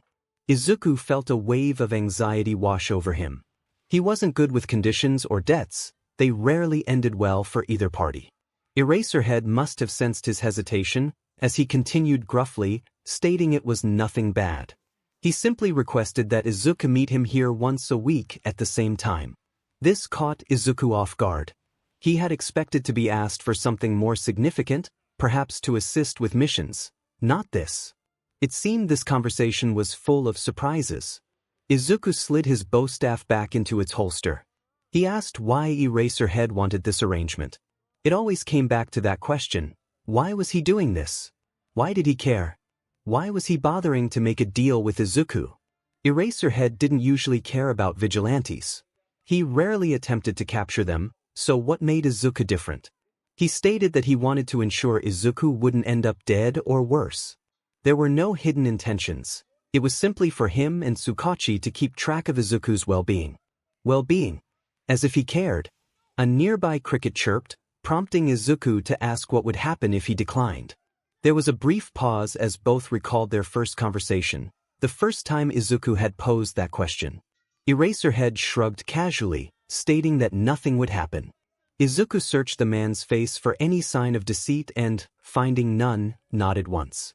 He agreed to the arrangement and asked what day would work best. Eraserhead raised his brows in mild surprise, but his expression remained unchanged. He said it didn't matter to him, though Thursdays would be preferable. Izuku flushed at the scrutinizing look he received in response. He explained that he couldn't do Thursdays due to prior commitments. He visited Kaken on Thursdays, and while he might not spend the night every time, it was better to be safe than sorry. He didn't want to sneak out of the house. Eraserhead suggested Fridays instead. Izuku agreed but suddenly frowned beneath his mask, asking what he should do if he couldn't make it one night. Eraserhead seemed prepared for this question, standing a bit taller. Izuku was reminded of how tall the man was. He said he understood that Izuku had a life and things could come up. If he couldn't make it for any reason, he should just text him. That was easier than Izuku had anticipated. He realized he wasn't completely trapped. He still had his freedom. He nodded in agreement. Eraserhead narrowed his eyes at Izuku, addressing the unspoken truth. He made it clear that while he wouldn't be capturing Izuku, it didn't mean others would follow suit. Izuku nodded, acknowledging the reality of the situation. Eraserhead continued, stating he needed to finish his patrol and would see Izuku on Friday at the same time and place. Izuku agreed, expressing his gratitude with a quick bow, thanking Eraserhead sincerely. The hero simply nodded in response before turning to leave. As the wind picked up, Izuku noticed the end of Eraserhead's capture weapon fluttering slightly, revealing signs of wear. Suddenly he rushed forward, searching his pockets until he found a small piece of fabric. He pressed it into Eraserhead's chest, apologizing for the damage, aware that repairs could be costly. Eraserhead regarded him with an unreadable expression before responding with a hint of amusement, mentioning that he sometimes had to make similar sacrifices to escape tricky situations. This revelation sparked a realization in Izuku's mind. He had never considered that the capture weapon, while beneficial, could also be a liability if misused by a villain or if the hero became entangled. Izuku felt a surge of inspiration, knowing he needed to note this insight in his notebook later. Eraserhead glanced back over his shoulder, complimenting Izuku on the mural he had painted of him, acknowledging his talent. This unexpected praise brought a smile to Izuku's face, filling him with a warm sense of encouragement. As time passed, a little over a month went by. The pile at Dagobah Beach steadily diminished as Izuku worked diligently. All Might had advised him to slow down to build muscle and stamina effectively. Izuku took the feedback as a compliment, realizing that his speed was aided by All Might allowing him to use boost for specific tasks. They had adjusted their training plan, reducing cleanup time to 30 minutes each morning, which freed up time for new exercises. The new training was intense but invigorating. Izuku found joy in pushing his limits, feeling stronger and more capable than ever. His stamina improved significantly, allowing him to lift more weight even without enhancements.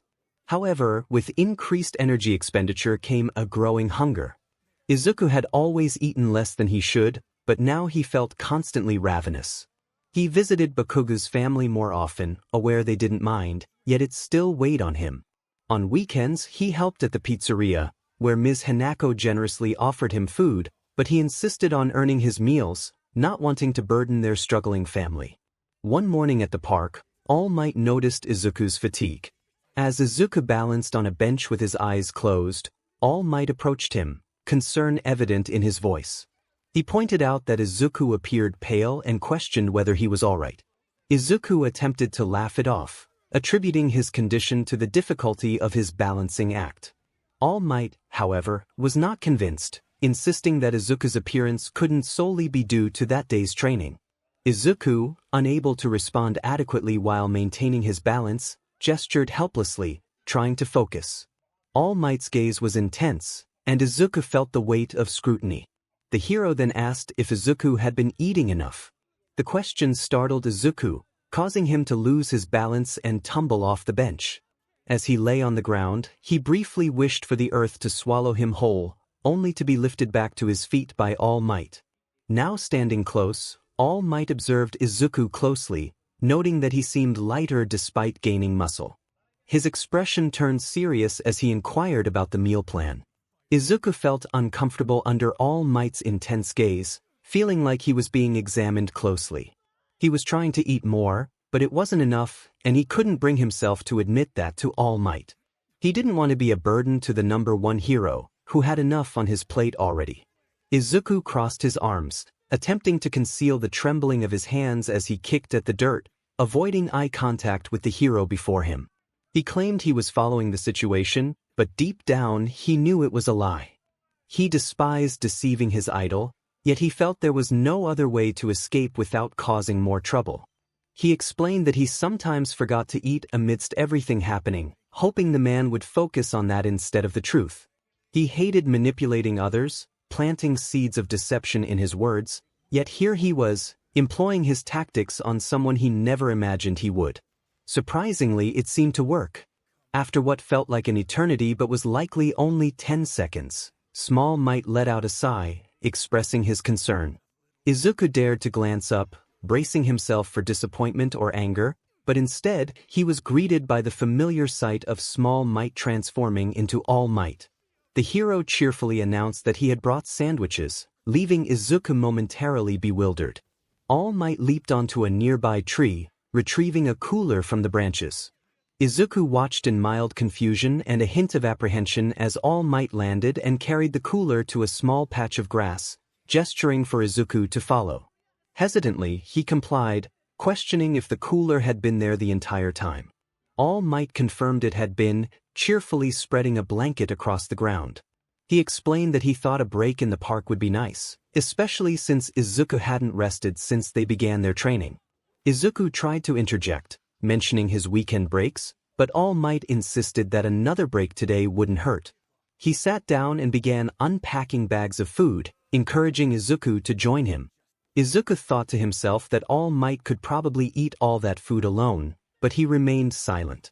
The number one hero, while not having the same metabolism as Izuku, still needed to consume a lot to maintain his larger form. All Might casually asked if Izuku preferred ham or turkey, treating the moment as if it were entirely normal. Izuku glanced around, concerned about being seen in the public park. All Might reassured him that he was accustomed to publicity but acknowledged that it was better not to attract attention this time.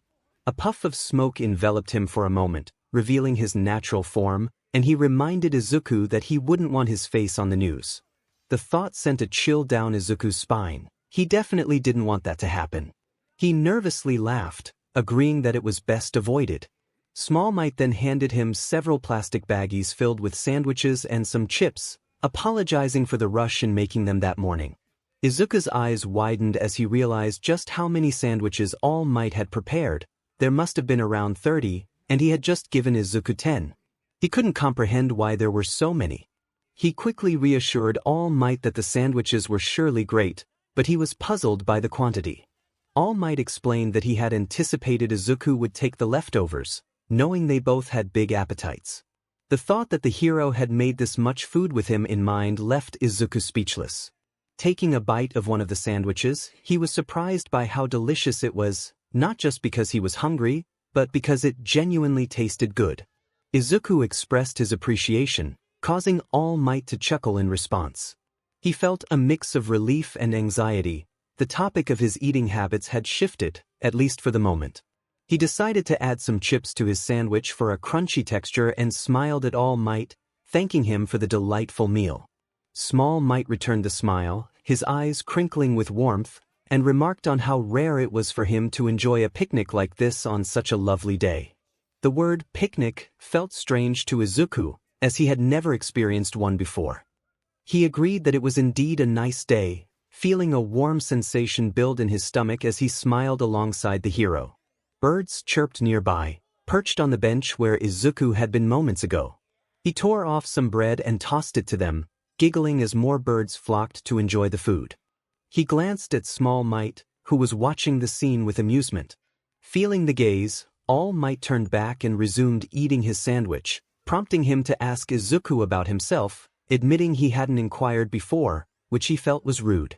Izuku felt compelled to share and began talking about his life, mentioning Kaken, Ms. Hanako, and his thoughts on the latest heroes.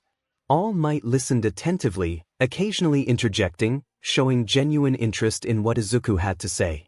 This encouraged Izuku to continue, as he was used to being dismissed or teased for his enthusiasm. All Might then shared snippets of his own life outside of being a hero, and Izuku realized he was truly enjoying his first picnic experience.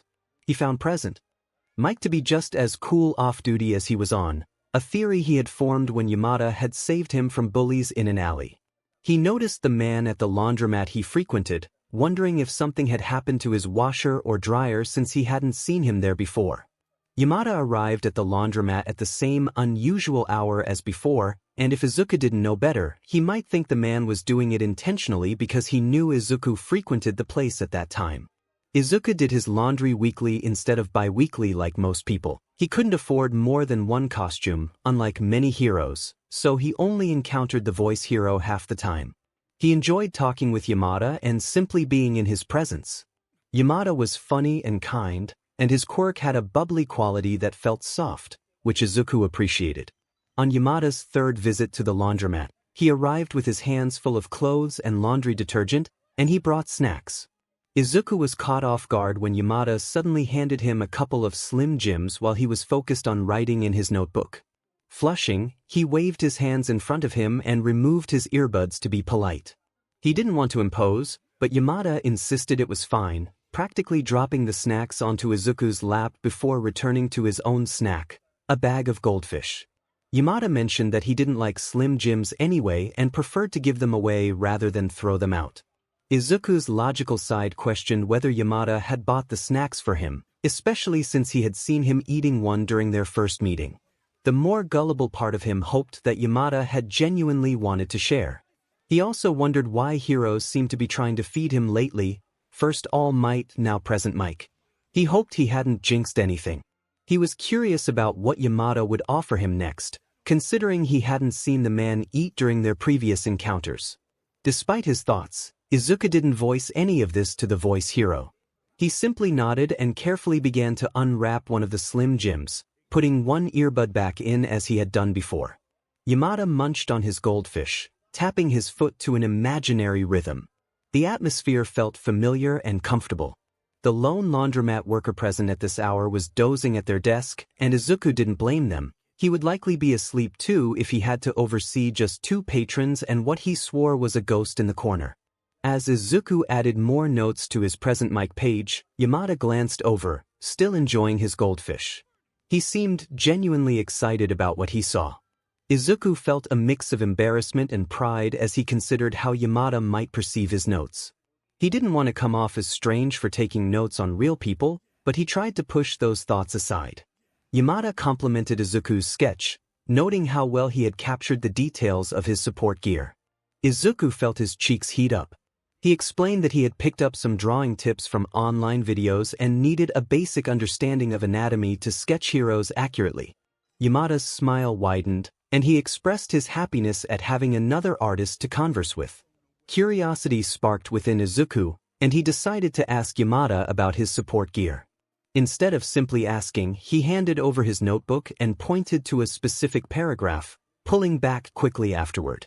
Yamada was impressed by the amount of detail in the notes and sketches, marveling at Izuku's dedication. He kindly corrected Izuku's misunderstanding about his gear, explaining how the speakers on his neck helped control the direction of sound rather than the output itself. Izuku felt relieved and grateful for the clarification. Yamada's washer beeped, signaling it was time for him to attend to his laundry. He playfully punched Izuku's shoulder, complimenting him on his intelligence and suggesting he would make a great hero. Izuku froze, the compliment resonating deeply within him. The touch lingered, and he found himself wishing for more of that feeling. He recalled that he had told Yamada his name during their second meeting, but the man never used it, opting for terms like little listener or kiddo. Izuku didn't mind. It felt endearing, and he liked to pretend that Yamada cared, even if he knew he was just one of many fans. When Yamada returned, Izuku suddenly asked if he had cats. Yamada's curious response eased Izuku's nerves, and he gestured toward the man's clothing, explaining that the fine hair on his shirt seemed too thin to be from a dog. Yamada kindly interrupted Izuku before he could ramble further, and the conversation continued, filled with warmth and camaraderie. Izuku learned that the man had 3 cats, and he eagerly offered to share pictures of them. The man had 5 albums dedicated to his feline companions, and Izuku leaned in closer to get a better look. The first photo featured a fluffy gray cat named Pickles, known for her striking green eyes. The other 2 were short-haired cats, a calico named Meatball and a light brown tabby called Sushi. Izuku immediately felt a fondness for the cats. He had a soft spot for animals, especially cats, as they reminded him of Kaken, prickly and fierce on the outside, yet warm and affectionate on the inside. What particularly intrigued him were the cats' names. He wondered why they were all named after food.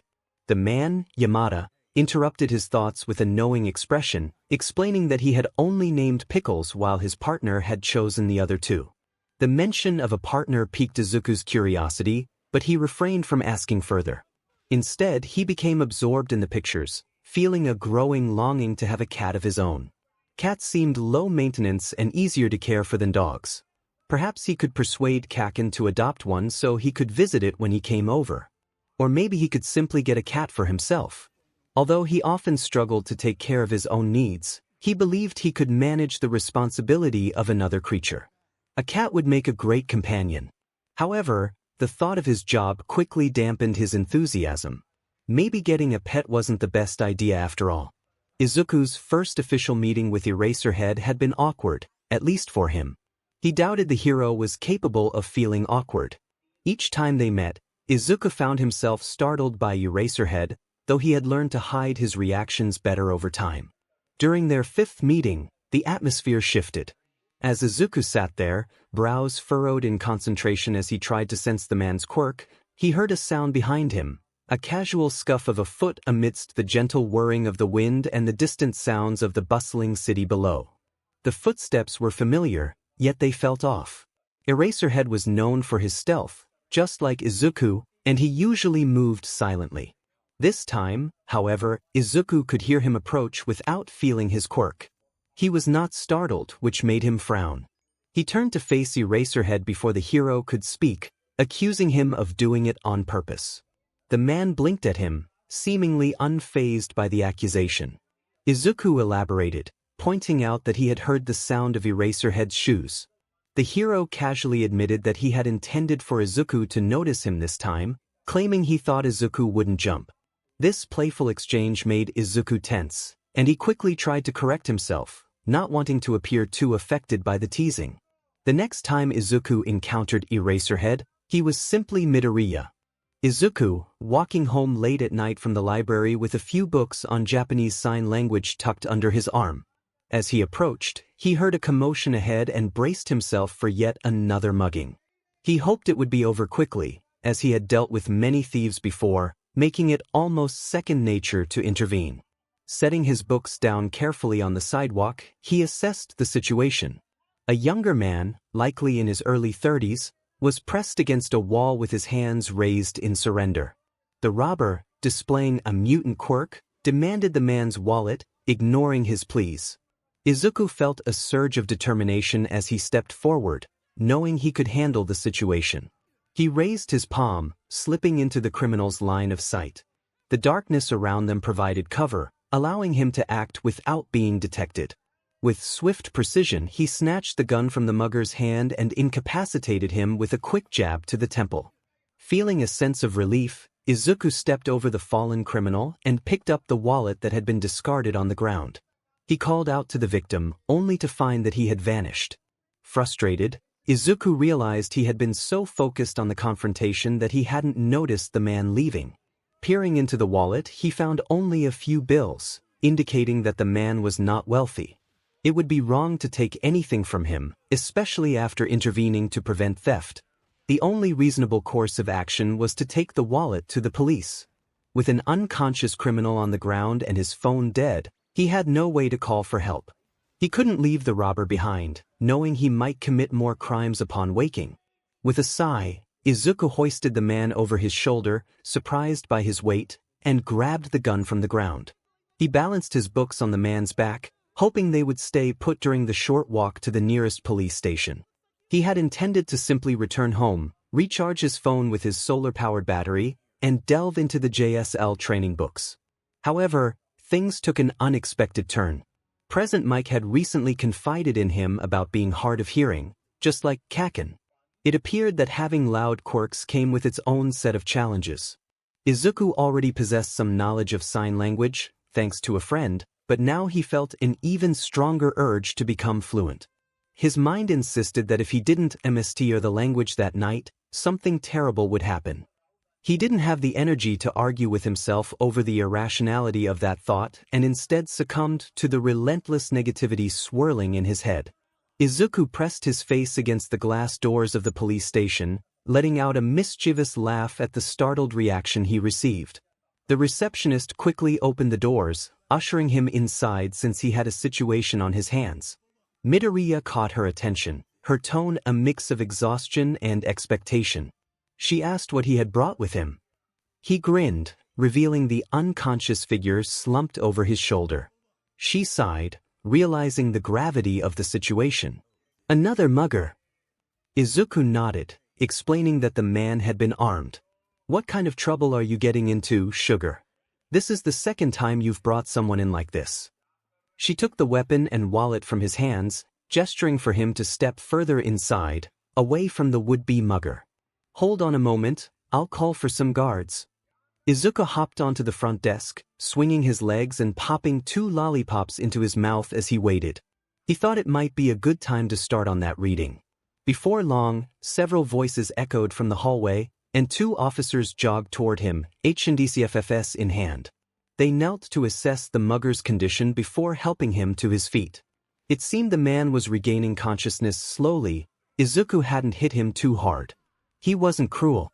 The next person to emerge from the hallway was Detective 𝗧𝗵𝗲, followed by Eraserhead.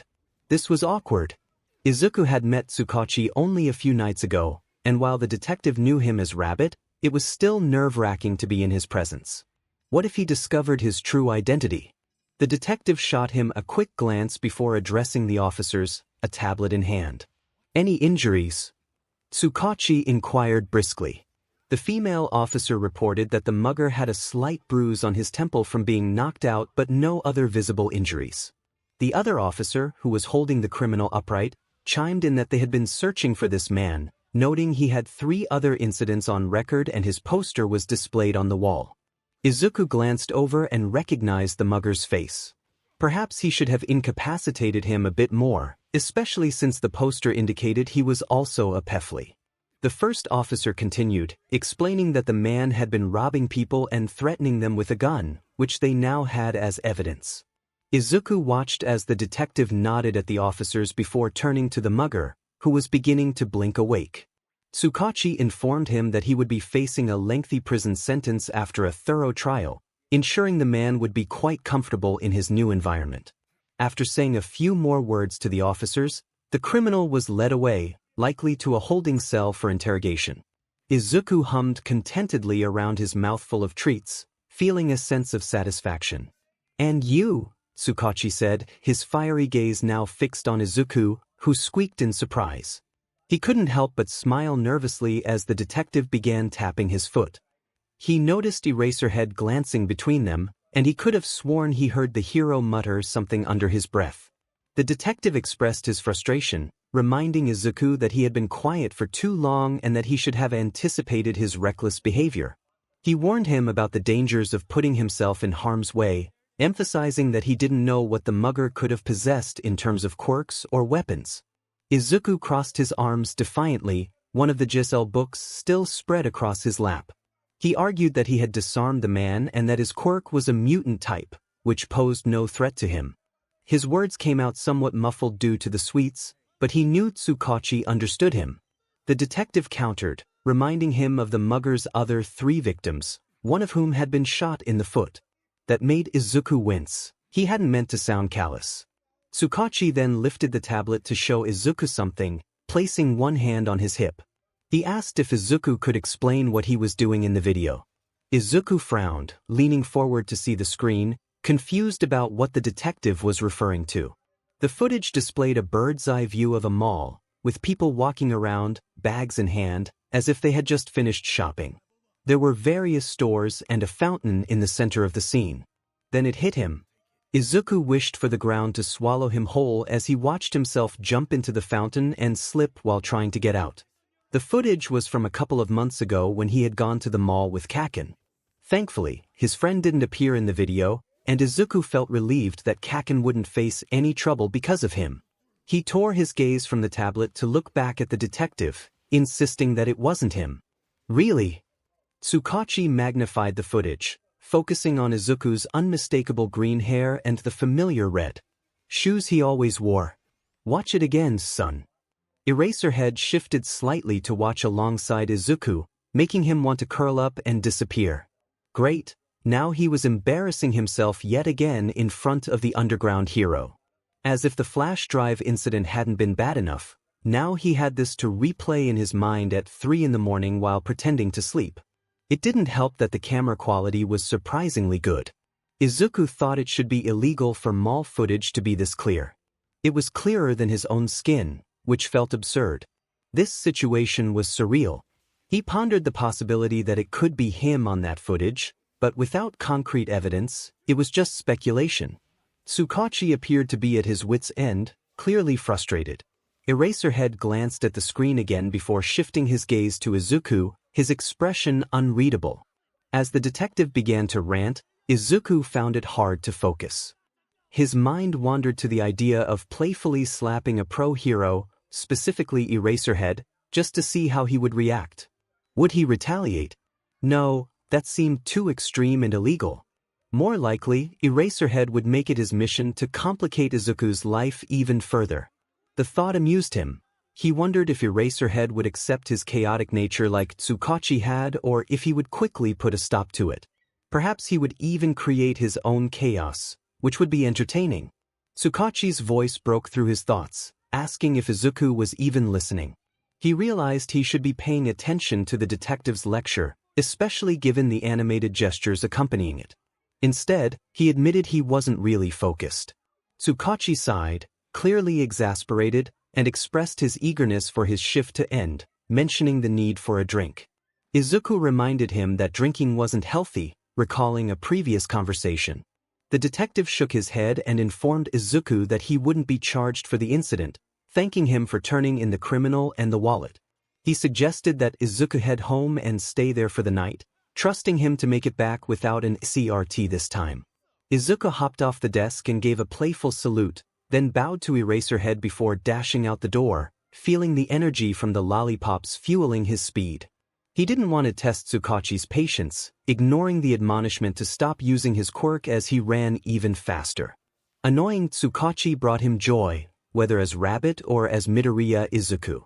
In fact, irritating others was a significant part of his survival. Spite served as a strong motivator. He justified his actions, noting that the fountain incident had occurred nearly 2 months ago, making it unfair to still be punished for it.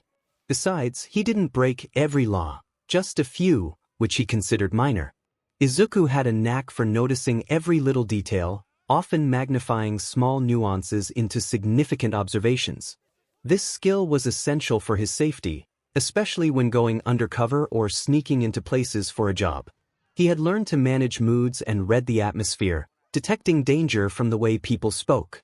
His ability to interpret body language allowed him to see what others often overlooked, a necessity for staying alive during his missions.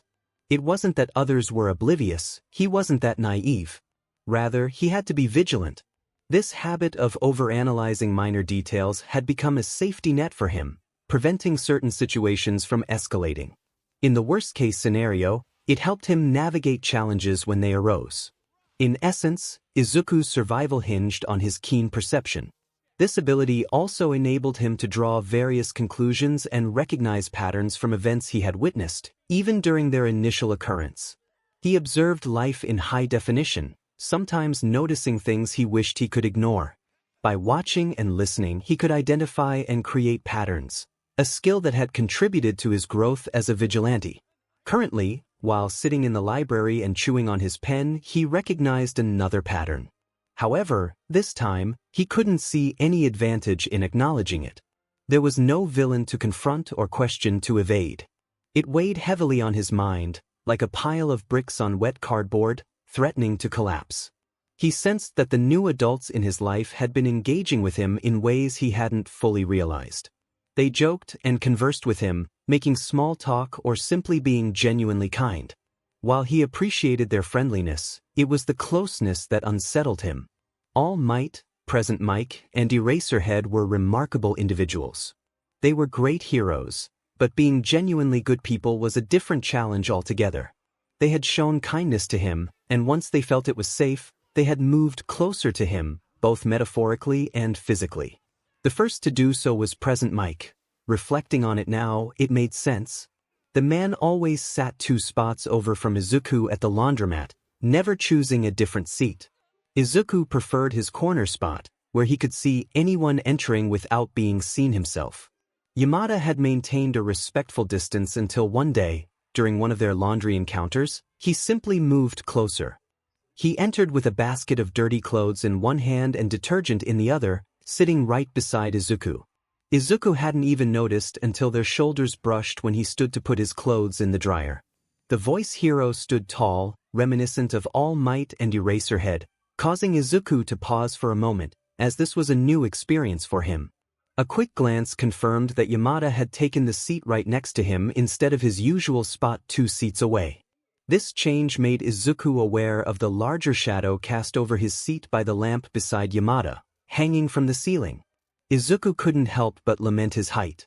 At 5'2", he often felt dwarfed by those around him. Returning to the matter at hand, neither of them acknowledged the shift in seating. It was as if Yamada was unaware of his own actions, though Izuku knew that couldn't be true. The next person to change the dynamic was Eraserhead. A few months into their new hero and vigilante relationship, things began to shift. Eraserhead typically sat at the edge of the roof during their meetings, maintaining a distance of at least 5 feet between them. It was an unspoken rule: keep a comfortable space to avoid any discomfort. They both understood this, and everything felt fine. However, that 5 feet gradually shrank to 4, then 3. Izuku reassured himself that he was the one who closed the distance, attributing it to the chill in the air as the nights grew colder. Eraserhead, with his capture weapon, radiated warmth. If Eraserhead noticed the change, he had the courtesy not to mention it. The final person to join this pattern was All Might. While he had always been the most affectionate of the trio of heroes in Izuku's life, he had never crossed the line into overt physicality. Sparring didn't count, as Izuku believed that a jab to the throat was hardly a gesture of affection. But then things shifted.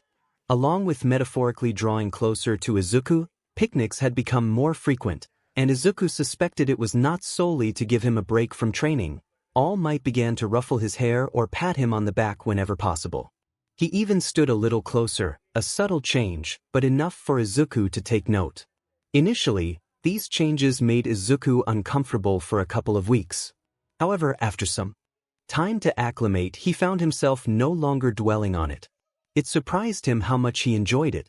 A few months into his training, Izuku discovered something new about All Might.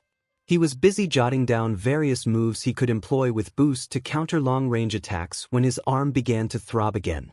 He had sparred with All Might just half an hour earlier and had foolishly sustained an injury, resulting in a bruise from one of the hero's stronger punches. In All Might's defense, Izuku should have dodged it. He had seen the blow coming but hadn't reacted quickly enough, so he was baffled when All Might began apologizing profusely. Izuku reassured him that he was fine and insisted he didn't need a hospital, attributing the mishap to his own slow reflexes. Despite his protests, All Might insisted on giving him an hour's break. It felt more like a timeout, as Izuku argued for 5 minutes, trying to explain that he didn't need a break for his own mistake. All Might, however, was adamant and even suggested taking the day off entirely as an alternative. That suggestion silenced Izuku immediately. Now, he sat brooding, still a little frustrated with himself for being careless and slightly annoyed with All Might for being overprotective. Flipping to his analysis page on Eraserhead, he decided to elaborate on his theories regarding the hero's capture weapon and how it functioned. It defied the laws of gravity. It shouldn't be capable of performing half the feats Eraserhead managed. And it couldn't solely be attributed to his quirk, as capture weapons could be utilized by anyone with sufficient training and dedication. The crunch of sand behind him signaled his mentor's approach. All Might suggested they meditate after their session, to which Izuku grunted in response, still not ready to forgive him for interrupting their sparring. Curious, All Might leaned over to peek at Izuku's notebook, recognizing the name Eraserhead. Izuku turned to him, wide-eyed, momentarily forgetting his irritation. He was astonished that All Might knew the name of someone who worked underground. All Might explained that Eraserhead was his soon-to-be co-worker, as he had met him recently. Izuku was taken aback. All Might was becoming a teacher. His voice cracked slightly as he asked when this had happened. All Might smiled, rubbing his neck, and revealed that he had completed the necessary paperwork and interviews the previous week. The principal believed that having a hero with All Might's experience would greatly benefit the training of younger students.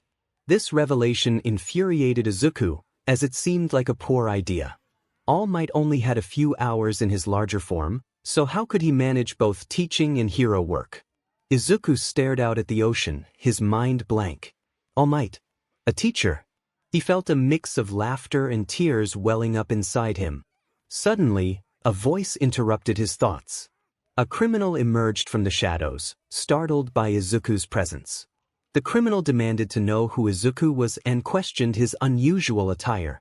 Izuku, with a grin, gestured for the frightened kid in the corner to escape, noting that he was somewhat famous in the area. The criminal, still holding his weapon awkwardly, was clearly inexperienced. Izuku pressed him for an explanation about why he was threatening the innocent kid. The criminal replied that he needed money, lamenting that not everyone had wealthy parents. Izuku tilted his head, acknowledging the man's plight but reminding him that it didn't change the fact that he was a criminal. The criminal retorted that Izuku was a vigilante, and many were eager to confront him. Izuku nodded, fully aware of the risks that came with his role. Beach Boy's expression twisted in disgust as he caught a glimpse of Izuku in the dim light. He couldn't believe the words coming out of Izuku's mouth, sounding far too immature for the situation. Izuku, taken aback, felt a mix of shock and indignation. He was no child. He simply considered himself a late bloomer. Beach Boy dismissed Izuku's age with a scoff, warning him to keep his distance or face dire consequences for losing money. Izuku, however, couldn't help but smirk internally, feeling emboldened by the confrontation. He stepped closer, despite the warning, and pointed out that Beach Boy likely lacked the courage to follow through on his threats. He sensed the man's hesitation, knowing he was new to this life and probably didn't want to face serious repercussions. Izuku continued, closing the gap until Beach Boy's back hit the alley wall. He understood the man's struggles to provide for his family and decided to show mercy this time. The surprise on Beach Boy's face was evident as Izuku reiterated his decision to let him go, but warned that any further threats would not be tolerated. There were other ways to earn money, he suggested, hinting at alternatives without being explicit. With a swift motion, Izuku lunged forward and snatched the gun from Beach Boy's hands, retreating quickly to avoid any retaliation. He offered a piece of advice about handling weapons, pointing out the safety mechanism before unloading it. Beach Boy looked embarrassed, perhaps in awe of how quickly Izuku had disarmed him. Izuku then made it clear that his fashion sense was beyond comprehension, warning Beach Boy never to insult his costume again. With that, he melted back into the shadows, chuckling to himself as he secured the gun in his pocket. He often fantasized about saying something iconic like, "I'm Batman," and seeing how many people would get the reference. The rest of his patrol was uneventful, allowing him to take his time. As the moon dipped low in the sky, he realized it was early morning. He had just received his paycheck and heard that the mini space heater he wanted was on sale, so he was eager to make the purchase. Changing out of his rabbit costume in a deserted alley, he ensured the gun was safely stored in his carry-on bag. As he stepped back onto the sidewalk, he heard a soft meow. A small shadow approached, revealing a tuxedo cat with fluffy black and white fur. Izuku noted the cat's unique eyes, one green and the other yellow, a rare combination. He couldn't help but smile at the adorable creature as it pawed at his sweatpants, refusing to let him pass. Izuku giggled and bent down to scratch behind its ears, delighting in its purring as it rubbed against his legs. He reluctantly told the cat he had to go, but as he walked away, it followed him, meowing for attention. Giving in, he bent down to scratch the base of its tail, which only made the cat purr louder. Noticing it had no collar, he realized it was a stray, just like him. He sighed, deciding to let the cat accompany him to the store, at least for a little while. As they made their way, the cat playfully weaved around his feet, occasionally meowing for more attention. It suddenly jumped onto his shoulder, settling comfortably there. Izuku smiled, grateful for the quiet night as he entered the store he frequented. One of the few employees, a lanky young man, did a double take upon seeing Izuku. He reminded him that pets weren't allowed, but Izuku quickly clarified that the cat wasn't his pet and suggested he mind his own business. The employee rolled his eyes and returned to his magazine, proving Izuku's point. Heading straight for the mini space heater, Izuku felt a sense of satisfaction. He also picked up half a gallon of milk and, for some reason, found himself gravitating toward the cat food aisle. Everything was on sale, making it affordable for him. He spotted a bag labeled "Missy Cat Food," and paused, glancing at the cat on his shoulder. She resembled the one on the cover. Deciding to name her Missy, he picked up the bag and proceeded to check out, passing the collar section but opting not to buy one just yet. The cashier shot him an irritated look upon noticing the cat, but Izuku met his gaze defiantly. He completed his purchase and headed home, with Missy contentedly perched on his shoulder. They were not far from his building, so it didn't take long before he was climbing the many flights of stairs and nudging open his door.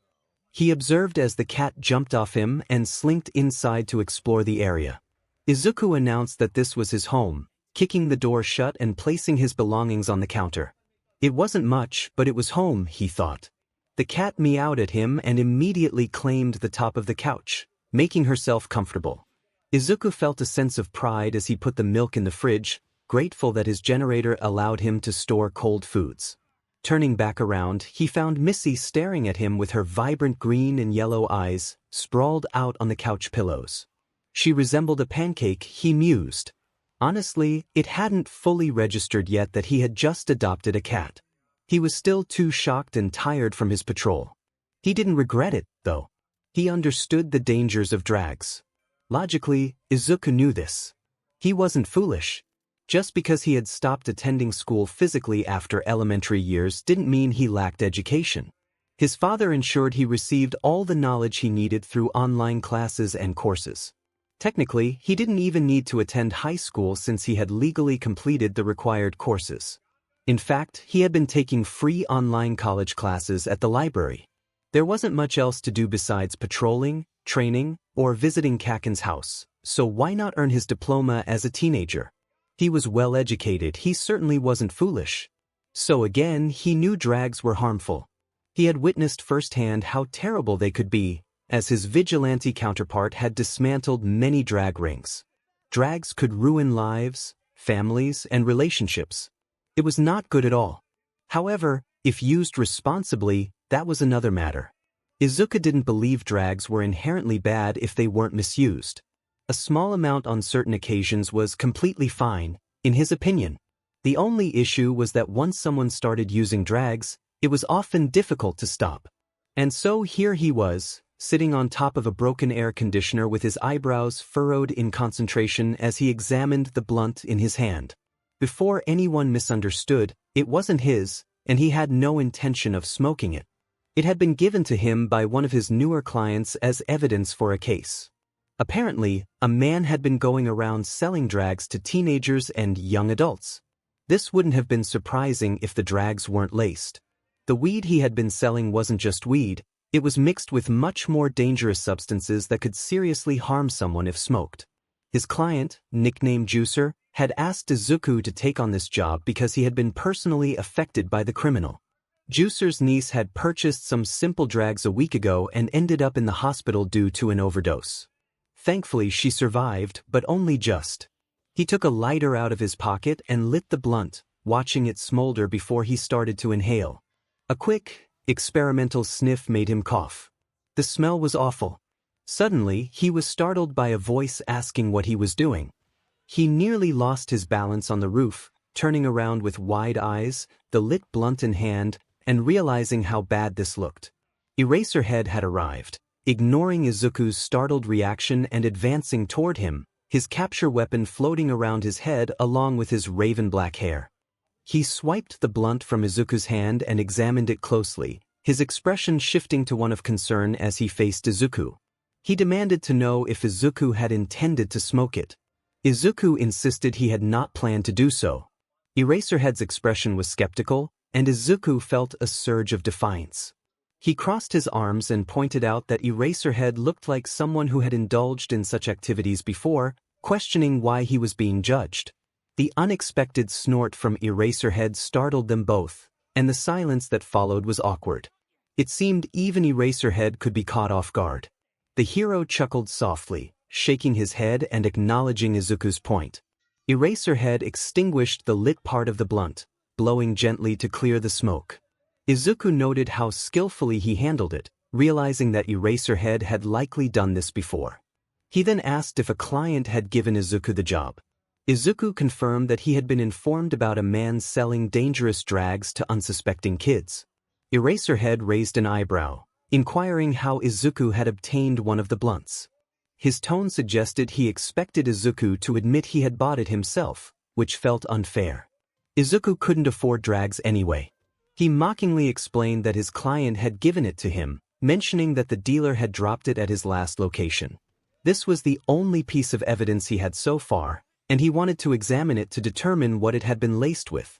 Eraserhead asked if Izuku knew what the dealer looked like. Izuku rubbed his arms against the chilly breeze, stating he had an idea and suspected the dealer had a mental quirk, making him cautious. Eraserhead acknowledged this and asked if there had been any recent sightings of the dealer. Izuku informed him that there had only been one, and he had already searched that area without success.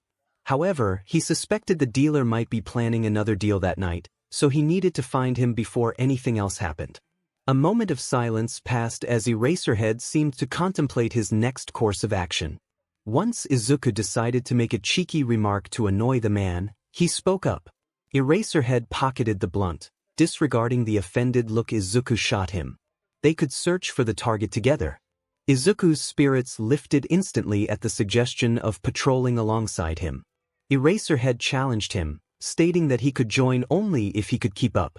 Without hesitation, the hero leaped ahead, clearing the gap between rooftops and landing gracefully on the next one. Izuku quickly followed, laughter escaping him as the wind rushed past his face. He wondered if this was a race. Eraserhead remarked that it wasn't a race if the outcome was already known, implying that Izuku wouldn't win. The boy gasped dramatically, flipping in midair before landing on the next ledge, feigning indignation at the comment. Eraserhead was fast, equipped with his capture weapon to aid his movements, but Izuku had earned the nickname Rabbit for a reason. He channeled more energy into his legs, using the ball of his feet to propel himself forward, practically bouncing with enthusiasm. It was the quickest he could go without exhausting his energy reserves, just enough to keep pace with the hero. Eraserhead played dirty, frequently darting in front of Izuku to block his path, but Izuku was accustomed to such tactics. Kaken often employed similar strategies, and Izuku had learned to navigate around them. As they moved, the duo thwarted petty crimes, stopping simple muggings and assaults. Izuku discovered that he enjoyed fighting alongside Eraserhead. He had only seen shaky footage of the hero's battles before, but now he had the opportunity to analyze his fighting style up close. Of course, while Izuku was gathering information, Eraserhead was likely doing the same. The hero probably anticipated this, yet he still chose to partner with Izuku. It was a clear indication of trust, which Izuku recognized as a positive step forward. Suddenly, Izuku sensed multiple quirks ahead and came to a sudden halt, causing Eraserhead to swerve to avoid colliding with him. Izuku raised a finger to his mask-covered lips, signaling for silence as he pointed to an alley below. There were 3 individuals down there. One, on the far right, was holding a bag filled with what appeared to be suspicious edibles. The 2 buyers, a girl and a boy around the same age, fumbled with cash, likely unaware of the true nature of their transaction or under the influence of a quirk. The dealer appeared anxious, his movements jerky and hands twitching under the light of his phone flashlight. He could be high or just a lowlife, perhaps both, Izuku thought. He had expected more excitement, considering the reputation surrounding this encounter, but it seemed the upcoming confrontation would be less thrilling than he had hoped. Eraserhead peered down, assessing the situation while deftly typing on his phone, likely alerting nearby authorities. Izuku couldn't help but admire the hero's cool demeanor. Eraserhead asked Izuku which one was the target, and Izuku pointed out the one on the right. He explained that the dealer's quirk could manipulate minds, suggesting that he should handle that individual while Eraserhead took care of the other 2.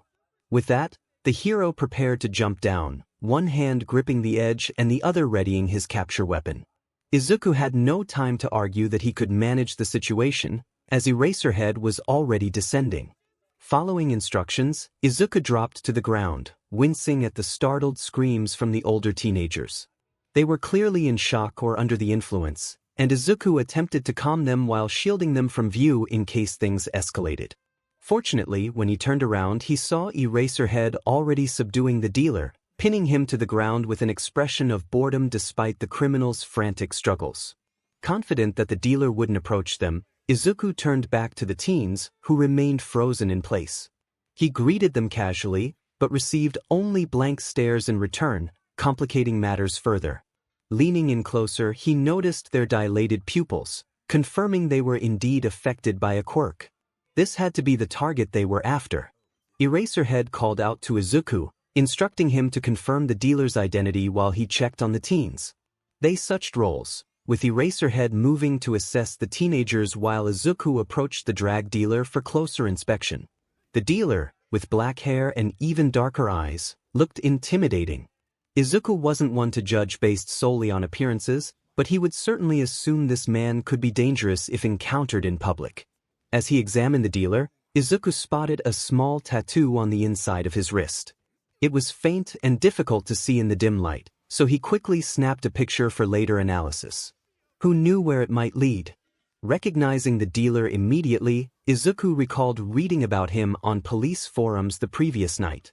He had multiple warrants for drag-related offenses and probation violations, and if he wasn't mistaken, a charge related to inappropriate behavior with minors.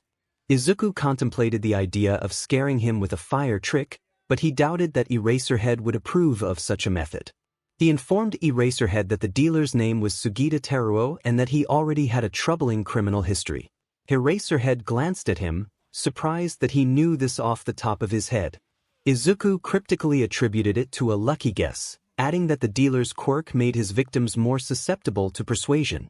He could spin any tale off his tongue, and people would believe him. It was likely how he gained the trust of his buyers so easily. The man looked suspicious, making it hard to fathom anyone would purchase illicit substances from him otherwise. Izuku tightened the restraints once more, ensuring they were snug but not enough to cut off circulation. He revealed that the man was also a predator, prompting a surprised reaction. Izuku clarified, stating the term explicitly, and observed the hero's reaction. After a moment of silence, the hero acknowledged Izuku's uniqueness. Izuku completed the final knot and lifted the wriggling criminal to his feet. The hero then took the struggling man from Izuku's grasp, wrapping him securely in his own capture device. The sound of sirens and flashing lights grew closer, reflecting off the shop windows across the street. Eraserhead gave Izuku a significant look before bidding him good night. It was a clear dismissal, yet Izuku couldn't help but smile, even knowing the hero couldn't see it.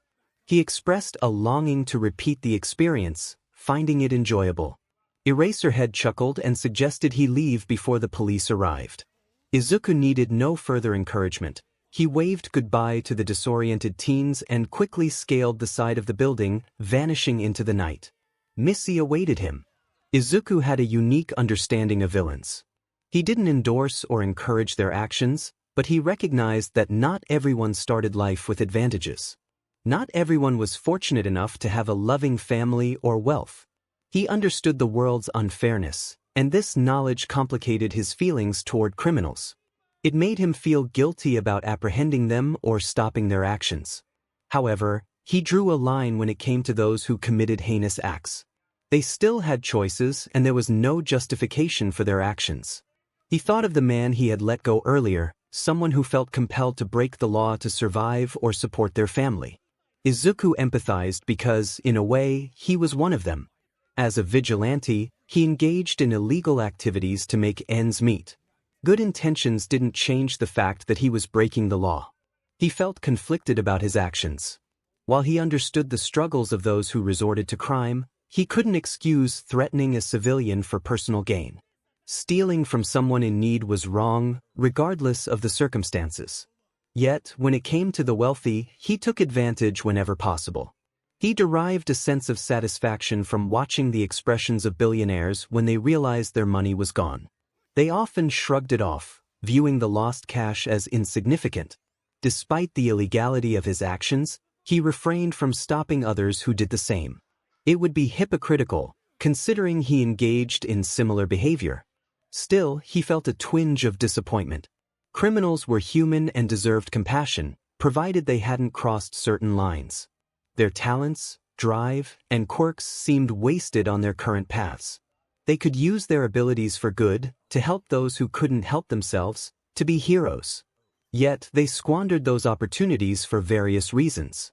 Different quirks and skills could be invaluable in the right context. Take the drag dealer he and Eraserhead had apprehended, for instance. That man's quirk could have been beneficial in law enforcement or negotiation, especially in tense situations. It could have aided in rescue missions, allowing him to gain the trust of civilians and guide them to safety. The ability to weave convincing lies and have others believe them was a power Izuku found appealing. He longed for it even while standing a floor above the dealer. The urge to acquire that quirk tingled in his skin. It could serve him defensively, helping him navigate confrontations or diffuse dangerous situations. Offensively, it could sway allies or enemies to his side, leading to valuable information. The possibilities were endless, yet the quirk's owner chose to misuse it for petty gains. It was almost amusing how such a powerful ability was wasted. Simplicity could lead to complexity when various factors were involved, and Izuku knew he would have harnessed it differently. However, he couldn't ignore the fact that the quirk seemed to call to him, especially as he approached the dealer. This pull was something he experienced with many quirks he encountered, but he had learned to push it aside. He had promised himself never to steal anyone's power, regardless of their villainous nature. Doing so would make him just as much a villain as those he opposed. Mutant quirks held less allure for him, as he often couldn't acquire them even if he desired to. He could sense their power but couldn't take it, which felt like a tease, one he both despised and relished. Several quirks caught his attention, not just the dealer's. Eraserhead's quirk, for instance, was surprisingly potent for its simplicity. Like the previous one, it offered numerous advantages, especially since it could nullify the quirks of multiple individuals simultaneously. Izuku hadn't yet figured out whether it could erase multiple quirks from a single person, but he was determined to find a way to test it without Eraserhead noticing. However, none of the quirks he had encountered thus far compared to the feeling of one for all. It seemed strange to think about it that way. How could a quirk feel so good to him when, in reality, it was merely a flow of energy coursing through his veins that shouldn't have such an effect? This realization frightened Izuku, especially since he enjoyed it far too much. He understood why he couldn't have it, both literally and figuratively. It simply wasn't meant to be, and he would never dream of using it against a hero. It felt wrong, villainous, and dangerous. Above all, Izuku wished that extract would stop making him feel guilty for even thinking about it when he couldn't control it. As he pondered this, a voice called out to him. Eraserhead pushed him aside just in time to intercept a stray bullet, darting forward to subdue the shooter against the wall. This action jolted Izuku back into the chaos surrounding him. Right, they were in the midst of a gang war. He quickly grabbed the nearest opponent and hurled them into their partner, delivering a flying kick that sent them both crashing into an open dumpster. Using pull, he yanked the lid down over their heads, effectively knocking them out. He felt confident that no one was paying enough attention to notice the peculiarities of his quirks. Suddenly, he felt a crackle in the air behind him and ducked just in time to avoid a jolt of blue electricity that surged through the space he had just occupied. That was a powerful quirk, yet this gang member was using it for pointless battles. A gray scarf appeared out of nowhere, wrapping around the criminal and pulling them back to meet Eraserhead's fist. What a way to go! Before long, both gangs were subdued, their members either unconscious on the ground or sitting against the wall, grumbling about third parties ruining their plans. It seemed everyone was down with no escapees, which was a relief. Izuku breathed, turning for a moment of privacy. He pulled his mask down just above his mouth, wiping away the steady stream of crimson from his nose, a result of a lucky hit. He certainly didn't want to drown in his own blood. Thankfully, the mask allowed oxygen to pass through, but it did little for the thicker substance. He realized he should find a way to address that issue someday. Eraserhead approached him, sounding angry as he asked what had just happened. He explained that the bullet had been heading straight for Izuku's head, and if he hadn't intercepted it, the consequences could have been dire. Izuku didn't know how to respond, mumbling a thank you. Eraserhead continued, reminding him to pay more attention to his surroundings and that carelessness could be fatal in a fight. Feeling a bit offended and embarrassed, Izuku insisted that he knew better and that one mistake didn't make him foolish. Eraserhead countered that he usually dodged bullets more quickly and that this time should have been no different. Izuku muttered an apology under his breath as Eraserhead moved deeper into the alley, likely to check on the criminals. Or perhaps to distance himself from Izuku, which felt likely too. Great, just when he was having a good night, he had to let his mind get in the way. Now Eraserhead was upset with him. A voice in his head suggested that Eraserhead might think he was foolish. Izuku firmly told that voice to quiet down. He had known the hero long enough to feel confident that he didn't think that, at least not yet. To his left, he heard a snicker and glared at the gang member sitting against the wall, sporting a busted lip and a black eye. Izuku assumed he had received those injuries from fighting one of his rivals, as he and Eraserhead made it a point not to use excessive force unless necessary. He asked what the criminal found so amusing.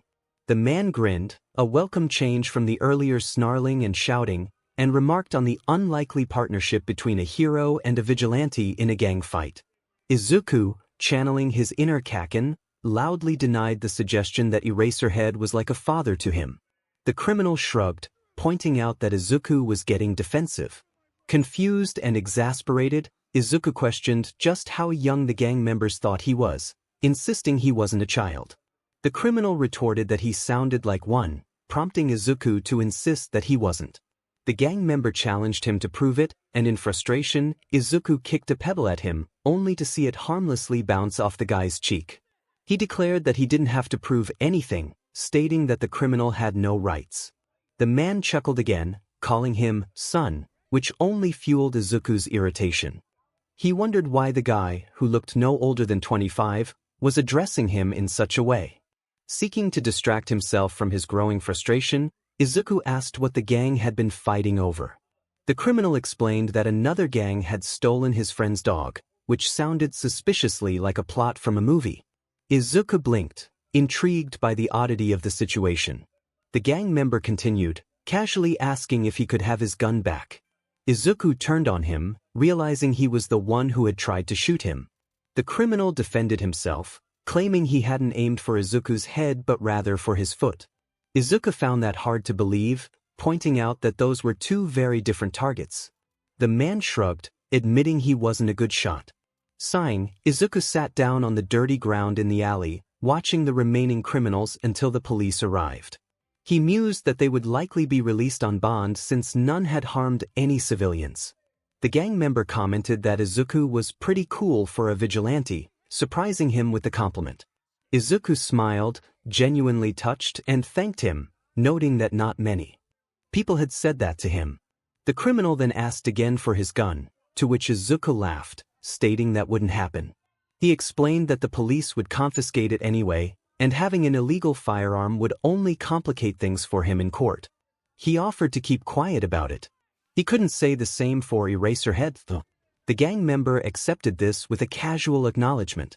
Izuku wondered how much longer it would be until they arrived. Just as he was about to express his uncertainty, Eraserhead emerged from the shadows, his hair standing on end and his eyes glowing. Izuku suspected he was currently neutralizing someone's quirk to prevent their escape. The hero advised against forming connections with the criminals, though the playful tone in his voice suggested otherwise. He informed Izuku that the police would arrive shortly. Izuku rolled his eyes but complied, getting to his feet and casting a glance at his new companion. He mentioned the need to find a hiding spot for a while, proposing that if his friend kept quiet about his presence, they would do the same regarding the weapon. The response was affirming, and Izuku felt a mix of relief and determination. A few miles away, in the break room of a thankfully quiet police station, Detective 𝗬𝗁𝗁 shivered as he glanced at the blank TV screen, feeling a sense of anticipation. He had a strong feeling that Rabbit had gotten into trouble again. Izuku had never ventured into this part of town before, especially not at this hour. His usual patrol routes began on the outskirts of the city and gradually moved inward, causing him to overlook certain areas. Eraserhead crouched on the edge of the roof, silently observing a police officer as he applied quirk suppressants to a robber, ensuring everything proceeded smoothly. Izuku found himself speaking before he could stop himself, asking if he could pose a question. He stared out at the streets beyond the roof, mentally noting every nook and cranny, preparing for the possibility of needing to hide in this area. Familiarity with his surroundings was crucial to avoid finding himself in a precarious situation later. Eraserhead turned his attention to him, asking what he wanted. Izuku approached the man, rubbing his arms against the cold breeze. The thin fabric of his costume was insufficient for Japan's nighttime chill. It had been a few days since the gang fight, and the rooftops felt increasingly colder with each passing night. He quietly mentioned that he had been injured the night they first spoke. Eraserhead straightened up, his hair whipping across his face as he turned to look at Izuku with surprise. He seemed taken aback when Izuku revealed that he had been shot during the warehouse incident. The detective's silence weighed heavily in the air, and Izuku felt uneasy about the expression that settled on his face, something he couldn't quite identify. When Eraserhead finally spoke, his voice was unexpectedly gentle, prompting Izuku to lean in closer to hear over the wind. He asked why Izuku hadn't mentioned his injury. The boy felt a frown forming, unsure if the man's tone stemmed from shock or something deeper. Izuku explained that he had assumed Eraserhead would capture him if he revealed his injury, fearing he would be taken to the hospital and detained. Eraserhead sighed, inquiring how he had removed the bullet. The memory sent a shiver down Izuku's spine, bringing thoughts of alcohol and BLD to mind. He recalled the discomfort of the experience, admitting that he had to improvise since his doctor was unavailable at the time. Eraserhead stepped closer, placing a firm hand on Izuku's shoulder, his gaze intense. He urged the boy to inform him if he ever got injured, regardless of the time, reminding him that he had his number for emergencies. He assured Izuku that there were people who could help him and keep his identity confidential. This unexpected support left Izuku feeling a lump form in his throat, which he swallowed back before expressing his gratitude. He promised to keep that in mind. As Eraserhead withdrew his hand, he asked what had prompted this conversation. Izuku explained that he had been reminded of the incident recently, particularly when he had nearly been shot. Eraserhead acknowledged this, and Izuku nodded, shuffling his feet against the gravel. He felt uncertain about what to say next, still processing the warmth of the man's hand on his shoulder, and fell silent, hoping Eraserhead would break the tension. It didn't take long for the hero to shake his head, apologizing for Izuku having to endure that experience alone. He admitted that he should have made the boy feel more supported, acknowledging it as a failure on his part. Izuku's stomach tightened at the apology. He felt it was misplaced. The hero shouldn't be the one apologizing, especially since he had already expressed regret regarding the warehouse incident. Izuku reassured Eraserhead that it wasn't his fault, explaining that he had concealed his injury. He suggested that even if the hero had seen it, it wouldn't have changed anything, so they could simply forget it had happened. Eraserhead countered, stating that it was not something that could be overlooked, especially if it had left Izuku with a scar due to inadequate treatment. Izuku thought to himself that he wouldn't be able to forget the incident, even without a mark. He attempted to sound cheerful but ultimately failed, mentioning that he was accustomed to scars. Eraserhead gave him a curious look but chose not to press for further details, knowing he wouldn't have received any clarification anyway. School had been out for some time now, providing a refreshing break for Izuku, even though he wasn't attending classes in person. His online courses had concluded for the moment, bringing him a step closer to his college diploma. He enjoyed spending more time with 𝗂𝐭, which was always a pleasure. 𝗂𝐭 had graduated middle school at the top of his class, which was no surprise to Izuku. His friend had always been diligent and hardworking, even without Izuku's encouragement. However, Izuku found himself on the losing end of their wrestling matches again. With more free time together, 𝗂𝐭 often challenged him at unexpected moments and in even more unexpected places. Izuku recalled the time 𝗂𝐭 had surprised him in the back of a Denny's parking lot. It had been a strange and somewhat frightening experience. Initially, Izuku had thought a local troublemaker was trying to rob him, so he was taken aback when he was swiftly flipped onto the ground by 𝗂𝐭.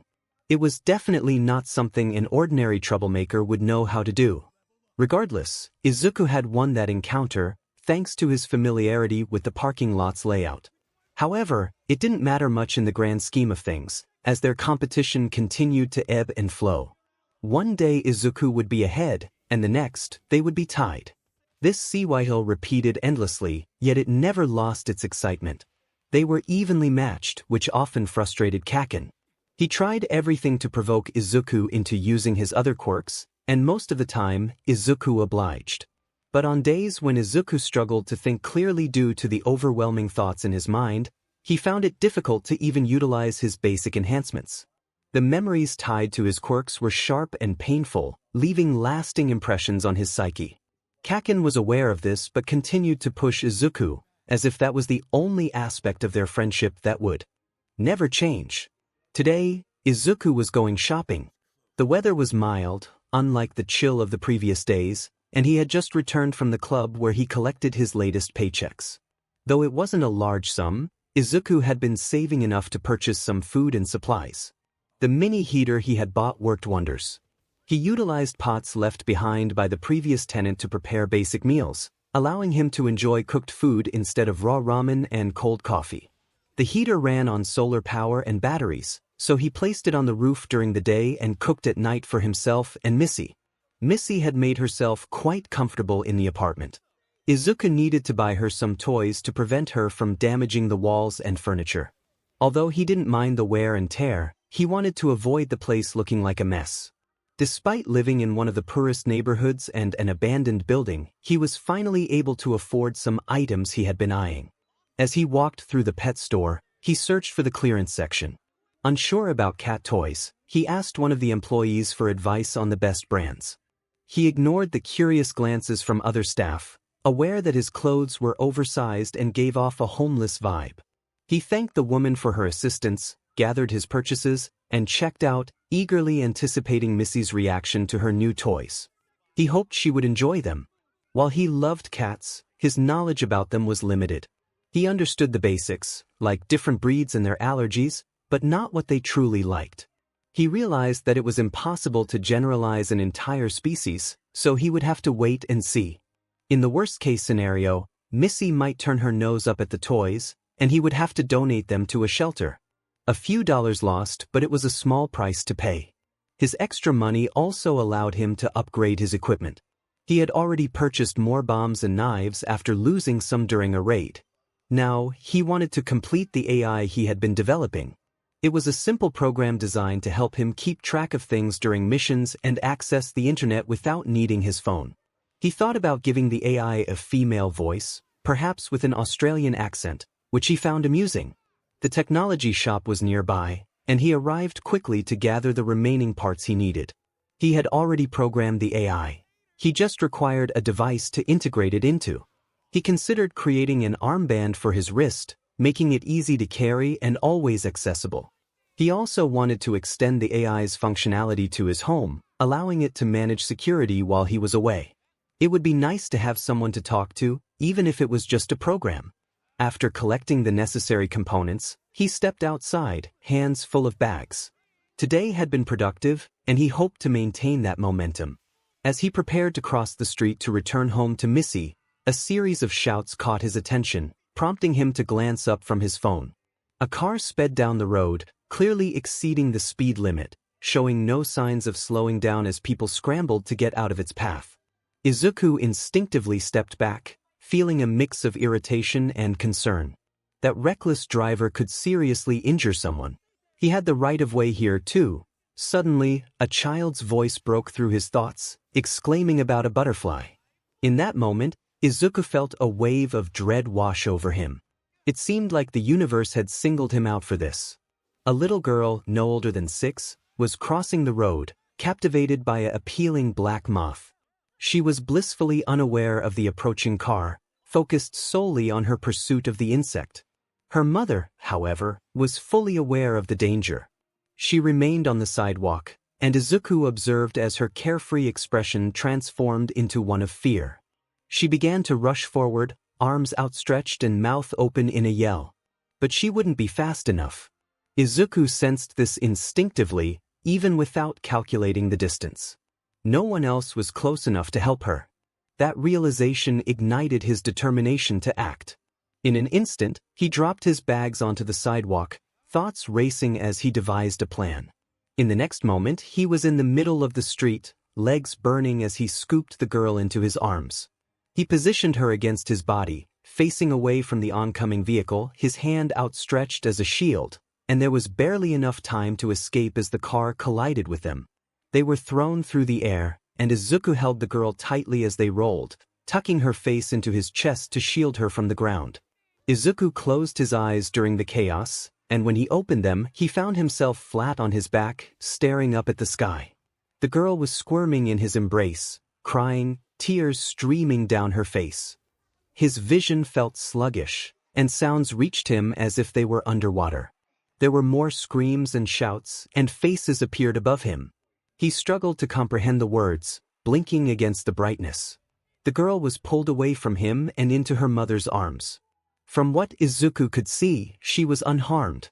A group of people gathered around him, their mouths moving with questions and statements that he couldn't fully hear, his head pounding from the impact. He had just been struck by a car traveling at a high speed. That was a significant force. Izuku wasn't fully aware of how much it was. Someone touched him, attempting to get his attention, and pain erupted in his shoulder and arm, sudden and intense. He bit down on the inside of his cheek to stifle a cry. Was it broken? His entire body ached. His shoulder felt dislocated, which seemed manageable. But what about his arm? He strained his neck to see, but gentle hands pushed him back down. His surroundings came into focus, every sound amplified. The mother was crying and expressing her gratitude while scolding her daughter for running into the street. She was also apologizing to Izuku, still holding the girl. The girl was safe. She was unharmed. She was alive. Someone was on the phone, likely calling for help. Where had the driver gone? Izuku could see the car that had crashed into a pole after hitting him and the girl, but the door was open and no one was inside. Ambulance. The word struck him hard. He groaned, struggling to sit up against the hands holding him down. He insisted that he didn't need to go to the hospital. Son, stay down. You're injured. You need to. Izuku weakly pushed the person away with his good arm, blinking away the spots in his vision. He had to be fine. He couldn't feel his arm, but he couldn't go to the hospital. He repeated this as the crowd around him grew. He heard police sirens in the distance, and his struggles intensified. Let me go, I'm fine. I can't go to the hospital, I need to. A cat's face appeared in his line of sight. He squinted at it, wondering if it was his officer friend. Another push down, and then the world swayed. He slipped into a void of darkness, fluffy cats filling his thoughts. When Izuku awoke, panic set in immediately. The sterile white walls, the computer beside him, and the unmistakable scent of antiseptic made it feel like he was trapped in a nightmare. He had pleaded with them not to take him to a hospital, yet here he was. Shooting upright in bed, his eyes widened in fear. He still wore his sweatpants, but Kaken's old sweater was missing, leaving him exposed in a torn undershirt. A thin blanket covered him, and as he moved, he noticed his arm was bandaged. It had been broken. While the pain had lessened, it did little to quell his rising anxiety. This was bad. There were doctors here who might discover his situation. Throwing the blanket aside, he attempted to get off the bed but stumbled to the floor. Instinctively reaching out for support, he forgot about his injured arm and fell hard onto the tiles. His arm throbbed painfully as he scrambled toward the door handle a few feet away. Using it to pull himself up, he jerked the door open and bolted, desperate to escape before it was too late.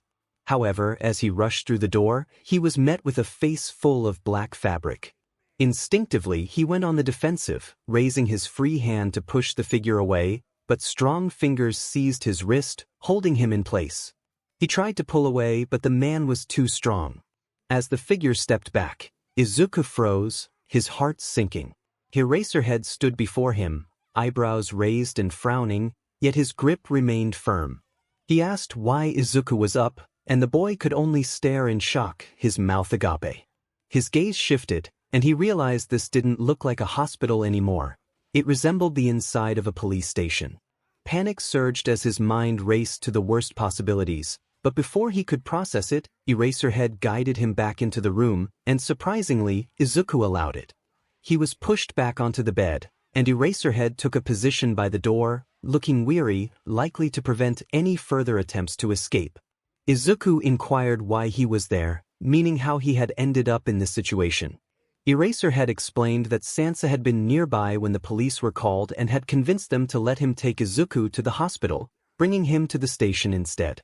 Confusion washed over Izuku as he processed the name 𝗬𝗪, the officer with the cat-like features. 𝗬𝗍𝗫 continued, noting that 𝗬𝗪 had informed him of Izuku's reluctance to go to a hospital. Izuku admitted it was true, feeling a sense of guilt wash over him. He explained that he couldn't afford a hospital visit, fearing they would force him to pay for services he couldn't manage. He knew that Japanese citizens typically only covered 30% of their medical bills, with the government covering the rest, and he felt 𝗬𝗍𝗫's judgment weighing on him. 𝗬𝗍𝗫 seemed disinterested, questioning whether Izuku's father could afford it, recalling that he worked a lot. Izuku found the comment rude and wondered how 𝗬𝗍𝗫 remembered such details from their first meeting. He cautiously replied that it wasn't appropriate to say such things and insisted they had money, but he didn't want to waste it on something he deemed trivial. 𝗬𝗍𝗫 regarded him for a moment before making a non-committal noise. Izuku pondered why the hero was there, talking to him instead of attending to more important matters. 𝗬𝗍𝗫 then revealed that 𝗬𝗁𝐻𝗄 had asked him to keep an eye on Izuku while waiting for the nurse to arrive. The bluntness of the statement made Izuku flush with embarrassment, knowing the detective was aware of his aversion to doctors. He awkwardly apologized, receiving only a grunt in response. If Izuku didn't know better, he might have thought 𝗬𝗍𝗫 was on the verge of falling asleep. Curiosity got the better of him, and he asked if he could inquire further. 𝗬𝗍𝗫 clarified that he preferred to be called Aizawa when off duty.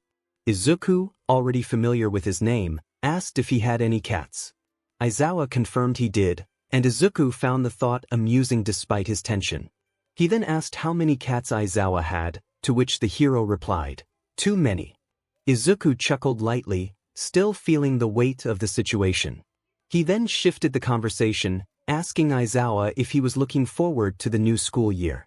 Aizawa muttered a non-committal response before turning the question back to Izuku, asking why he had run in front of the car. Izuku hesitated, realizing Aizawa wouldn't let the matter drop without an answer. He explained that the little girl had been in the road, and given the car's speed and her size, she would have been in grave danger. Aizawa pointed out that Izuku could have been hurt as well, prompting Izuku to defend his actions. To him, it was a clear choice. The girl was younger and had more potential. He felt he had lived enough of his life, and it wouldn't have been fair to let her go so soon. Aizawa's point seemed lost on him, but he remained defensive, insisting that he had survived. Aizawa then suggested that sometimes one must consider different opportunities. There were alternative methods to save her without such recklessness. Izuku found himself on the receiving end of a lecture, fully aware of the other options available to him. He understood the recklessness of his plan and the slim chances of both of them making it out unscathed. Yet he couldn't grasp why it mattered. Ultimately, they had both emerged unscathed. He mumbled that he only had a few seconds to think, feeling the uncomfortable sensation spreading across his skin. He still couldn't see how he could have saved her without pushing her aside, which could have caused her more harm, especially if he hadn't been quick enough and she had been caught in the crossfire. 𝗬𝗍𝗫 nodded in acknowledgement. Just then, a few knocks interrupted them, and the door opened to reveal a well-dressed nurse. She greeted Izuku and asked how he was feeling, offering a brief nod to 𝗬𝗍𝗫, who straightened slightly, appearing uncertain about whether to stay. Izuku clenched the blanket in his hands, insisting that he was fine. The nurse smiled, expressing her relief at his condition. She informed him that his arm was already healed, and his shoulder had been relocated, so he would be free to leave after a quick examination of the rest of his body. Despite his discomfort, he agreed, understanding that it was standard procedure, even if the whiteboard indicated that a doctor had already checked on him while he was unconscious. He felt a mix of relief and apprehension when 𝗬𝗍𝗫 stepped outside, and he was instructed to remove his undershirt. The nurse examined his skin and frowned, pointing to a golf ball-sized scar on his abdomen, the result of a past injury. He explained that it had been treated some time ago. The nurse noted that the stitches had been poorly done, resulting in a jagged scar. Despite the critique, she confirmed that it had healed and there were no other visible issues, allowing him to leave. She handed him a small bag of medication, advising him to take it once a day until it was finished, assuring him that the pain would subside. Once he received his sweater and shoes, Izuku quickly exited the sterile room and made his way down the familiar hallway of the station. As he approached the double doors, he was startled by how dark it was outside, realizing just how long he had been unconscious. Just then, Aizawa appeared from a side hallway, holding a few large bags that had been brought in by a couple who claimed they belonged to him. Izuku recognized the bags immediately and felt a wave of relief wash over him. He had forgotten about his belongings in the chaos of the moment, and he had invested a lot of money in them. He expressed his gratitude to Aizawa, bowing slightly before heading for the exit, eager to leave before being scrutinized any further. It always felt awkward being around Aizawa when he wasn't in his hero persona. Aizawa called out to him, holding out a packet. Hesitantly, Izuku accepted it, noticing the UA crest printed on the top page. UA, the prestigious hero school where Aizawa and All Might taught, was a place he had dreamed of attending as a child. Deep down, he knew that trying to enroll would lead to his downfall. Aizawa urged him to consider the application, reminding him that the exam was less than a month away and that applications would still be accepted until the night before if submitted via email to the principal. Izuku was too stunned to respond, grappling with the question of why Aizawa, someone he admired as much as All Might, would give him an application to such a renowned school. As Aizawa left, Izuku stood alone in the empty police station lobby, pondering how he had arrived at this moment. Ultimately, he decided he wouldn't use the application. He couldn't afford the consequences that would come with attending. He had known that for a long time. It was the final week of training, and Izuku could hardly believe it. The beach was nearly spotless, with only a few scattered piles of debris. He knew he could clean it up if he wanted to, but that wasn't the point. The point was that he had accomplished his goal. He was here, and so was All Might. After 10 months of rigorous training and meeting his favorite heroes, sometimes in and out of costume, he had never felt happier, despite the stress and anxiety. All Might bounded onto the steps leading down to the beach, crouching to pick Izuku up by the scruff of his hoodie, holding him at eye level. Izuku felt like a rag doll in his grip, a reminder of his own height. All Might expressed his pride in Izuku's progress, assuring him that the locals would be thrilled with the changes he had made. Izuku reflected on his intention to bring smiles back to the community. The beach had once been appealing, and it was time to restore it to its former glory. All Might straightened up, lifting Izuku even higher, and announced that due to his upcoming job, their training sessions would need to shift to weekends. Izuku was taken aback. He had assumed All Might would cut off contact once school resumed. All Might acknowledged that it would be a challenge but felt it was important to ask. Izuku found himself at a loss, grappling with the unexpected turn of events. He understands that the man needs to start his work early, so mornings are out of the question. However, the offer to continue training with him on weekends is unexpected. He should decline. He really should have turned it down long ago. Why would he persist in this when he knows it will likely lead to him being hurt? It shouldn't even be a consideration for him, given the obvious reasons. Yet, when he reflects on it, he realizes he doesn't want to lose the peculiar sensation in his chest that arises when he is near the man. He enjoys training with him. It boosts his self-esteem because if All Might believes in him, then that is what truly matters, right? He can sit back and pretend he deserves the praise and attention while simultaneously improving his skills and techniques. Is it selfish? Perhaps. But it also feels cruel, so it balances out. Deep down, Izuku is aware that he is deceiving the hero into believing in him, so what harm is there in lingering a little longer before fading away? He could label it as self-indulgence or even self-destruction, but in the end, it doesn't really matter. He simply wants to understand what All Might gains from this. If it's not too much trouble, he thinks, offering a casual shrug, he doesn't see why he shouldn't agree. It's not like he has anything else planned. All Might suddenly drops him onto the sand and strikes another pose. He expresses his excitement, hoping for this response. With a playful sparkle in his eye, he hops off the steps and declares that they should battle using their quirks, with no reservations this time. Izuku wonders if he might meet his end right here and now, but he finds that thought strangely acceptable. It was about time for Izuku to bring the cat over, and Kaken was eager to see it. Izuku glared at his friend as he cautiously held Missy out to him, correcting him that she was a female, not an it, and that she had a name. Kaken snatched the feline from his hands and marched further into the house, leaving Izuku standing in the doorway. Izuku protested, reminding Kaken of his manners and that he was supposed to welcome him in. Kaken merely scoffed as Missy began to climb all over him. He then questioned where her collar was, suggesting that she should have one if she belonged to Izuku. Mitsuki called from the kitchen, reminding Kaken to watch his language.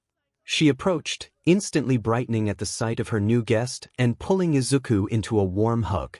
She cooed at Missy in a way that was quite unlike her usual demeanor. Izuku shot Kaken a disapproving look, pointing out that if Mitsuki remembered Missy's name, Kaken should have as well. Kaken dismissed him, claiming he didn't care about the texts Izuku sent. He then made a joke about Missy's name, suggesting it was short for missile launcher, which Izuku found frustrating. With a resigned sigh, Izuku decided to help Mitsuki with dinner. They were preparing 𝗧𝗏𝗯, among other dishes. Mitsuki was busy getting the stove ready while Izuku quickly blanched the ingredients. 𝗧𝗏𝗯 referred to fish that was gently poached in a sweetened dashi stock, typically flavored with soy sauce or miso. It was a staple in their meals, and Izuku enjoyed it, especially since he rarely had the chance to afford fish. Izuku loved helping with the meal preparation, particularly the presentation, which he excelled at. While Mitsuki worked with the fish, he prepared some vegetables, favoring mushrooms and sliced ginger, which complemented the savory flavors of the dish perfectly. A touch of sugar at the end would elevate the taste. Mitsuki asked how he was doing, and Izuku replied that he felt less lonely now that he had Missy, who was very playful. Mitsuki laughed, asking where he had found her, and Izuku explained that she had followed him home from the streets, without a collar. Mitsuki remarked that it seemed like the cat had chosen him. They switched roles for a bit, with Izuku poaching the fish while Mitsuki gathered the sauces. Suddenly, Kaken called for Izuku from another room, his tone teasing. Izuku narrowed his eyes, feeling suspicious. Kaken insisted he come over, but Izuku was hesitant. Mitsuki intervened, telling Kaken that he should help her instead of bothering Izuku. Kaken protested, claiming he cooked all the time. Izuku sighed and adjusted the stove, ensuring the fish was poached properly. As he stepped out of the kitchen, he was unexpectedly tackled by Kaken, who had followed him. Izuku managed to twist just in time to avoid crushing Missy, who had also followed. He instinctively kneed Kaken in the gut, and they both rolled to their feet, careful not to bump into the table against the wall. Kaken threw Izuku over his hip, but Izuku clung to his clothes, bringing Kaken down with him. Missy hissed, narrowly avoiding being flattened. Mitsuki shouted for them to take their roughhousing outside, reminding them of the time they had broken her coffee table a few months back. A warm hand grabbed Izuku's arm, pulling him toward the back of the house. Kaken insisted they use their quirks. Izuku hissed in response, worried about making too much noise and recalling how exhausted he was from training with All Might. Kaken encouraged him to use all his powers, but Izuku doubted he would have one even if he did. Just then he ducked just in time, feeling the heat from Kaken's explosion singe his hair. Izuku felt a surge of irritation as he noticed the chaos around him. One person warned another to be careful, while another commented on the need for a haircut, comparing the individual to a piece of broccoli. The banter continued, with a playful jab about looking like a Pomeranian. Izuku couldn't help but brace himself for the larger explosion that was sure to follow. Izuku expressed his belief that Kaken only won because he allowed it, to which Kaken retorted dismissively, claiming it was the worst lie he had ever heard. Izuku, pointing to the leftover fish on Kaken's plate, inquired if he intended to eat it. Kaken shot him a glare, while Masaru chuckled from across the table, appearing weary, likely from work. Masaru offered Izuku more food from the kitchen, assuring him he never had to ask. Mitsuki, taking Izuku's plate despite his protests, returned with the fish and a pie. Izuku mused about how he hadn't gained weight yet. Suddenly, Kaken kicked him under the table, commenting on the loudness of Izuku's cat. Glancing down, Izuku noticed her scratching at Kaken's legs, clearly hungry. He mentioned he had brought cat food and would feed her after the meal, thanking the adults for allowing him to bring her along, feeling guilty for leaving her alone. The conversation flowed naturally, with Izuku contributing occasionally while focusing on finishing his meal and enjoying some pie. Although he had improved his eating habits, it seemed to have backfired, as his stomach had adjusted back to its normal size, leaving him just as hungry as before. When Masaru began collecting the plates, Izuku instinctively followed him, eager to help. Although he had no responsibilities in the Bakugos household, he felt that assisting with chores earned him his place there. As they washed dishes, the sounds of a petty argument between mother and son drifted from the television. Masaru mentioned some hero merchandise he had, which excited Izuku.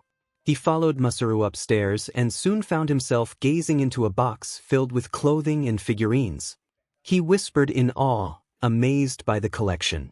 Picking up a pink sweater featuring an older hero, he held it up to himself, noting that most of the clothes appeared a bit large, which he preferred. He asked if he could have all of them, and Masaru confirmed he could, mentioning that 𝗂𝐭𝐻 had already picked a few items, so there was no need to worry. Izuku was surprised to discover a large hoodie with All Might's image on it, a design from the Bronze Age, which he recognized immediately. The hero appeared youthful, giving a thumbs up in front of a crowd. Izuku laughed, wondering why 𝗂𝐭𝐻 hadn't taken it. Masaru suggested that 𝗂𝐭𝐻 had left it for him, knowing it was his favorite design. Feeling touched by the gesture, Izuku gathered the remaining figurines and clothing and dashed to 𝗂𝐭𝐻's room. 𝗂𝐭𝐻 was sprawled on his bed, writing in a notepad, and grunted as Izuku entered, only to be interrupted when Izuku snatched the paper from him. Izuku inquired if the sketch was 𝗂𝐭𝐻's hero costume for UA, to which 𝗂𝐭𝐻 replied with annoyance, questioning what else it could be for. Izuku teased him about needing to pass the exam first before designing a costume. 𝗂𝐭𝐻, distracted by 𝗵𝘃𝗍, his cat, expressed confidence in his chances of passing. Izuku noted that 𝗂𝐭𝐻 had some solid ideas for his hero design, which included a low-cut tank top with orange stripes, black cargo breathes, and knee guards. Izuku blinked at 𝗂𝐭𝐻's notes, questioning the practicality of wanting to incapacitate someone with knee strikes. 𝗂𝐭𝐻, while playing with 𝗵𝘃𝗍, explained that he wanted to surprise opponents in unexpected ways. Izuku added his own suggestions to the design, wanting to ensure 𝗂𝐭𝐻 looked stylish rather than disheveled. He colored the boots and added a tactical belt, envisioning 𝗂𝐭𝐻 with small grenades, similar to his own gear. 𝗂𝐭𝐻 mentioned he was considering adding blasters to his arms to store sweat for bigger explosions, which made Izuku chuckle at the thought of 𝗂𝐭𝐻's longing for more firepower against villains. The atmosphere grew quiet as Izuku focused on his own ideas in his notebook. He felt anxious about his recent jobs, as his supplies were wearing thin, and he needed to create more equipment to keep up with the rising number of villains. With school out, tensions were high, leading to increased crime, making patrols with Eraserhead more challenging. 𝗂𝐭𝐻 broke the silence, expressing concern about the upcoming entrance exam. Izuku merely hummed in response, crossing out a paragraph in his notes. 𝗂𝐭𝐻 insisted that Izuku should join him, but Izuku forced a smile, wishing it were possible. 𝗂𝐭𝐻 pressed, insisting that Izuku would succeed even without relying on his quirks. Despite 𝗂𝐭𝐻's encouragement, Izuku reiterated that he couldn't join. 𝗂𝐭𝐻's persistence led to a tense moment, and Izuku snapped, cracking his pen in frustration, ink spilling onto his sketch. Izuku was determined to help, and he wished for 𝗂𝐭𝐻 to understand that. The silence that followed was unsettling, a sign that something was amiss. Shame washed over him as he focused on the crumpled paper in front of him. Suddenly, a pillow struck him lightly, falling to the floor and landing upside down. 𝗵𝘃𝗍, the cat, claimed it immediately. The impact was minor, a testament to 𝗂𝐭𝐻's restraint. Izuku wiped his face and took a deep breath, feeling the weight of his apology. 𝗂𝐭𝐻 responded dismissively, and the room was soon shrouded in darkness as he turned off the lamp. Time was slipping away. It was already past 9. 𝗵𝘃𝗍 purred contentedly as Izuku absent-mindedly rubbed her belly. He retrieved his phone, activating the flashlight on its lowest setting. He needed to capture the ideas swirling in his mind before they vanished. Was he considering new boots for his rabbit costume? Perhaps a magnetic knife that could return to him on command. His thoughts were muddled, making it hard to concentrate. 𝗂𝐭𝐻's voice broke through the haze, tinged with annoyance, but there was an underlying concern that made Izuku cringe. He assured 𝗂𝐭𝐴 he would be done shortly, feeling the pressure of his friend's impatience. As he sketched, the night unfolded around him. His ideas flowed onto the page, a mix of coherent thoughts and scribbles. He was adept at this, finding solace in the act of creation when everything else felt uncertain. His rabbit costume was still impressive, and he only sought enhancements. The portable AI was already in progress, so that was off his list. He contemplated new knives and homemade gadgets, while his flamethrower awaited repairs. It had been too long since he had ignited anything, and he felt a twinge of guilt for not embracing his fiery side more often.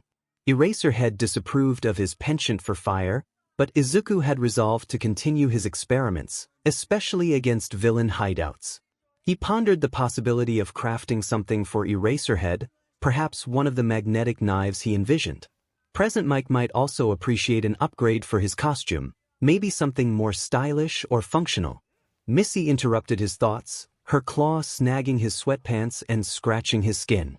He glanced down at her, noticing her glare and twitching tail. He gently reminded her to behave, as 𝗂𝐭𝐴 was sleeping. Missy responded with a hiss and another playful swat, as if trying to communicate something important. Izuku sighed, telling her he couldn't comprehend her intentions and urged her to rest. She fluffed her fur, clearly unwilling to relent. Just as he was about to address her again, she swatted him once more, prompting him to stand abruptly. He conceded, turning off his phone's flashlight and plugging it into the charger. The clock indicated it was past midnight, and he was surprised at how quickly time had flown. He picked up Missy and placed her on the bed, earning another hiss. After tidying his desk, he approached his side of the mattress. 𝗂𝐭𝐴 was asleep, his back facing Izuku, his breathing slow and steady. He looked serene, and for a moment, Izuku hesitated. This wasn't his bed. He often chose to sleep on the floor, but sometimes he craved the comfort of being near his friend. Yet, he questioned whether he deserved to be close to 𝗂𝐭𝐴 after their earlier exchange. With a sigh, Izuku carefully climbed onto the bed, mindful not to disturb 𝗂𝐭𝐴. He opted not to crawl under the covers as he preferred the cool air. Missy settled on his neck, treating him like a cozy blanket, which he didn't mind as long as he could breathe. He turned slowly to face the fan on the nightstand, unaware that 𝗂𝐭𝐴 had rolled over to observe him. If he had been more alert, he might have noticed the mix of frustration and sadness in 𝗂𝐭𝐴's eyes. The haunting memory lingers with him as he returns to his apartment. Missy is by the door, meowing when he arrives, clearly hungry. Izuku feels a twinge of guilt for being late. He has been trying to establish a routine for her so she knows what to expect. He usually feeds her dinner around 9, and it's well past that time now. He apologizes softly while scratching behind her ears and placing his folded clothes on the counter. He mixes wet and dry food together and sets her bowl on the floor next to her water dish. The new collar glimmers brightly under the lights, and he admires the vibrant pink for a moment before turning on the burner, craving coffee. If he's not going to eat, at least caffeine will keep him alert. Yet, the nightmare clings to him. He can barely recall the details, but it weighs heavily on his mind with every thought and movement. He wonders if it was merely a nightmare or perhaps a memory, maybe a mix of both. A chilling voice echoes in his mind, offering power if he only asks nicely. He shudders, gripping the edge of the countertop, realizing he desperately needs sleep. But after what he just experienced, he knows that's impossible. 𝗂𝐴𝐴 still hasn't responded to his messages. Izuku had hoped to go paintballing next week, having saved up for it, especially since it's affordable this time of year. But his friend hasn't replied, and it's been a week. With the exam looming in the morning, he knows 𝗂𝐴𝐴 is likely resting and won't respond now. His friend is meticulous about his schedule. Izuku's head throbs, and his vision blurs if he keeps his eyes open for too long. He glances at his phone and notes it's nearly midnight. Disappointment washes over him, though he can't pinpoint why. He feels a strange emptiness and realizes he needs to find some sleeping aid. He wonders how much he would need to take for his enhanced metabolism to process it properly. Would a whole bottle be too much? It's a reckless thought, one he might entertain the next time he has access to it. Perhaps he could negotiate for some stronger pills from his dealer at the club, who is usually reliable when Izuku asks for pain relief. But for now, there's nothing he can do. He doesn't feel like going out, and the thought of trying to sleep seems futile. Frustration builds within him, not just disappointment but a deep-seated anger at himself and the world. He feels embarrassed about having slept on 𝗵𝗃𝗵𝐸's arm. Did he snore? He doubts it, as 𝗂𝐿 has never complained. But did he annoy him more than he realizes? Alongside all these thoughts, he feels a profound sense of not belonging anywhere. The Bakugos are like a second family to him, as is Ms. Hanako and her small family. But it doesn't feel like his own. It feels stolen. He grapples with the notion that he doesn't deserve their kindness, that he's leeching off their goodwill.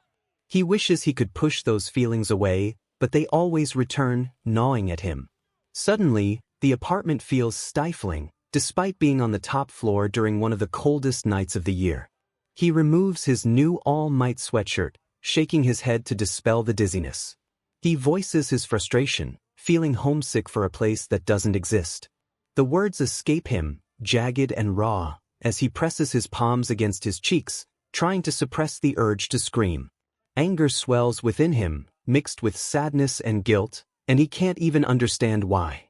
A nasty voice in his mind taunts him, insisting he knows exactly why he feels this way but refuses to admit it. Pathetic. Useless. Traitor. He begins to tremble, his hands slipping from his face and hitting the counter with a thud. He tells himself to move on. A soft hiss catches his attention, and he turns to see Missy on the arm of the couch, paws tucked neatly under her tail, ears flat against her head. She must have finished eating already. He shakes his head, questioning whether wanting more than he has makes him a bad person.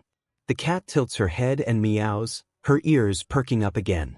She's probably judging him, he thinks bitterly, but then she makes another sound, and he realizes she's likely begging for more food. He forces a smile and retrieves some treats, chuckling as she jumps off the couch and approaches him with her tail held high. She's always polite and gentle when he offers her treats, taking them right from his hand. He had expected her to be wary of him for a while, yet here they are. He watches her chew the small treats and sighs. He apologizes to her, feeling she would be better off without someone like him caring for her. He bends down to pet her gently, acknowledging that they are both stuck with each other now. She purrs and gracefully wanders down the hallway, ready to sleep after her meal, and Izuku usually follows suit. But tonight he can't even bear the thought of it. Instead, he decides to tidy up the apartment and finish some of his projects. His AI is complete. He just needs to test it during tomorrow's patrol and see how well it performs. He worries about its durability. Suddenly, he remembers he doesn't have training in the morning due to the entrance exam. All Might is proctoring it, possibly to identify potential successors or maybe just because he needs to be there as a newcomer. He doesn't want to think about UA or heroes right now. The memory of his fight with 𝗂𝐿 is still fresh in his mind. He winces at the thought of how All Might looked at him after mentioning the proctoring, almost resigned, as if he knew Izuku hadn't changed his mind about attending. Or was it something else entirely? As Izuku pondered this, he realized that his disappointment in himself might stem from this very thought. He longed to bring joy to the man he admired, even if he knew it might be in vain. Unless he envisioned All Might's radiant smile as he spoke words Izuku had always yearned to hear but never truly believed. Even someone with a villain's quirk could be a hero. He recalled Present Mike, who would laugh heartily while patting his shoulder, barely managing to contain his own quirk. Eraserhead's intense gaze came to mind as he handed Izuku a packet, his straightforward manner leaving no room for doubt. The man wouldn't have taken the time to engage with Izuku if he didn't see potential in him. And then there was 𝗂𝐿. How many times had his friend urged him to strive harder, to pursue this lifelong dream? Izuku remembered being just shy of 6 years old, holding 𝗂𝐿's slightly sweaty hand as they stood outside in their All Might onesies, carefree and full of hope. They had both declared they would become heroes together. 𝗂𝐿's confident response had filled Izuku with belief. Why wouldn't he trust his friend? All Might, Present Mike, Eraserhead, 𝗂𝐿, they all had faith in him, didn't they? Even if it was misplaced, wouldn't it be a greater disappointment to let them down? To squander their efforts, both big and small? Izuku's gaze drifted to the scattered papers on his desk, buried beneath a pile of notebooks and his rabbit costume. He was going to regret this. His thoughts were clouded, and he knew he would be disappointed in himself by morning. He reminded himself that applications would still be accepted until the night before. With 30 minutes to spare, he could manage to pull this off, just as he had with everything else in his life. Taking a shaky breath, he reached for the UA application. UA was enormous. Izuku discovered this the moment he stepped onto the school street. Perched on a forested hill overlooking Mizudafu, UA was vast. This was to be expected, considering it was Japan's top-ranked high school for heroics and, in Izuku's view, the best in the world. The school boasted a roster of famous and successful pro-heroes, including All Might, Endeavor, and even Best Jeanist. The fact that most top heroes had graduated from UA spoke volumes about the school's credibility. This made gaining admission nearly impossible. To put it simply, Izuku felt nervous. The campus was typically gated and secured against criminals and reporters, but now it stood open for the hundreds of examinees entering. Normally, guests would require a special ID card for entry. At least, that was what All Might had told him, but that was not the case today. He felt out of place. The open gate before him seemed anything but welcoming. It felt as if the UA barrier was taunting him, daring him to step through. Izuku was surprised his application had even been accepted, considering his minor criminal record. He couldn't have lied about those specific records. They likely conducted a security check that would have disqualified him for falsifying documents. UA took legalities seriously, as the principal and staff could face significant consequences if anything went wrong concerning students or training. The night before, he had taken pictures of the lengthy application and emailed them to the principal just before midnight. There must have been a filtering system in place, as he received a verification email almost instantly. He had spent a good 20 minutes beforehand trying to determine what he could fabricate. UA required a lot of information: his parents' names and occupations, phone number and address, medical records, a BRTH certificate, and more. He couldn't list an abandoned building a few miles from the bank as his address, so he had to lie about that, among other details. He just needed to ensure his fabrications were believable and foolproof. He couldn't lie about his criminal record, as that was easily verifiable. He hoped everything he submitted wouldn't be scrutinized too closely. Regardless, UA was much larger than he had anticipated. It had to be, given the wide variety of courses offered beyond heroics. The school had multiple classes for each letter, meaning there were always 33 classes in session to accommodate all the students. Taking a deep breath, Izuku forced himself to move forward. He was only a few minutes early. If he wanted to be on time for the written exam, he needed to hurry. He reassured himself that he could do this. They all believed in him. Eraserhead had given him that application directly. He couldn't let him down. But then, he tripped over nothing, having been too focused on overcoming his nerves to remember how to walk properly. He found himself hovering just above the ground, and when he looked down, he noticed his legs were suspended too. Was this what death felt like? A giggle to his left snapped his attention, and he looked up to see a pretty girl with shoulder-length brown hair standing beside him. He managed a small greeting, still suspended in the air. Was she an angel? He wouldn't have been surprised either way. She laughed again and gently set him down, and Izuku felt a wave of dizziness as gravity returned. She explained that she had used her quirk to stop him from falling. With a bright smile, she formed her fingertips into a praying gesture and apologized for not asking first, explaining that she thought he wouldn't mind her catching him. Izuku stood there, momentarily speechless, his cheeks flushing. She was really cute, he thought, and she was a girl. He hadn't interacted much with girls before, at least not as Midoriya Izuku.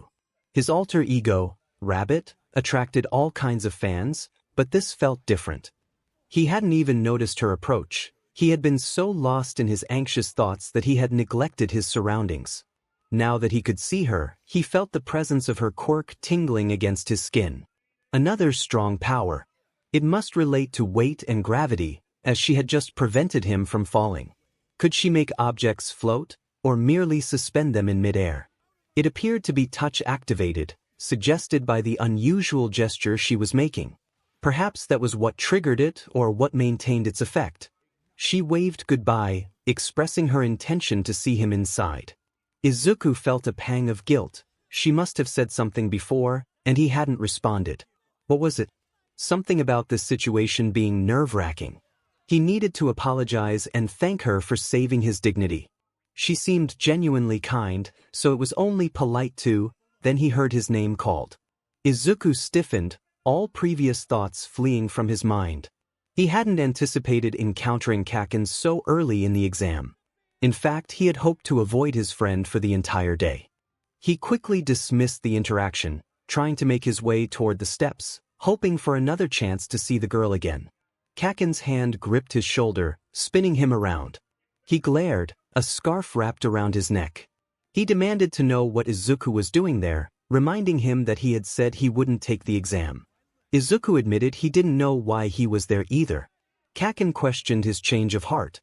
Izuku shrugged off the hand, aware of the stares and whispers from the other examinees. He remarked that it seemed like 𝗂𝐭𝐴 didn't want him there. 𝗂𝐭𝐴 insisted he was being foolish and began to pull him toward the entrance. He let it go for now but warned Izuku that he would want to know what had happened. They were going to be late for the written portion. Izuku felt resigned. As they entered the large building and followed the signs to their testing room, he wished it were permissible to punch people for no reason. He didn't want to punch 𝗂𝐭𝐴, not at that moment at least. He wanted to confront the individuals whispering around them as they walked past. They were discussing his past encounter with the Sludge villain, recognizing 𝗂𝐭𝐴 as the real deal. Izuku took a sip from his water bottle, trying to suppress his irritation. Didn't they understand how hurtful it was to bring up someone's trauma? 𝗂𝐭𝐴 suddenly asked if he was drinking, eyeing the bottle suspiciously. Izuku denied it, stating he wouldn't drink on school grounds. He wasn't that foolish. He noticed the skeptical expression on 𝗂𝐭𝐴's face. The written exam turned out to be easier than he had feared. In fact, it seemed that both he and 𝗂𝐭𝐴 had overprepared. Most of the exam consisted of multiple-choice questions covering the main subjects: math, science, Japanese, and history. There were also a few open-ended questions about Quirk laws and management. However, Izuku's favorite part was the mini essay on the back. Although only one page was required, he ended up writing 5, nearly running out of time. The essay posed an analytical question that needed to be answered in well-structured paragraphs. It presented a scenario involving a fiery villain attack in a crowded city. To Izuku, it was straightforward. He wrote fervently, pencil scratching against the pages. He must have appeared quite intense to those around him, but he didn't mind. Now they were in the UA auditorium, waiting for the brief presentation before the final exam. The lights flickered on, and Izuku felt his heart sink as he recognized the figure on stage, dressed in his full hero costume. Present Mike greeted the candidates with enthusiasm, making exaggerated gestures as he introduced himself as their school DJ. The silence that followed made Izuku cringe. He would have cheered back if he hadn't feared being recognized and called out. Present Mike acknowledged the quiet crowd, quickly moving on to explain how the practical exam would unfold. A projector displayed a large diagram of UA and its surrounding buildings. He informed the candidates that they would engage in 10-minute mock battles in vibrant urban settings. Izuku realized he had spent so much time around Present Mike off-duty that he had forgotten how he typically acted in front of others. Present Mike encouraged the candidates to prepare themselves, announcing that they would head to their designated battle centers. Izuku glanced at his card and examinee number, noting that his was just one number higher than 𝗂𝐭𝐴's, which explained their seating arrangement. They had attended the same elementary school, and since Izuku had taken middle school online, the school likely didn't know where to place him. Izuku had submitted his application just the night before, so it was understandable that the school had little time to determine his placement. He was assigned to Battle Center B while 𝗂𝐭𝐴 was in A. Izuku felt a mix of relief and disappointment. It would be more challenging to score points with 𝗂𝐭𝐴 in the same center, as he would undoubtedly try to claim all the robots for himself. Yet, he also craved the extra motivation. 𝗂𝐭𝐴 grumbled about being separated to prevent them from working together. Izuku teased him, claiming that he would never collaborate with him anyway, and noted that his examinee number was higher, implying he was automatically better. 𝗂𝐭𝐴 shot him a glare, telling him to stop looking at his card. Izuku suggested they check out the targets. Present Mic explained that there were 3 types of foe villains in every battle center, with points awarded based on their difficulty. The goal was to use their quirks to score by defeating these foe villains heroically. Izuku elbowed Kaken playfully, remarking that it seemed his plans were thwarted. Kaken barely dodged the swing aimed at his head. Izuku focused on the projector again, realizing there were only 3 robot silhouettes displayed. However, the sheet he had picked up earlier indicated there were 4, suggesting a surprise element. It was clear they were keeping something under wraps for a reason. It appears that he is not the only one who has noticed the discrepancy. A tall boy with blue hair raises his hand, capturing everyone's attention. He stands confidently, and Izuku thinks he looks somewhat handsome. Present Mic encourages him to speak, and the boy points out that the printout lists 4 villains instead of 3. He expresses his disappointment, stating that if this is an error on official UA materials, it reflects poorly on their esteemed school. Izuku internally disagrees with the boy's sentiment but remains silent. Kaken mutters something under his breath that sounds like a jab at the boy's attitude, prompting Izuku to stifle a laugh. The blue-haired boy then turns to Izuku, accusing him of being distracted and not taking the situation seriously. Izuku feels a pang of embarrassment and wishes he could disappear. Kaken, not one to back down, responds with a fierce glare, asserting that only he is allowed to tease Izuku. He warns the blue-haired boy to watch his tone. Izuku quickly intervenes, pulling Kaken back into his seat, knowing that his friend wouldn't hesitate to confront the other boy. He apologizes to the blue-haired student, who merely narrows his eyes in response. Fortunately, Present Mic steps in to diffuse the tension, thanking the blue-haired boy for his input and clarifying that the 4th villain type is merely an obstacle worth 0 points. He encourages the examinees to focus on the real challenges ahead. The blue-haired boy bows in appreciation before taking his seat. Izuku thinks the boy seems nice, albeit a bit blunt. Present Mic concludes with a motivational message, referencing a famous historical figure, which causes Izuku to tune out. He finds the speech tedious and feels that Present Mic is being forced to deliver it. The bus ride to the battle center is brief, and Izuku marvels at Yue's wealth.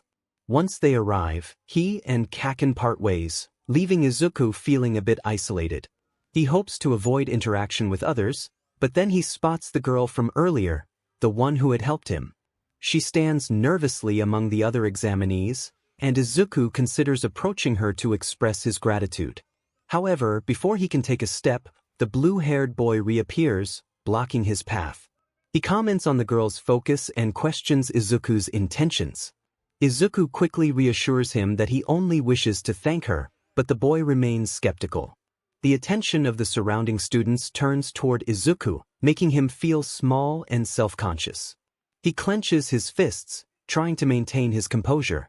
Just then, Present Mic's voice booms from above, signaling the start of the trials. Izuku seizes the opportunity to escape the awkward situation. He takes off, his body responding eagerly to the call of action. As he races into the battle center, he feels exhilarated. Present Mic encourages the examinees to move quickly, emphasizing that there are no countdowns in real battles. Izuku thrives in this environment. The thrill of competition invigorates him. He relishes the challenge ahead, recalling a mischievous act he once pulled.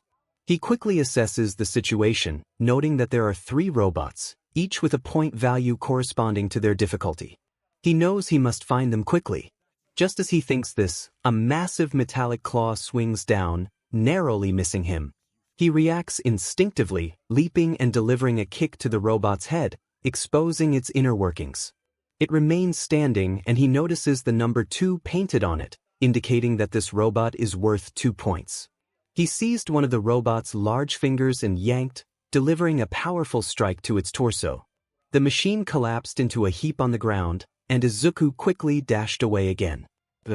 Excitement surged through him as he felt the energy of the other examinees in the battle center. He wished he could utilize his quirks to assist him, but he was acutely aware of the cameras tracking his every move. The sound of drones buzzing overhead filled the air. As Izuku approached the center of the foe city, he noticed the robots clustering together. In the middle of the main road, he found himself battling 3 robots. One was a 2-pointer, while the other 2 were 3-pointers. It suddenly dawned on him that these machines could be turned off manually. He dodged a heavy strike from the robot behind him and grabbed a piece of debris left from his previous encounter, swinging it like a bat at the nearest robot's face. The head popped off in a cartoonish manner, colliding with the 3rd robot and sending it stumbling back.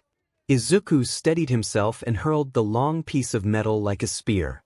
The robot immediately powered down when it became lodged in the concrete wall, the makeshift weapon protruding from its midsection. Izuku longed for his bow staff at that moment. He turned to confront the remaining robot, only to discover that another examinee had already dealt with it. The back panel of the machine was open, revealing a familiar set of wires and suches. One 𝗬𝗍𝗏 caught his attention, and he recognized the wiring pattern, realizing it was linked to a signal. It must be controlled by a program being broadcast, not by someone observing through its sensors. If he had a moment to spare, he could probably locate the main robot transmitting the signal and disable it, effectively shutting down all remaining robots at once. But he hesitated, knowing that would be unfair to the other contestants. He had no idea how far the signal might reach or if it would affect other battle centers. Instead, he decided to collect parts from the panel that had already fallen off the robot, pocketing them for later. That metal was valuable, and he could either sell it to a local scrapper or use it himself. After gathering a few pieces, he helped a boy up from the rubble of another 3-pointer, nodding in acknowledgement of the boy's gratitude. Izuku lost track of how many points he had accumulated and wondered about the time. They must have been at it for at least 5 minutes already. He thought about how 𝗂𝐭𝐴 was faring at his own battle center. Suddenly, he spotted another robot sneaking up on a girl with vines for hair. She was preoccupied with fighting 2 others and didn't see the one approaching from behind. Without hesitation, he jumped in and struck the robot against the wall with a powerful kick, taking it down instantly. The girl gave him a grateful look before returning to her fight, and Izuku did the same. The announcer's voice echoed, urging everyone to score their last points with only 2 minutes remaining. Izuku felt fatigue creeping in and knew he needed to pace himself to conserve energy. He figured he had enough points, so taking it slow for a moment wouldn't hurt. But then the ground trembled, and windows rattled as something massive emerged from the earth about 10 buildings away. Standing at least 150 feet tall, the robot's multiple red eyes glowed ominously as it advanced, effortlessly demolishing anything in its path. This had to be the 0-pointer, the very one President Mike had warned them to flee from. Many examinees were screaming as they sprinted past him, and Izuku realized he was the only one standing still, captivated by the impressive machinery. Just as he was about to turn and escape, a cry pierced the air. His gaze snapped forward, locking onto a figure trapped beneath a large slab of concrete. Recognizing the light brown hair, Izuku sprang into action before he could second-guess himself. This situation felt reminiscent of the speeding car and little girl incident, but he hoped this time would not end in tragedy. He feared she might get stepped on. Surely, there were pros monitoring the event. With cameras all around, there was no way they could miss her plight. He knew he had to act. Izuku channeled more energy into his legs and leaped onto the edge of a building, scrambling for a grip on the windowsills. He climbed higher and jumped off the wall onto a nearby roof, racing to reach the robot before it reached her. Perhaps he could distract it by engaging in battle. He soared across the rooftops, squinting against the sun's glare. He still wasn't high enough to reach the robot's head, which was its weakest point. A camera flew by, hovering in front of the towering machine. The girl continued to struggle below, and that thought ignited a plan in Izuku's mind. He veered to the side and launched himself off the edge of the roof. The camera was large enough to support his weight, and he landed on it, using it as a springboard to propel himself across the remaining distance. The robot's face loomed before him, and he pulled back his fist, his breath catching in his throat. Later, he would reflect on this moment as one of his most reckless decisions. His hand crashed through the metal of the robot's face, creating a sizable hole next to its eye. However, the impact only resulted in a painful jolt to his wrist and knuckles. He must have broken his hand against the reinforced metal, far tougher than the smaller robots. Despite the pain, The robot continued to move, with Izuku clinging on with one injured hand. He swung his lower body up and used his legs to smash into the hole once more. It widened, and Izuku felt a wave of relief wash over him as he discovered the inside was hollow. He crawled into the opening, struggling to maintain his balance as the robot shifted, attempting to dislodge him. There was the power source. He had been right. This was the one sending signals to the others, and it had been active all along. With determination, Izuku seized the control panel with his good hand and yanked it out.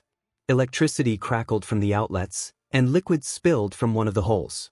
Izuku felt his face pale. This was a bad idea. The structure began to collapse around him, which was very concerning because it meant it was about to. With one final surge of strength from his legs, Izuku propelled himself forward and out of the hole he had created, twisting like a corkscrew just as the robot imploded. Parts flew in every direction, and debris whizzed past his ears while heat brushed against his back. He let out a cry as he fell through the air, realizing he was much higher than he had anticipated when he jumped onto the camera. He braced himself for a hard landing unless he used his pull or perhaps deflect to cushion the impact, but he would rather face anything than open that can of beans. He tried to position himself to land on his legs, knees slightly bent, knowing that was the best way to land without a parachute. It was somewhat reminiscent of the helicopter bomb incident, ironically so. The ground rushed up to meet him, and Izuku prepared for the pain, only to be surprised by a hand slapping him across the face before he could touch down, sending him floating once more. Either that or he was actually dead. He landed on the concrete when the anti-gravity quirk released him. Adrenaline surged through his veins, making it hard to think. His hand throbbed, but he had endured worse. Izuku lifted his weary head to see the brunette who had saved him from falling for the second time. He expressed his gratitude, but before he could finish, the girl suddenly vomited a cascade of rainbow and sparkles. Izuku blinked a few times before turning away to give her some privacy. It must have been a side effect of her quirk, perhaps due to overexertion, which explained why she had struggled to lift the concrete slab earlier. He couldn't help but think about UA and their perilous, somewhat unfair entrance exams. The concrete beneath him tasted surprisingly good, almost artificial. It was the best concrete he had ever nearly died on. As the timer ran out, Izuku faintly heard Present Mic announce that the exam was officially over. In that moment, he felt indifferent. He lost track of time until a cane poked him in the side. He had been trying to take a nap and grumbled as he was nudged onto his back, only for his eyes to widen in recognition. He knew the person above him. He had studied her in his medicinal textbooks. Recovery Girl greeted him, her voice slightly raspy with age, and asked to see his hand. Izuku was in awe. She seemed much smaller in person. He noticed the other examinees standing nearby, having returned after the zero-pointer was defeated. He spotted Blue Boy, staring intently at the ground, seemingly lost in thought. Izuku wondered what was on his mind. Recovery Girl instructed him to come closer and eat some gummies while he sat there. She took his hand gently and kissed it after handing him a few vitamins, causing Izuku's face to flush with embarrassment. However, his discomfort was short-lived as he watched in amazement as his hand was enveloped in green light, returning to its original color. The pain was gone. It was completely healed. This was far more impressive in person than when he read about it in textbooks. Izuku paid little attention to the laser beam guy explaining Recovery Girl's job and quirk, as he was already well informed. What intrigued him was how the other boy knew about her as well. Perhaps they shared common interests. Recovery Girl distributed more gummies, praising everyone for their abilities, but before Izuku could muster the courage to speak to her or the laser guy, they were all ushered out of the arena, promised results in just a week. He left without a word, eager to avoid any conversations now that his social energy had been depleted. For the most part, he succeeded. The adrenaline rush had been exhilarating. He hadn't felt that high in ages, even if it only lasted 10 minutes. To him, it felt like an hour. He reflected that things could have gone better, but there was nothing to be done about it now. Just as he was about to step onto the street leading down the hill, a familiar voice called out to him, demanding an explanation he owed. Izuku tensed, meeting Kaken's fierce gaze for a fleeting moment before turning and running as if his life depended on it, because, in a way, it did. When Toshinori saw the familiar mess of green curls appear on one of the large screens in front of him, he nearly choked. He swallowed hard, leaning forward in his chair, aware of the questioning looks from the other teachers around him. Ignoring them, he focused on ensuring his mind wasn't playing tricks. This had to be a trick of the light. Midoriya couldn't possibly be here, battling two robots at an entrance exam he had claimed he wouldn't even consider taking. There was no way he could be performing this well. Toshinori didn't doubt Midoriya's capabilities, but he had never seen him like this before. He had never witnessed him in an actual battle, fending off complex machinery without a moment's pause. The transformation was both refreshing and alarming. Why hadn't he known Midoriya could fight like this? They had sparred together countless times. The camera shifted to a bird's-eye view of the mock city center, and Midoriya was lost in a sea of other examinees and robots. Toshinori was still in shock, unable to process the scene. That was undoubtedly Midoriya. His instincts told him so, and there weren't many other short boys with green eyes and hair in Mizudafu these days. At least, not ones he had witnessed. The fact that the boy was present, taking the exam, indicated he had not been entirely truthful with Toshinori, though he hadn't exactly lied. He had never made any promises to the hero. All he had said was that he didn't know what he wanted to do yet and that he wasn't going to UA. Toshinori remained puzzled about why Midoriya had specifically mentioned UA instead of any hero school in general, but that was beside the point. Midoriya had never promised anything, so it hadn't been a lie. Yet, Toshinori felt a twinge of sadness. He had been prepared to wait. Just a couple more years, and Midoriya would have been eligible for the Commission's hero program. Not all pro heroes obtain their licenses by attending UA or other schools. Some cannot attend school or didn't get into their preferred institutions. Those aspiring heroes apply for the Commission's program once they turn 17 and are trained directly by established professionals. It was a challenging program to enter, but with the number 1 hero's recommendation, Toshinori was confident Midoriya would have excelled. He believed Midoriya would have succeeded even without a recommendation. After all, that was how Hawks had done it, and the young hero was already ranked 3rd in approval ratings at just 22. There was no reason Midoriya couldn't achieve the same. However, that plan would only work if the boy agreed to it. Toshinori had been willing to wait. He had even been gathering the courage to discuss his trainee with Gran Torino, hoping to enlist the old man's help in training him. He had been ready to reach out to his intimidating teacher to secure the best resources for Midoriya's training. That was how serious he was about this. Now those plans seemed to be slipping away, though Toshinori couldn't say he was upset about it. He felt more troubled by Midoriya's decision to keep it from him. He had just seen the boy the day before, so why hadn't he mentioned this? Had he just recently changed his mind, or was it meant to be a surprise? He didn't know, but he certainly wasn't complaining. The boy was demolishing those robots, after all. There was no way he wouldn't get in. This was fantastic for Toshinori. Finally, it seemed the world was turning in his favor. He wouldn't feel guilty about choosing Midoriya as his successor if the boy actually attended hero school. Training him would be much easier that way, just as Toshinori's 𝗵𝗲 had done with him. However, all this excitement didn't prevent Toshinori from cringing when the camera shifted a few minutes later, revealing Midoriya using a robot as a trampoline. He leaped at the robot, fist drawn back and brow furrowed in concentration, a determined gleam in his eye. When Toshinori saw his trainee narrowly escape an explosion by evading the robot's head just before it imploded, he felt a surge of panic. Everyone in the room tensed as the boy fell toward the ground, and Toshinori could hardly breathe until he saw the brunette Midoriya had saved 𝗧𝗵𝗲 and halt his descent. The boy could have been seriously injured, yet he was smiling as Recovery Girl healed him moments later, his face beaming as he likely expressed admiration for the healer and her quirk. Toshinori noted that Midoriya didn't appear too battered, but it served as a reminder that things could have turned out much worse. The number 1 hero couldn't recall his own entrance exam being so perilous. Perhaps it was simply because he hadn't acted as recklessly as his trainee had. Toshinori was jolted from his thoughts when Ken asked about the boy. He remembered. that the BLD hero was present because his next group of students would be involved in this chaotic exam. He needed to understand what he was working with, as he would be their teacher. Aizawa was there for the same reason, though he hadn't spoken to Toshinori at all during this time. Nizu, sounding overly pleased with himself as he typed on his computer, identified the boy as Midoriya Izuku, a 15-year-old with an emitter-type quirk he referred to as Boost. Kayama, lounging nearby with a twinkle in her eye as she watched the battle replays, guessed that it involved enhancements.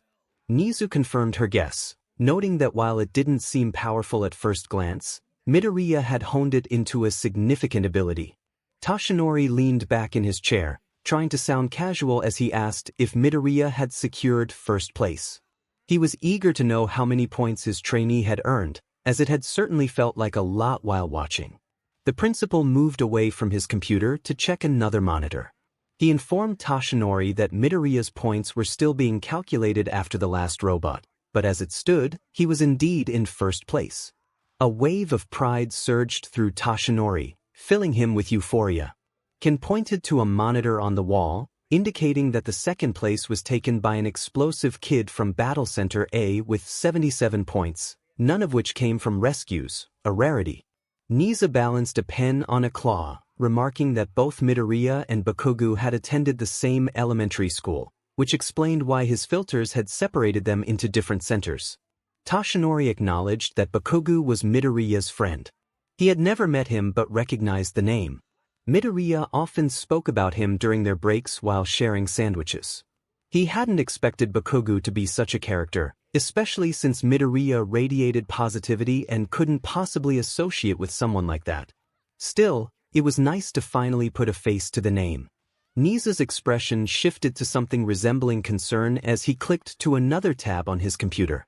He revealed that Midoriya had a criminal record, linked to several cases of public quirk usage, assault, and interference with police work. Toshinori felt a wave of discomfort wash over him, and he noticed Aizawa shifting in the corner of the commentator's box. 𝗍𝗂 continued, stating that he was unsure how Midoriya had passed the filters, as his application should have been denied immediately. The word denied hung heavily in the air. Toshinori knew it took such matters seriously, and his chest tightened at the thought. UA had a strict no-record policy, regardless of the charges. Toshinori quickly declared his support for the young hero, feeling the weight of Aizawa's intense gaze. The underground hero's scrutiny sent a shiver down Toshinori's spine, making the hairs on the back of his neck stand on end. Aizawa's voice remained as monotone as ever when he inquired about the boy, suggesting a deeper analysis of Toshinori's words. Toshinori sheepishly admitted to knowing the kid only a little, having seen him around and offered some training tips. It felt like a flimsy excuse, but he couldn't deny the boy's potential. Aizawa raised an eyebrow, appearing unimpressed as he questioned Toshinori's willingness to vouch for someone he hardly knew. Toshinori defended his stance, insisting that the kid seemed bright and pointing out that Aizawa should also be willing to support him. Aizawa replied that he was only considering the boy because he had shown potential and performed well in the exam, implying that it would be foolish not to investigate further. Feeling flustered under the scrutiny of his peers, Toshinori was about to respond when the door swung open, revealing a disheveled present mic. In that moment, Toshinori felt immense gratitude towards his loud coworker for interrupting the tension. Yamada burst in, excitement radiating from him as he recounted an impressive event from the exam, his enthusiasm momentarily silenced by Aizawa's presence. Aizawa's response was a weary acknowledgement, clearly uninterested in the commotion. Undeterred, Yamada continued, bringing up a kid he had previously mentioned, the one from the laundromat. Aizawa's irritation was palpable as he pointed out that their washing machine had been fixed for months, yet Yamada still insisted on seeing the boy. Yamada, oblivious to Aizawa's annoyance, excitedly revealed that the boy was the same one who had performed exceptionally during the exam. Toshinori's confusion grew as he tried to piece together the connection, realizing that Midoriya had mentioned meeting present Mike before, but never about laundromat encounters. Aizawa, equally bewildered, confirmed the boy's identity, leading Yamada to exclaim that he recognized Midoriya immediately. Aizawa's exasperation grew as he lamented not knowing the boy's name sooner, while Toshinori chuckled at the unexpected revelation that his trainee was more well-known than he had thought. Yamada's exuberance was infectious as he reacted to the news, laughing at the absurdity of the situation. Aizawa noted that the boy was a problem child, causing trouble for both him and 𝗬𝗁𝗁, which only added to Toshinori's amusement. The conversation shifted to another young hero, Rabbit, who had also been causing Aizawa some stress. Toshinori was surprised to learn that Aizawa was involved in that case, and Kiyama teased him about a mural Rabbit had painted, which Aizawa quickly dismissed. The playful banter between the three heroes was entertaining, and Toshinori found himself smiling at their camaraderie. Kan, sitting nearby, observed the exchange with mild interest, commenting on their peculiar dynamic. Kiyama corrected him, claiming she had always been an adult, which sent Yamada into another fit of laughter. Toshinori held back a snort, enjoying the light-hearted atmosphere they created together. Aizawa interrupted the chatter with a pointed remark, indicating that 𝗎𝗠 had something to share. The room quieted as everyone turned their attention to 𝗎𝗠, who patiently awaited his moment. He expressed gratitude to Aizawa and announced that the points had been calculated and were now visible on the large screen. As the projector flickered to life, the teachers observed the countdown of the highest-ranking students. Everything seemed to proceed as expected until Midoriya's name appeared at the top of the list. Toshinori stared in disbelief at the two boxes next to the boy's name, labeled Villain Points and Rescue Points. It was astonishing. Yamada was the first to react, exclaiming in shock at the unexpected result. Kan echoed his surprise, while Kiyama noted the impressive score of 198 points, suggesting it must be a new record. Toshinori knew this to be true, as he had previously held the record at 108 points. The only contender who had come close was 𝗫𝗫𝗏. For Midoriya to surpass him by 90 points was nothing short of remarkable. Toshinori felt a mix of astonishment and pride. 𝗎𝗠 acknowledged the unusual score, admitting to a minor error in his calculations. He challenged the group to identify the mistake, and Aizawa, despite his usual indifference, provided the correct answer. He explained that Midoriya had destroyed the zero-pointer just before the exam concluded, which had disabled the other active robots. 𝗎𝗠 confirmed Aizawa's assessment, revealing that the transmitter in the zero-pointer had been removed. He smiled with satisfaction, noting that had Midoriya approached the situation differently, the signals would have continued, affecting the outcome. A moment of silence followed as Toshinori processed the information. He wondered if Midoriya had been aware of the implications of his actions. 𝗎𝗠 suggested that regardless of Midoriya's knowledge, he had achieved the highest record in UA's history. Toshinori resolved to take Midoriya out for lunch to celebrate his accomplishment. It was an incredible feat, and the boy had done it all independently. Kiyama leaned forward, intrigued by 𝗎𝗠's computer screen. She noted that Midoriya had completed all his high school education and was currently pursuing a college diploma, which surprised Toshinori. He had been unaware of Midoriya's college plans, considering the boy was not even 16 yet, a significant achievement. Yamada expressed his astonishment at Midoriya's intelligence, while Kan questioned the necessity of considering him for the program since he had already completed his education. Toshinori countered by highlighting Midoriya's impressive performance during the exam. 𝗎𝗠 agreed, emphasizing that it would be a shame to overlook such talent. He pointed out that Midoriya had specified in his application that he was only interested in the hero course, which was not typically part of standard high school education. The atmosphere shifted as 𝗎𝗠's intense gaze focused on the footage, causing a shiver to run through the teachers. Toshinori sensed 𝗎𝗠's recognition of Midoriya's potential, but he hoped the principal would not push too hard. 𝗎𝗠 explained that it was legally possible for Midoriya to attend UA and earn hero credits despite his prior education. The decision would ultimately rest with his homeroom teacher. Yamada's smug expression indicated he understood the implications, and Toshinori noticed Aizawa's look of dread. Aizawa firmly stated that Kan could take Midoriya, but 𝗎𝗠's laughter suggested he had already made up his mind. Shoyuta found himself at a loss. He had not expected much when he entered the commentator's box alongside other teachers, prepared to evaluate potential first years. With his previous third years graduated and his last group of first years expelled, he hoped for a fresh start with this new batch. Relieved to be free of his past students, 𝗧𝗪𝗬 acknowledged that he loved teaching, though it could be challenging. He sensed that this year's group would be even more demanding, especially with Midoriya among them. The boy had exhibited behavior that struck 𝗧𝗪𝗬 as suspicious, more so than many of the villains he had encountered.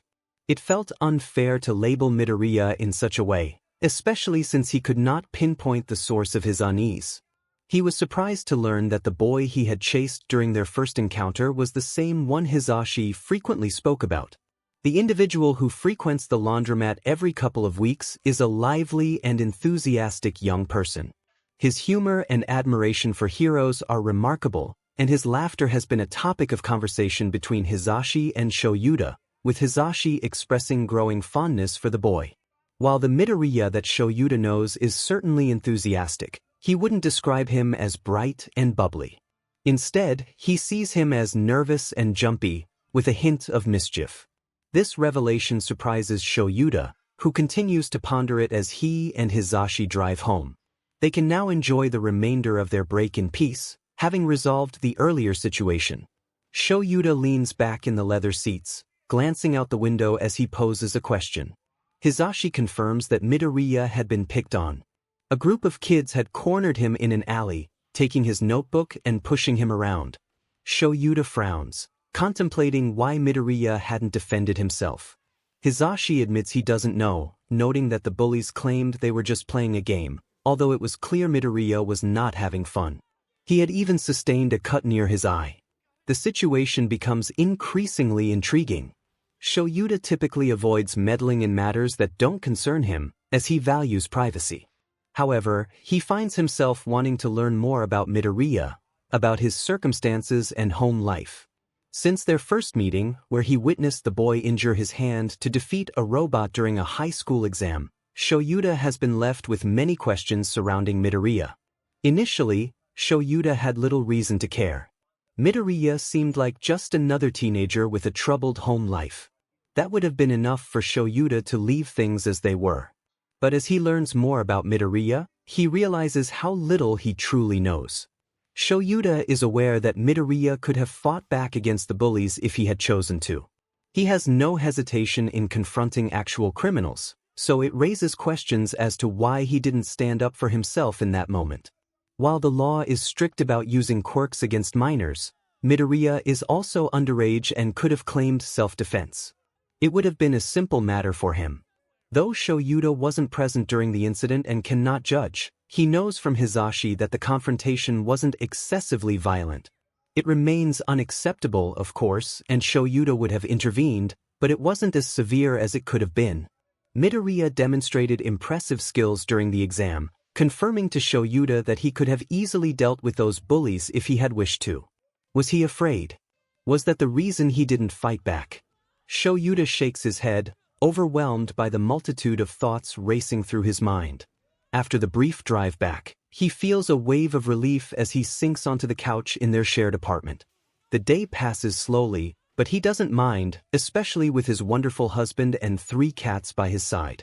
However, the events of the day linger in his thoughts, even as they prepare for sleep after a delightful dinner that Hizashi prepared. Everyone performed admirably during the entrance exam. 𝗧𝗪𝗬 noticed several students with great potential, which is a rarity at first glance. He anticipates a challenging 3 years ahead with this new group of students. And then there's Midoriya. There's something peculiar about him, something familiar that 𝗧𝗪𝗬 can't quite identify.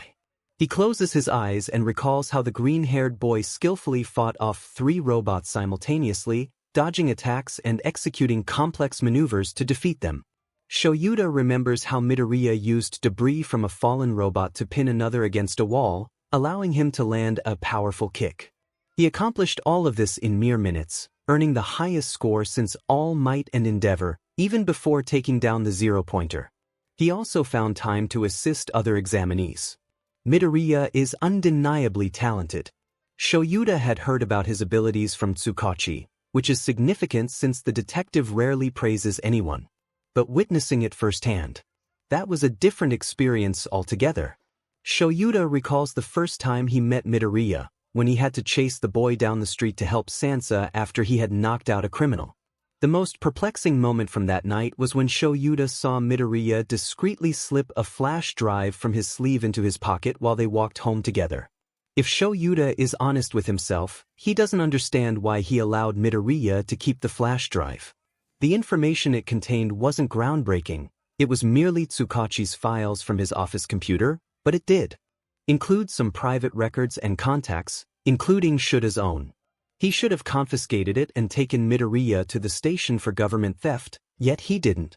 This confuses him. He rarely possesses much patience or sympathy, especially on difficult days, yet he had shown some that night. There's something unsettling about Midoriya, not in a threatening way, but more like danger follows him like a shadow. 𝗎𝘅𝗀𝗧 finds this troubling because it feels painful and familiar, and it could lead to trouble for him. The following day, Izuku receives a text. It consists of just 5 words, but upon seeing the sender, he feels a rush of excitement. All Might is texting him. Despite having received messages from him before, the thrill never fades. However, his excitement turns to anxiety as he reads the message, "Meet me at Dagobah tomorrow." The 3 exclamation points leave Izuku feeling concerned. This could indicate that All Might is either very happy or quite upset about something.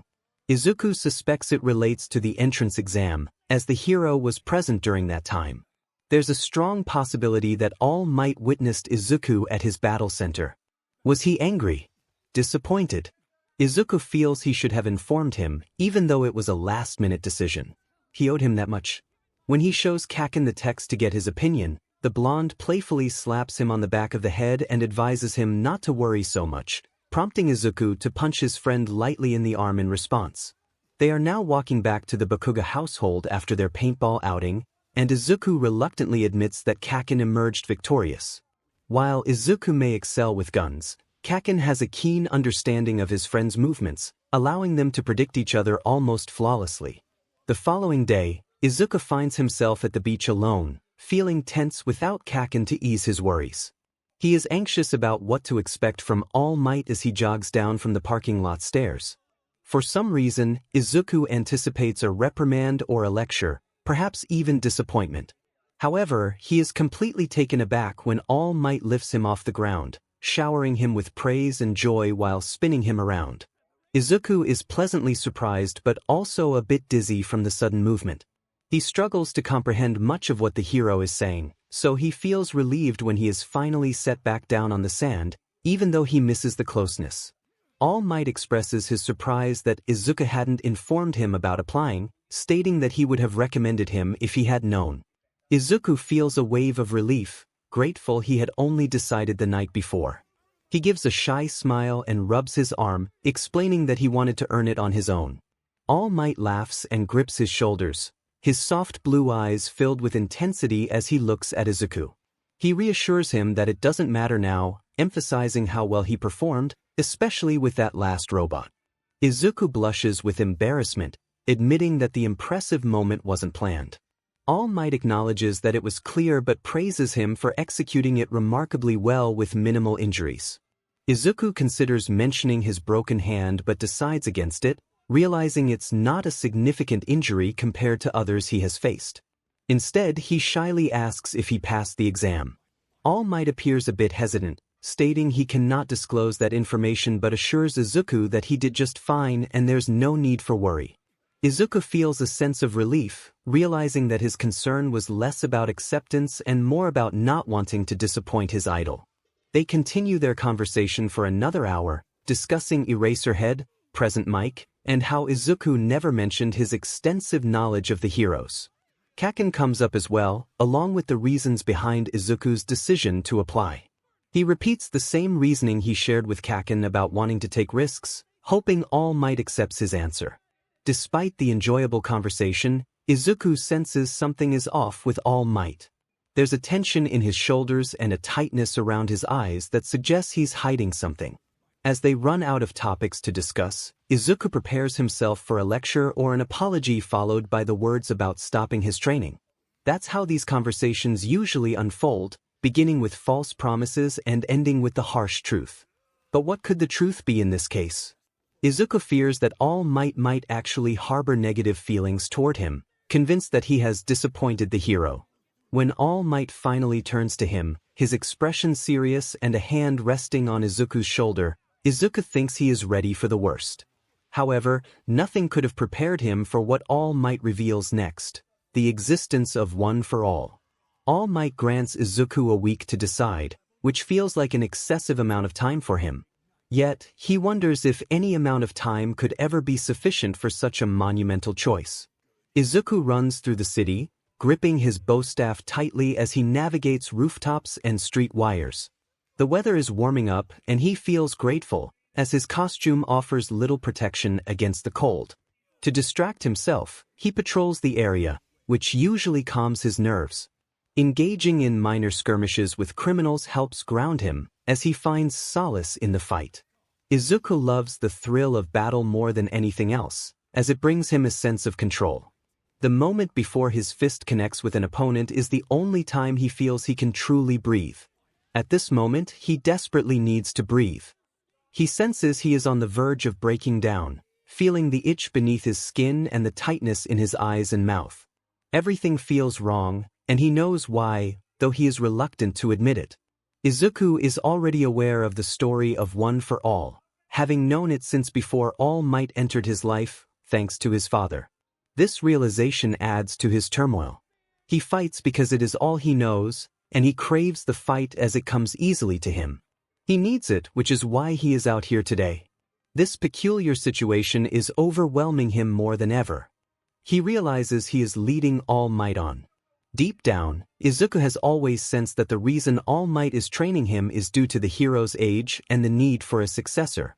However, he quickly dismisses that thought, knowing he is not a suitable candidate to follow in All Might's footsteps. He briefly considers whether All for One is part of that equation but pushes the thought aside, not wanting to spiral into despair. Perhaps his concerns aren't entirely unfounded.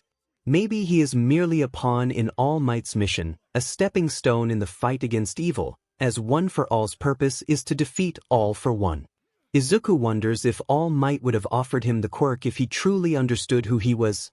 No, who he is. He doubts it. If the number one hero knew his true identity, Izuku might find himself locked away in a dark prison cell. Tartarus seems like a plausible outcome, but that would be the best-case scenario. More likely, he would be subjected to experiments, as having multiple quirks is almost unheard of. The Commission has done such things before, and Izuku knows they would not hesitate to do it again, even to a child. Another nagging thought plagues Izuku. He hasn't told Kaken about All Might's offer. His friend would surely support him if it meant Izuku would confide in someone about his powers, but that will never happen, not if he has any say in the matter. Izuku feels a deep frustration. He despises the situation, the lies, the confusion, and the nagging urge in his gut telling him to give in. He loathes himself for even considering accepting the quirk. He already knew about it, but that knowledge doesn't make it any easier. He shouldn't even be near All Might, let alone training and sharing meals with him. He should have refused right then and there when the words, One for All, left the hero's lips. It should have been straightforward, yet here he is, contemplating it. All Might's explanation took a good 10 minutes, covering the basics of the quirk and how the transfer works. Information Izuku should already know. He remained silent throughout, lost in thought, as he had anticipated this moment, but it didn't fully sink in until now. All Might reassured him that he didn't need to respond immediately, merely informing him of what to expect should he agree. Izuku found himself unable to speak, fearing that if he did, he might inadvertently utter that fateful word, leading to disastrous consequences. All Might suggested a week for Izuku to consider the offer, making it clear he didn't want to pressure him. Izuku nodded in understanding, recognizing that deadlines are necessary. The number one hero would have to move on to someone else if he declined. That is simply how the world operates. A few hours into his patrol, Izuku found himself pacing on top of a bank near his building. He typically doesn't stray this close to home, but he felt it was acceptable. As a vigilante, he has the freedom to roam most areas. Minor rules like trespassing do not apply to him. He knew a gang operated in this part of town, but they maintained a mutual understanding. They didn't harm innocent people and kept property damage to a minimum. In fact, the gang often protected the neighborhood from more violent crime groups. Therefore, Izuku refrained from reporting them, and in return, they left him alone. It was a mutually beneficial arrangement. The bank remained open at this late hour, early morning, as it was currently 1 o'clock. The lights were still on, despite the lack of customers. This was typical for the area. The only individuals who visit a bank at this hour are robbers, vigilantes, and, as Izuku discovered, underground heroes. An alert from his AI indicated a figure approaching from the left. Izuku turned just in time to see Eraserhead drop down from a neighboring building, hands tucked into his pockets. Eraserhead greeted him with a nod, and Izuku resumed his pacing, choosing not to respond verbally. They continued to meet at their designated spot every Friday, but lately, their encounters seemed to occur more frequently, even while patrolling on opposite sides of the city. Izuku began to suspect it wasn't as coincidental as Eraserhead claimed. The hero didn't seem bothered by Izuku's silence and stopped a few feet away, observing his anxious pacing. He expressed his hope to have seen Izuku at the entrance exam, framing it as a question designed to elicit a response. Izuku recognized the tactic. He often employed similar questions to gather information from others. He didn't mind Eraserhead using it on him, so he played along, only half listening. Eraserhead seemed amused by Izuku's evasiveness, suggesting he didn't believe Izuku would risk his position by attending the exam.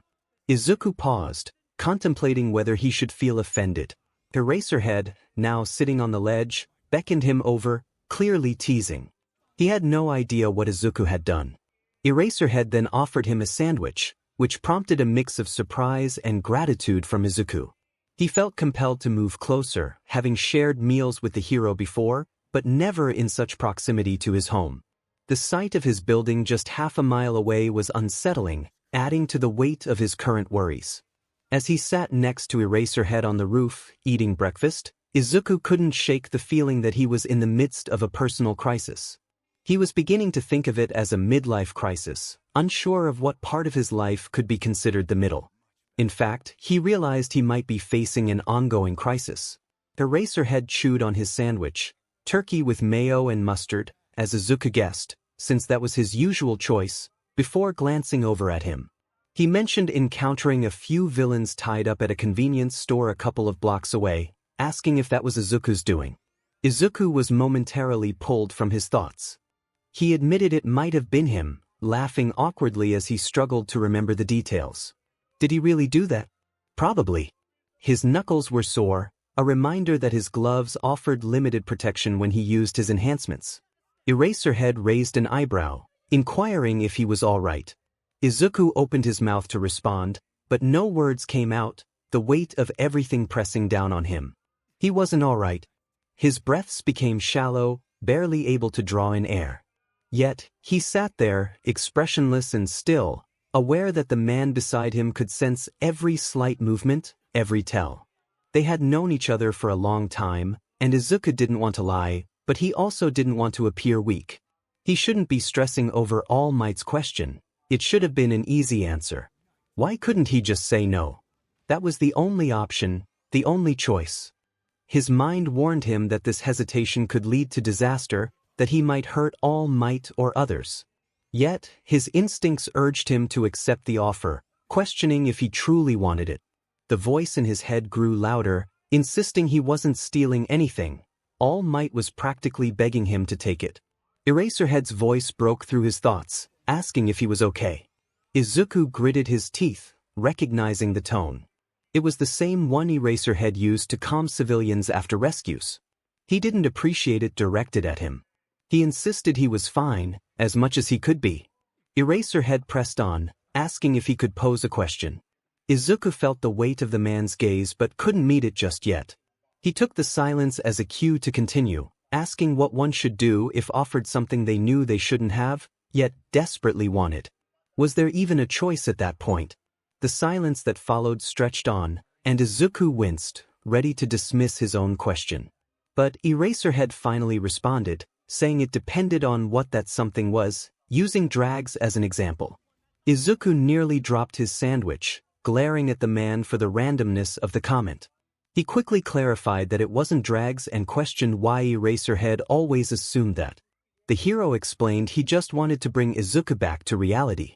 Izuku's gaze fell to the ground as he listened to Eraserhead finish his sandwich and dispose of the wrapper properly. He recalled how Eraserhead had lectured him before about littering, and he had since made an effort not to do so himself. Eraserhead ordered him to finish his food before it got cold. Izuku fought the urge to roll his eyes, thinking it was already cold, but held his tongue. He appreciated the meal, reminding himself that egg and cheese sandwiches tasted better cold, a hill he would die on. To answer Izuku's earlier question, Eraserhead stated there was always a choice, regardless of what others said. The only consideration should be whether one knew they shouldn't have it. He stretched, his back cracking a few times, and added that most people were biased against themselves. He assumed Izuku either couldn't or wouldn't share what it was. Izuku nodded, feeling the tightness in his chest ease as he listened to Eraserhead's logical voice. If he wanted advice, it was from him. Eraserhead continued, explaining that sometimes wanting something one thought they shouldn't have wasn't necessarily bad. Some of the best things in his life had come when he thought he would be better off without them. Izuku wondered if Eraserhead was speaking almost wistfully, sounding wise beyond his years. The hero nudged Izuku's shoulder, encouraging him to do what he wanted, but to ensure he was safe. Would Izuku be safe if he said yes? His initial thought was no, not with who he was and what he was meant to be. But as he pondered it further, he began to see the potential benefits. One for all could make him stronger, allowing him to protect himself and others. He was already helping, even if it was technically against the law. But could he truly stand against top-tier villains like All for One? He felt inadequate, realizing he wouldn't be strong enough, not ever. But with One for All, was it selfish to longing a power he wasn't meant to have simply because of his lineage? Wanting another quirk on top of the others he had. He hadn't stolen them, not all of them, but that didn't change the fact that All Might had chosen him. That had to mean something. Or perhaps he was overthinking it, and All Might was simply desperate, seeing Izuku as a potential vessel rather than who he truly was. Eraserhead's voice broke through his thoughts, asking what was on his wrist. Izuku brightened, pushing aside his rising panic. It didn't matter if Eraserhead was trying to distract him, he was grateful for it. He explained it was his new AI, eager to know if Eraserhead liked her. Izuku had created AINA himself. Eraserhead leaned in closer to examine the small screen on the boy's forearm, intrigued. He asked if Izuku had built it from scratch. Izuku admitted to scavenging a few parts from dumpsters but insisted he had assembled everything together. The man chuckled softly, curious about AINA's capabilities. Izuku proudly introduced AINA as an artificial and intelligent notification analyst, explaining that while she functioned like a phone, she was much more advanced. With a tap on the screen, a mini hologram flickered to life, surprising Eraserhead. Izuku encouraged the hero to speak to N, disabling the earbud feature and holding out his arm. Eraserhead hesitated, unsure of what to say. AINA greeted him warmly, inquiring about the tasks he wanted her to perform. Izuku winced, realizing he should have warned Eraserhead about AINA's extensive internet access, including knowledge of his real name. Eraserhead seemed unfazed, expressing surprise at how quickly she recognized his voice. Izuku explained that AINA could analyze security footage and match faces with voices, a feat that had taken considerable coding effort. Eraserhead acknowledged Izuku's talent, suggesting he could make an excellent support hero. The idea struck Izuku profoundly. He could create devices for other heroes without relying solely on his quirks. He regretted not applying for the support course, which might have been easier to manage alongside his hectic life. As Izuku pondered this, Eraserhead stood up, having explored AINA's features while Izuku was lost in thought. He informed Izuku that he needed to leave for his patrol soon. Before departing, he reminded Izuku to be cautious but to follow his instincts, expressing confidence in his judgment. The casual remark brought a smile to Izuku's face, and he found himself momentarily captivated by the hero's words. Eraserhead playfully flicked one of the ears on Izuku's hoodie, eliciting a small smile from the boy. Though it wasn't the brightest smile, it was an improvement from his usual expression. Izuku felt lighter, the weight of impending doom lifting slightly. As Eraserhead placed a reassuring hand on Izuku's head before leaving, the boy realized he didn't flinch away this time, hinting at a newfound sense of acceptance. Meanwhile, Kakin erupted in disbelief, insisting that Izuku's impressive score was impossible. He stormed into the kitchen, likely to vent his frustration while helping Mitsuki with dinner. Izuku, wearing a triumphant grin, shrugged off Kakin's accusations, insisting that the projector from All Might was truthful. Kakin reappeared, still unconvinced, demanding to see the footage to believe it. Izuku explained that such footage wasn't readily available, and Kakin's frustration grew. As Kakin lunged for the projector, Izuku quickly used his quirk to snatch it back, warning Kakin to be careful with it. Kakin rolled his eyes, claiming the package allowed them to keep it, but Izuku refused to let him destroy it. The playful banter escalated as Kakin attempted to grab the projector again. Izuku deftly sidestepped, causing Kakin to trip and fall onto the couch, cursing loudly. Izuku laughed, but Kakin was relentless, balancing on the armrest and launching himself at Izuku, sending them both tumbling to the floor. Izuku was grateful he hadn't brought Missy along. She would have been in danger. He tried to roll away from Kakin, but the blonde was still larger and stronger. With a burst of energy, Izuku managed to push Kakin off, sending him skidding across the dining room, his expression furious. Their playful scuffle turned into a full-blown brawl, with Mitsuki eventually intervening to shoo them out of the kitchen after they nearly caused a disaster. Kakin dragged Izuku outside, insisting they settle their rivalry immediately. He was determined to prove he was superior. Izuku crossed his arms defiantly, refusing to back down. Just as he thought he had the upper hand, Kakin landed a hit on his back, sending him crashing forward. Izuku choked on dirt, realizing the quick defeat was unsurprising given his exhaustion from sleepless nights. He had been hallucinating, convinced he had seen a clown behind Kakin moments before. He hoped to find time to rest later. It was still early in the week, and he had just received the projector in the mail hours earlier. The address on the package matched the one he had given Eraserhead during their first meeting, and the front desk lady had called him after recognizing his name. While Izuku was undeniably excited, he made himself wait until he arrived at Kakin's house to open the package and compare its contents. The only downside was that he hadn't performed well on his written exam, missing just a few points, all in history. It was typical. Kakin had promised to remind him of this for ages, especially since he had aced the exam. He had always been the more diligent of the two, particularly in history.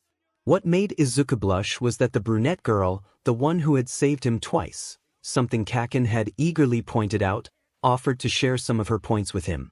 Although he didn't need it, he felt grateful nonetheless. He never imagined someone would do something like that for him.